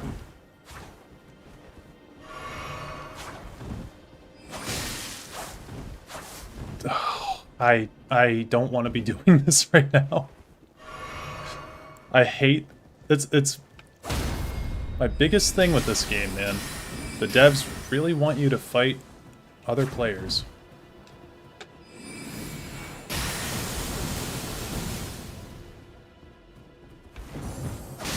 Oh my god, what a fucking asshole. Ah, okay.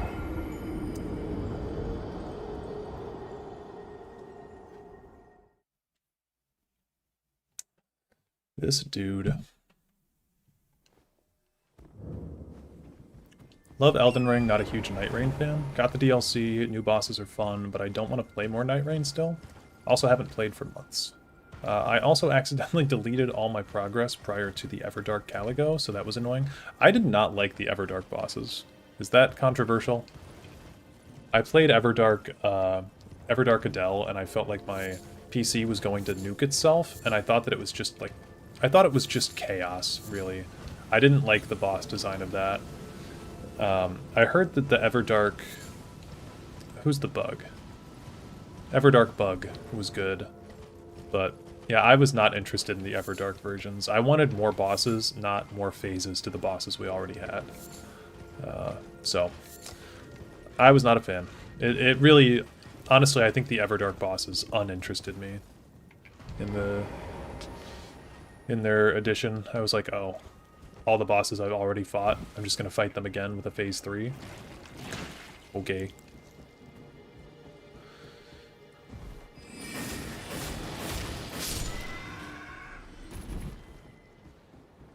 Alright, give me my runes, please. I'm gonna try this again.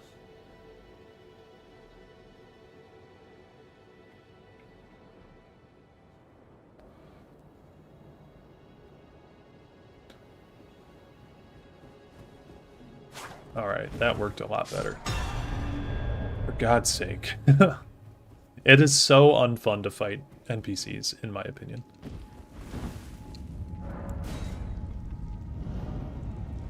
Moat Gang is stupid, yeah.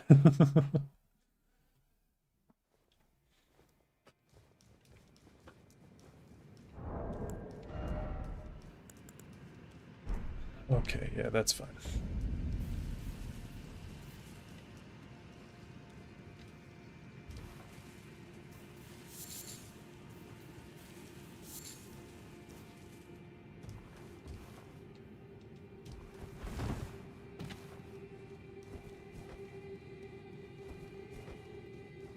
So now that we're here, I think we can rune farm for a bit.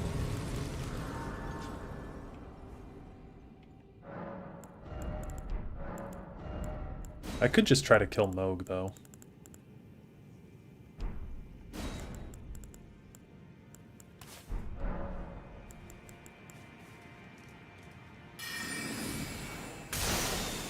Will that hit? Yeah, I don't think the range is far enough to aggro that guy.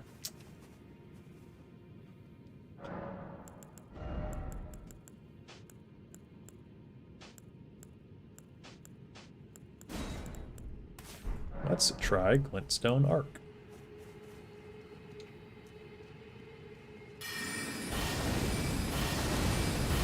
Oh yeah, this is what I would like to call a waste of time, I think.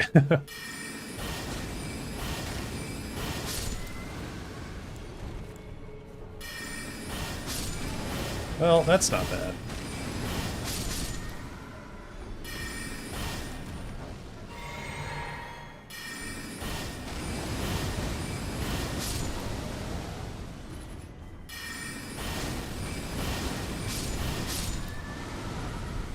Yeah, I guess that's not bad. It's just, this is going to be very time consuming. So.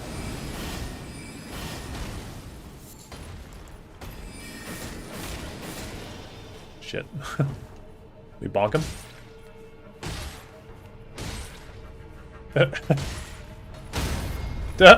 No way we stance broke him. That's crazy. Ooh.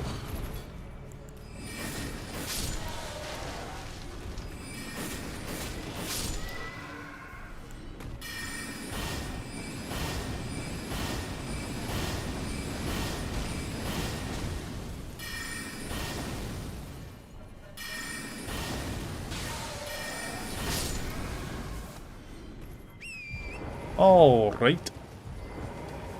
That's like A level. Yeah, that's not worthwhile to do at all.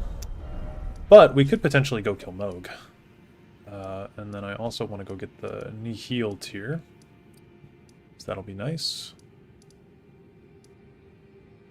Which is over here. At this church.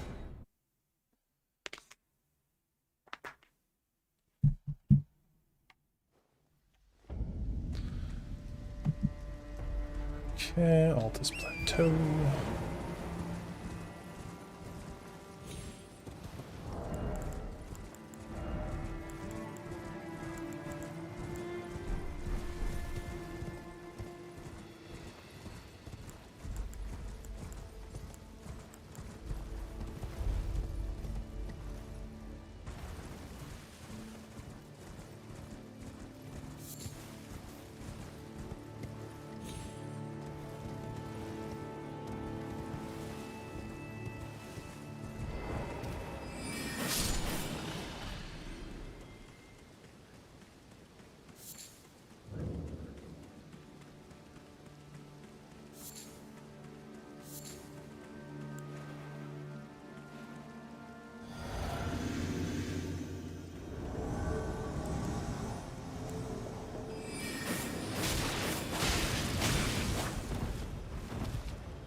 Oh my god.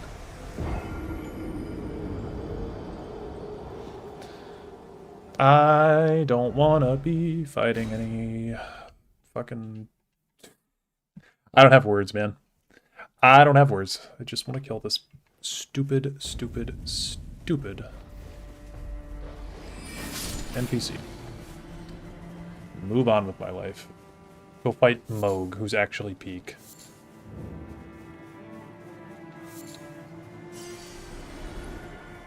Yeah, rar.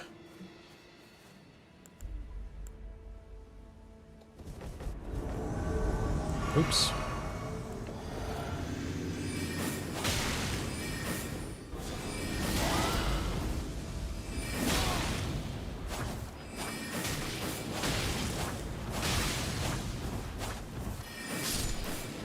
Jesus Christ.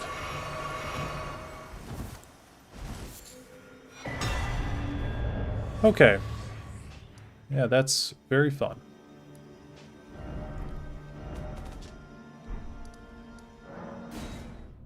At least it's not the bear version of that spell. What's the difference?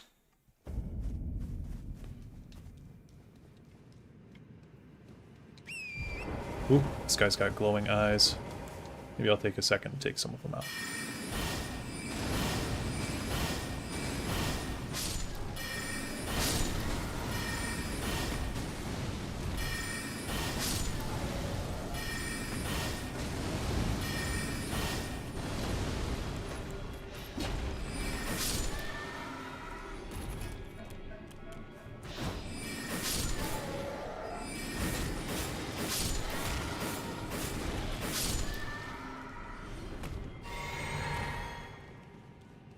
Guys aren't giving you a break? Nope.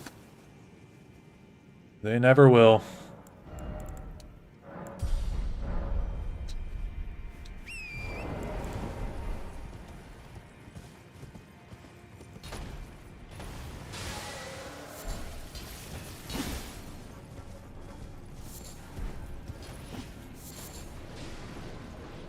Comes out fast, can be cast twice. Gotcha.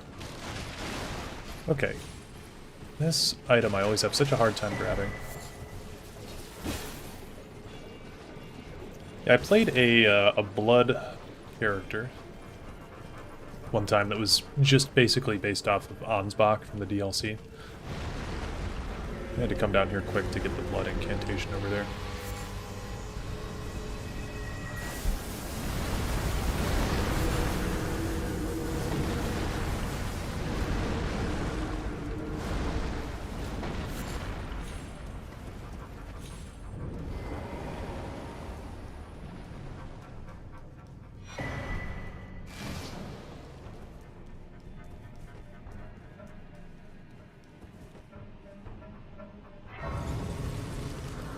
Yeah, does anybody have any ideas for like a metallic spirit ash that we could use, or some kind of a construct spirit ash? Because I think the fanged imps are like maybe our best option right now in terms of actual constructs or something, but I can't really think of anything else.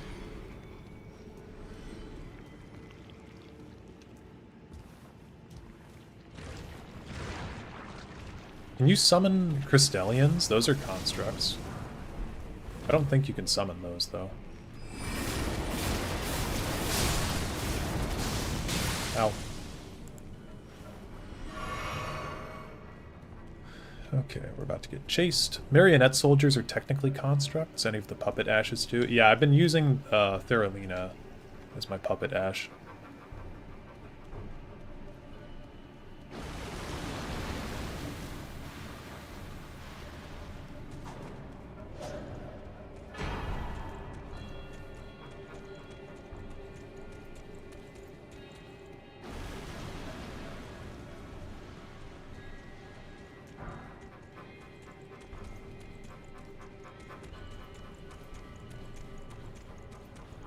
I could have gotten the Dung Eater, I suppose.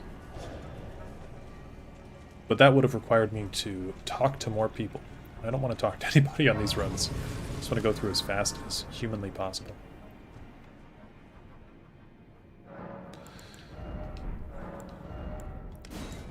Okay, let's see if we can get Moog.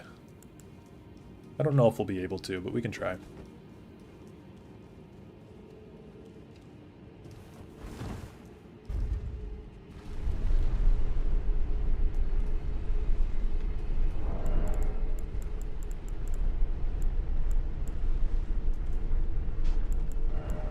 We don't need that shield. So we can hold both of these. Skip. We'll bring Theralina in, just for fun. She's gonna die really quick, but we'll bring her in anyway. I should have brought some more spells. Oops.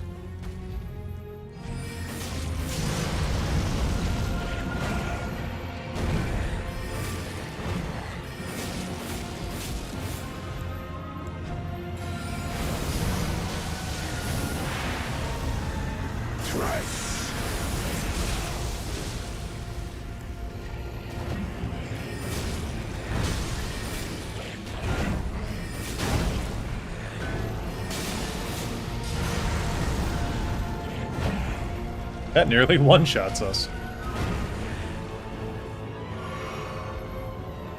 So I guess we really do need to be at full HP.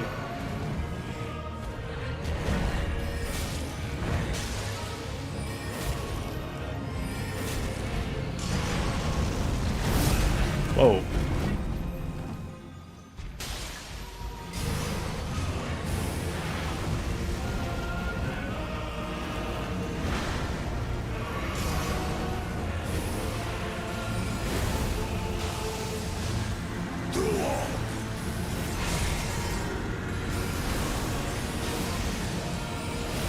I think we may be able to poise break. Yeah, there we go.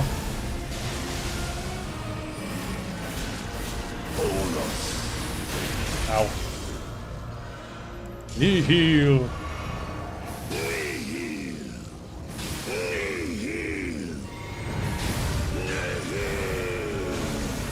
Oh,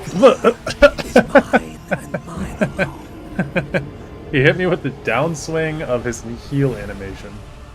That's rough. Okay, I want to get more sorceries going on, though. Let's do this. I think this is more than doable, though. The midpoint.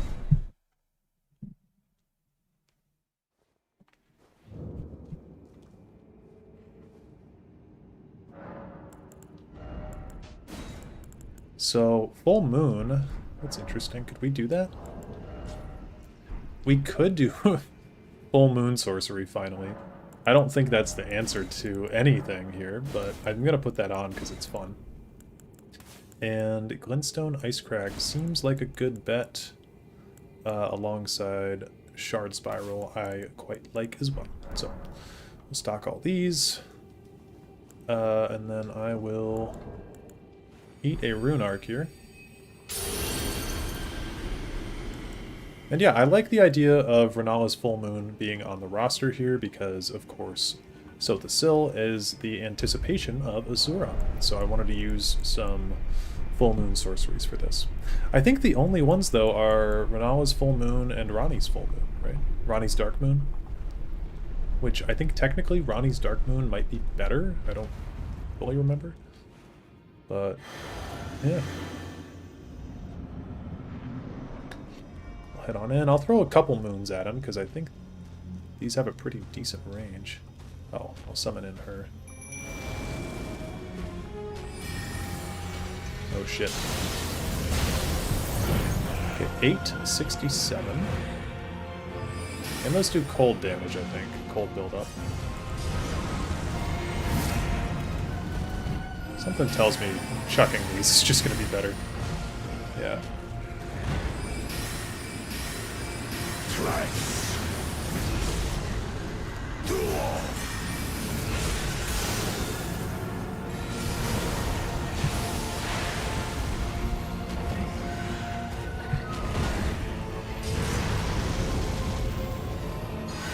Oh, she healed. Sweet.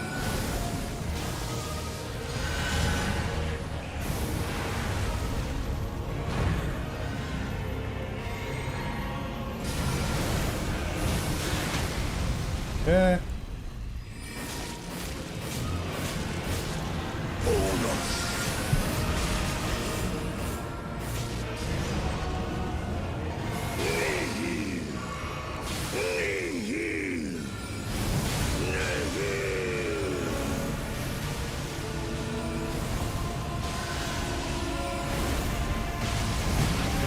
Yow. Whew.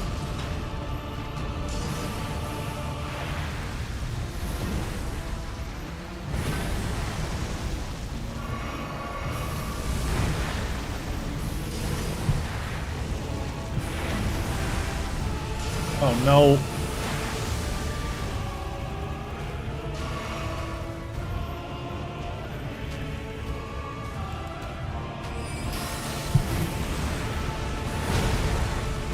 Ooh, Moog, come on, dude. Oh, let me live, bro. Attack Dareloth. Stop it. Attack Dareloth, please. I beg of you. Shit. Oh, thank you. Thank you, buddy.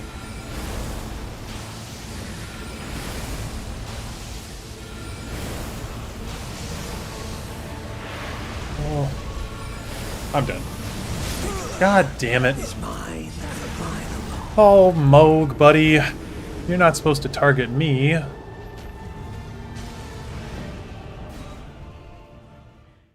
Yeah, his damage is crazy, but our health is also really low. And we're wearing one robe, so... tough showing.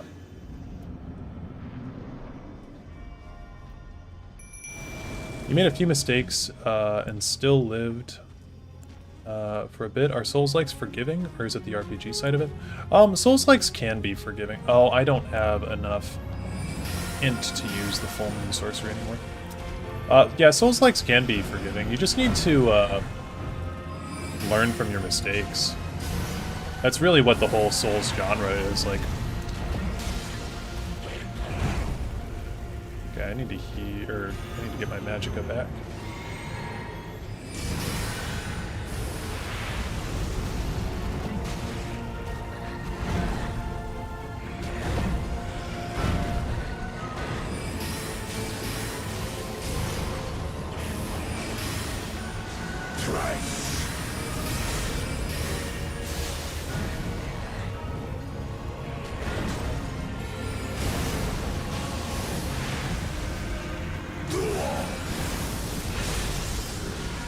Ah!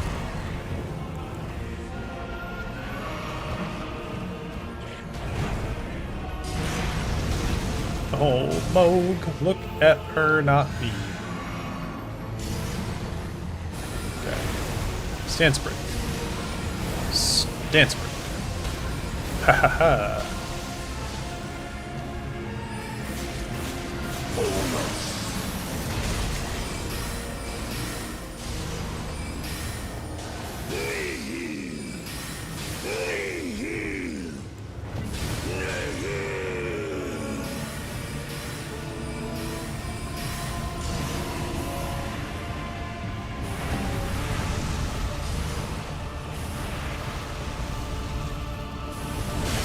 Oh, that is such a long attack.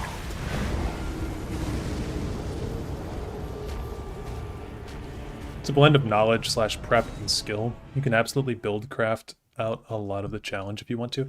Yeah, so like this guy right here, we're fighting him at character level 79, which is like pretty... you're not supposed to do that. But also, the build that we're going for is... Like, I've basically only dumped points into mind, intelligence, and vigor, so it's not a very well-rounded build either. So we're very, very squishy.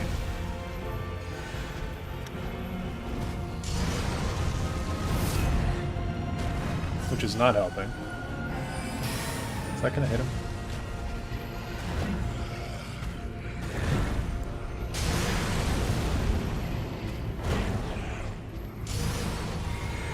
Yeah, this is the boss you fight to get into the DLC.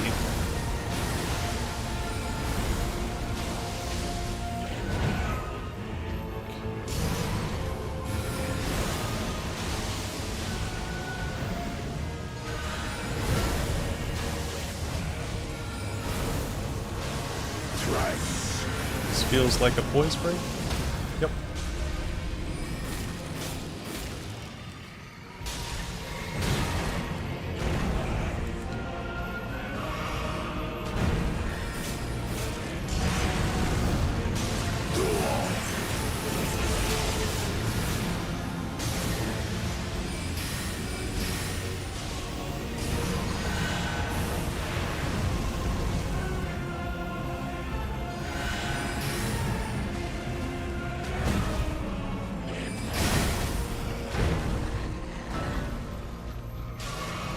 Ugh, oh, let me heal.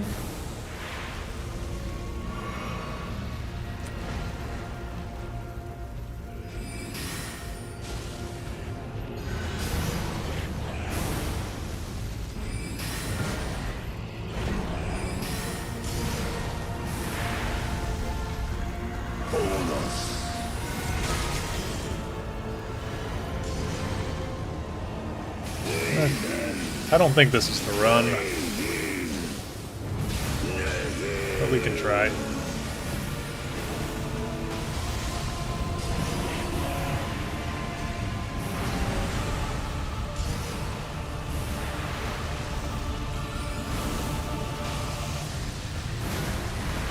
Oh. Oh, Faralina is almost gone.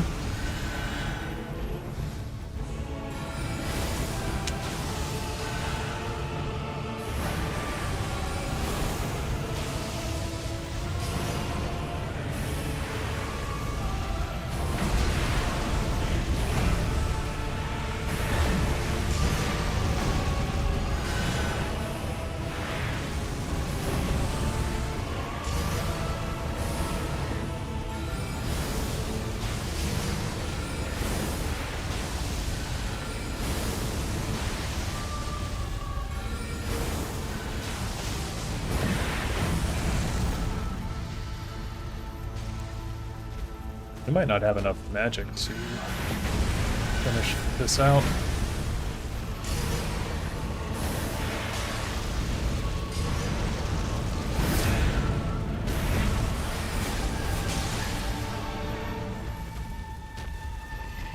Oh, you input reading piece of shit! God, he waited for me to do something. Oh, he waited for me to chug my drink and then he hit me. What a piece of shit. I love this boss, though.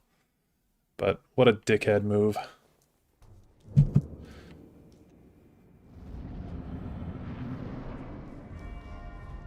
Alright, buddy. You're gonna let me into this DLC tonight. I don't even know what I want in the DLC. I know that there's something that I want in there.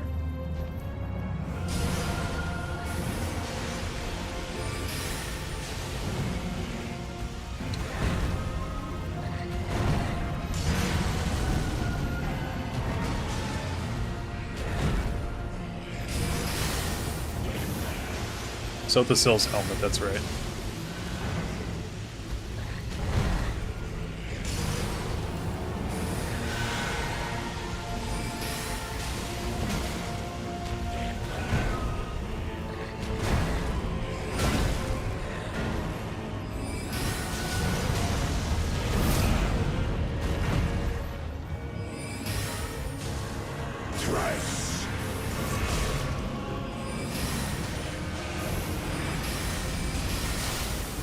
Okay, we got the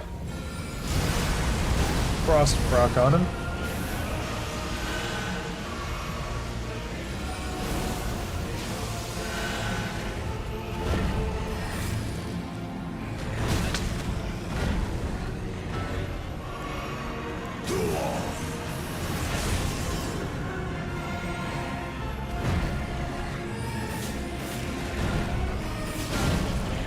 Really is no time.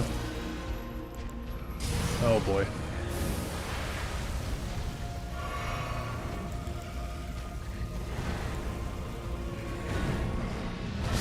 Oh damn. Alright, that's really rough.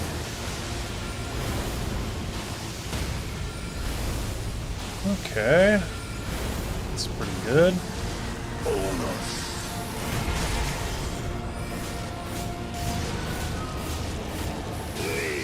Try frost proc him here.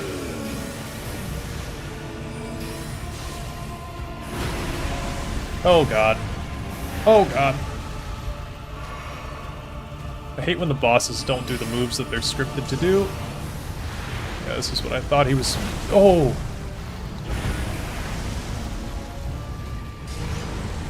This is what I thought he was gonna do.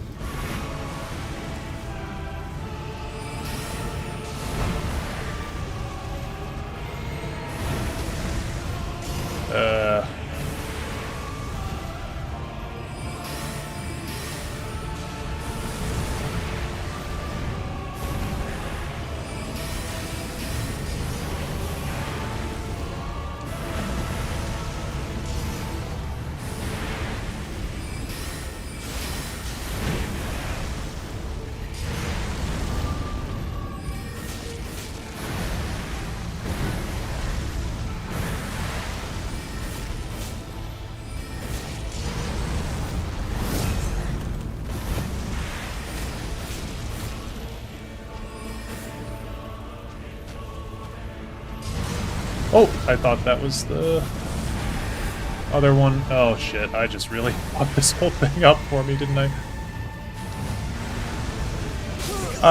I really fucked that whole thing up for me. Well, I started panicking. It's a Golem Spirit Ash that's actually crazy tanky. Yeah, that one is in the DLC though, isn't it? We could go get him though, that could be fun. Telu. Oh, I can't believe I fucked that one up though. That sucks. Alright, my clockwork apostle, come back to me.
That was a garbage run.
Okay, I think we can stance break him here.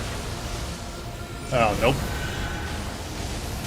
Can't do that. Oh, shit. Oh. I didn't drink my heal juice. Shit. Is he confused? Oh god, he seems horribly confused.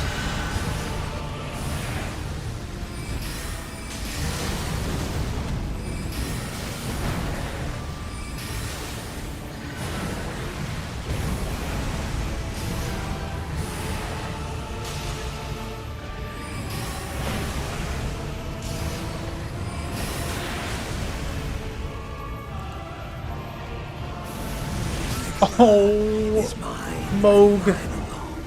Moog. Oh, Moog. God damn it, dude. Alright. Alright. One more try and then I'm done with Moog for right now. I really thought I could come down here and style on him, but I don't think that I can. At least not without going back to the not the bonfire, the Site of Grace, reallocating some potions, because I don't have enough magic to deal with him.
Okay, that's better.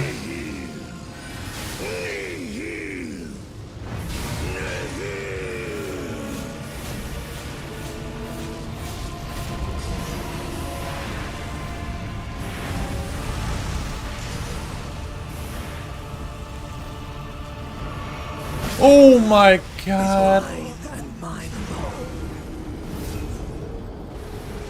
Okay, we'll go do something else. That really sucks. Ugh, Moog. Making me go to other places. Okay, well I guess we have Fire Giant that we can do. What else can we do? I guess the Moog struggles have kind of maybe evened this run out, because we didn't really struggle early game hardly at all. I think Renala we got second try. Godric, I want to say, was first try. I think Margit was first try. Morgott was second try. Who else did we fight? Niall took 2 tries. We had a lot of time on that tree, though. But Niall took 2 tries.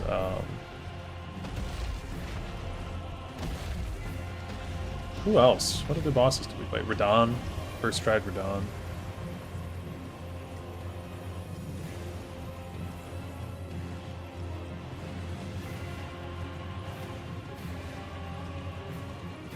Draconic Tree Sentinel, I think we first tried him, too. So, it's been a pretty fast run. I guess we had to hit a wall somewhere, so our wall will be that guy.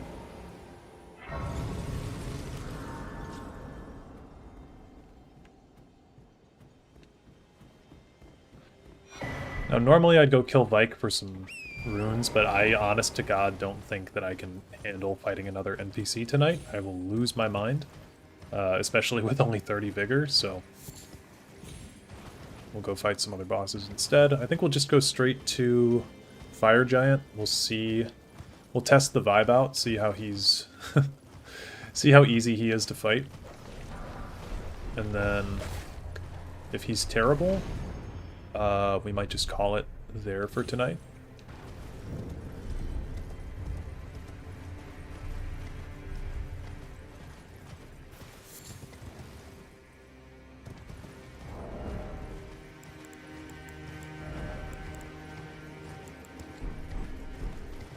And yeah, then on my own time, maybe I can go around and kill some shitty bosses, gather some shitty talismans that people don't really want to, people might not, I guess, want to see.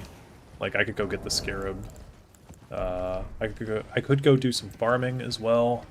I could go fight the rest of the little tree guys. But I think we definitely need to get our build up a little bit higher for vigor, because if I'm getting one shot by Moog, the DLC is going to be really scary. So I would consider myself like pretty good at Elden Ring, but I'm not that good to where I'm not going to get hit by stuff.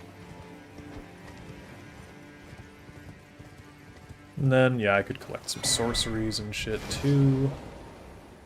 So that's my basic plan.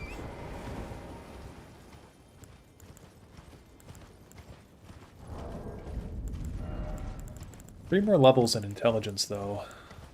We do get to 70.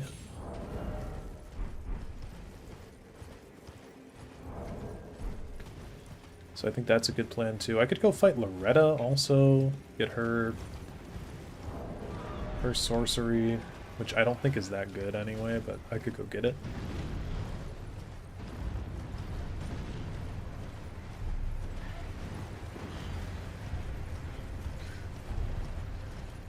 Yeah, I forget what level Vivek wound up at. I think it was like level 147 or something like that.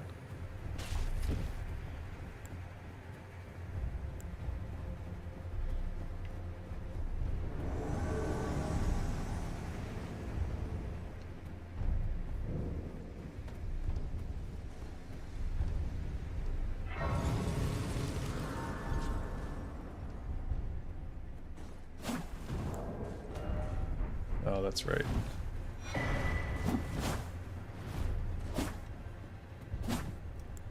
Okay.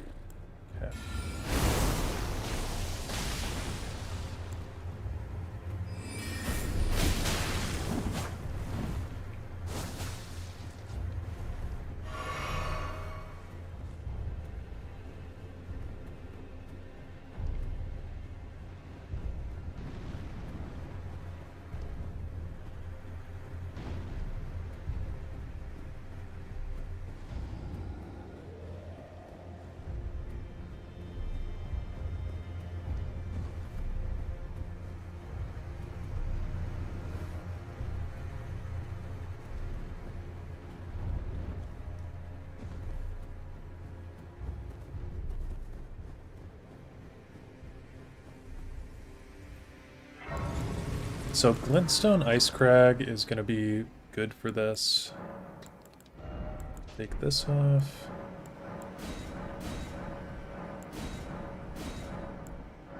I'm gonna need, honestly, maybe like a 4-7 split, because this dude has a ton of HP. Take that off.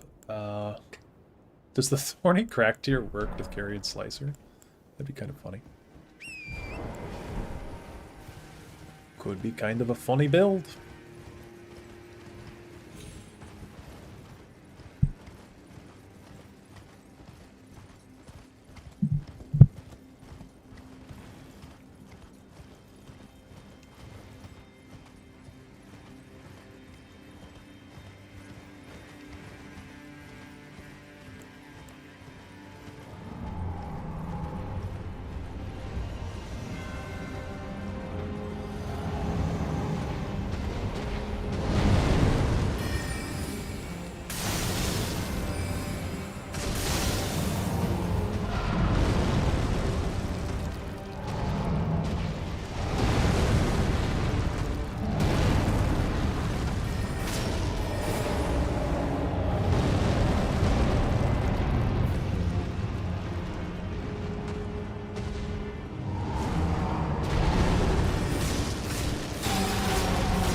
Okay, so did we just go all blue? I think we just go all blue, because if we get hit once, we die.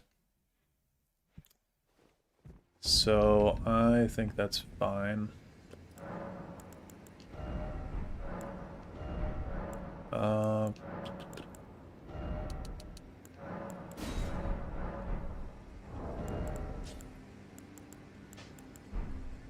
And Stone Barb doesn't seem like it's doing anything. So honestly, I'll take my one-shot protection. And then I'll be good to go.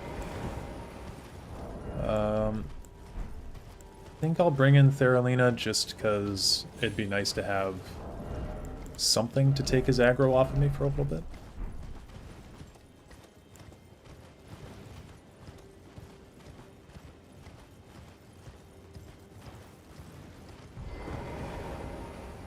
I really am a big fan of Faith builds in Elden Ring, but I'm not so big on Int builds usually.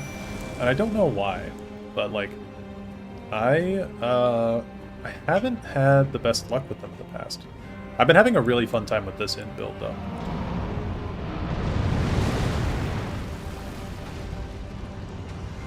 Theralina is almost dead.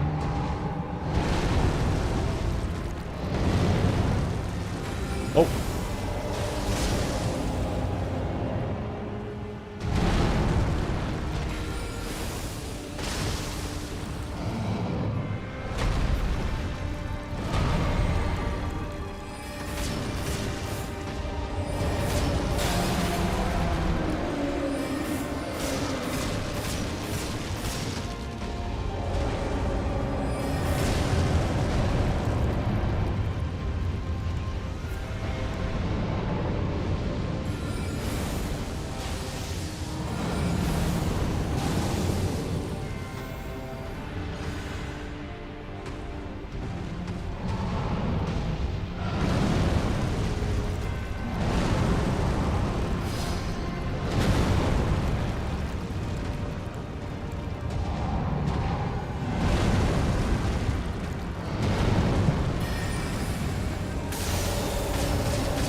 Eh.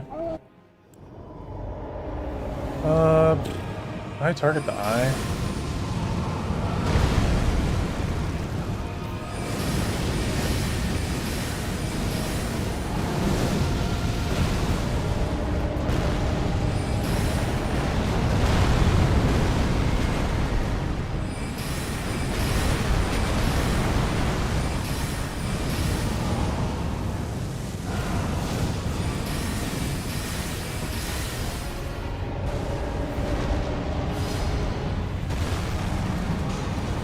Damn, there goes my one-shot protection.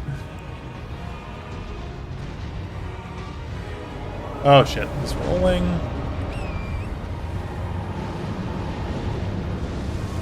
Just throw fireballs.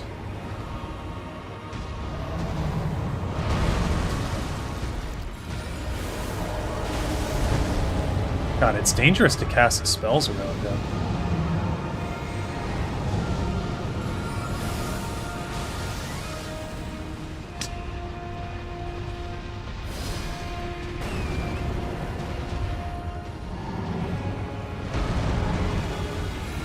Ah! Oh! Oh, that was close. This has been, what, like, nearly an hour of me struggling with bosses at this point. That is rough.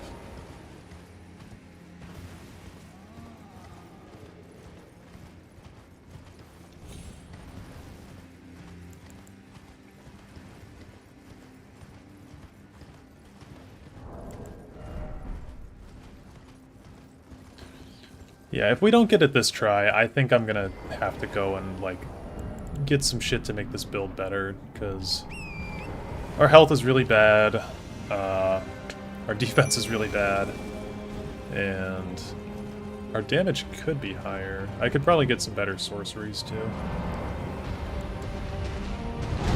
I could improve our summons. So yeah, this might just be something that isn't gonna happen at the moment.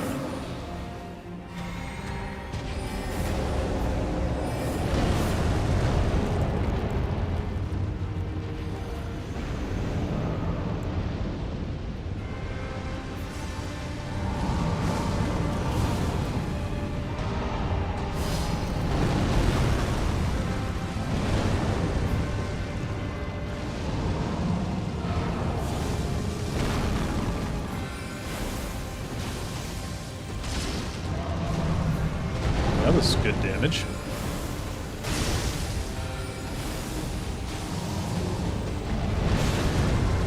One-shot protection, thank you.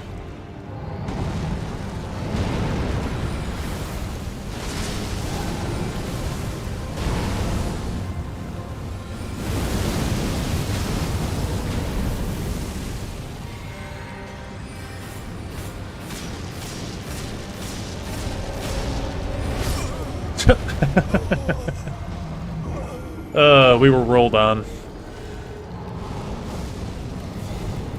Okay. Yeah. We might just need a better build. Theralina's carrying the run right now. No one runs around aimlessly better than her. Yeah. True. True. Okay, yeah, I think that we're reaching a serious roadblock with this character, so I am gonna have to do some level up stuff off camera. Right now we're level what? Level 79, and we are at 6 hours and 49 minutes. So I'm gonna quit out. We'll see how much time it takes me to do all this stuff. Yeah, I think I want to look for a better Spirit Ash. Although I do like that Theralina heals me. But I need a better Spirit Ash. I need, I think, 3 more levels in Int and 10 more levels in Vigor would go a long way. And even more Endurance would help for spellcasting. So that's what we're going to do. But yeah, I mean, people are leaving the stream anyway, so I'll power ourselves up, and then I won't kill any major bosses though. Then we'll stream again either tomorrow, sometime this week, I don't know, whenever I've got time. So, thank you guys for joining. I really appreciate it, and I will talk to you guys in the next one. Peace out.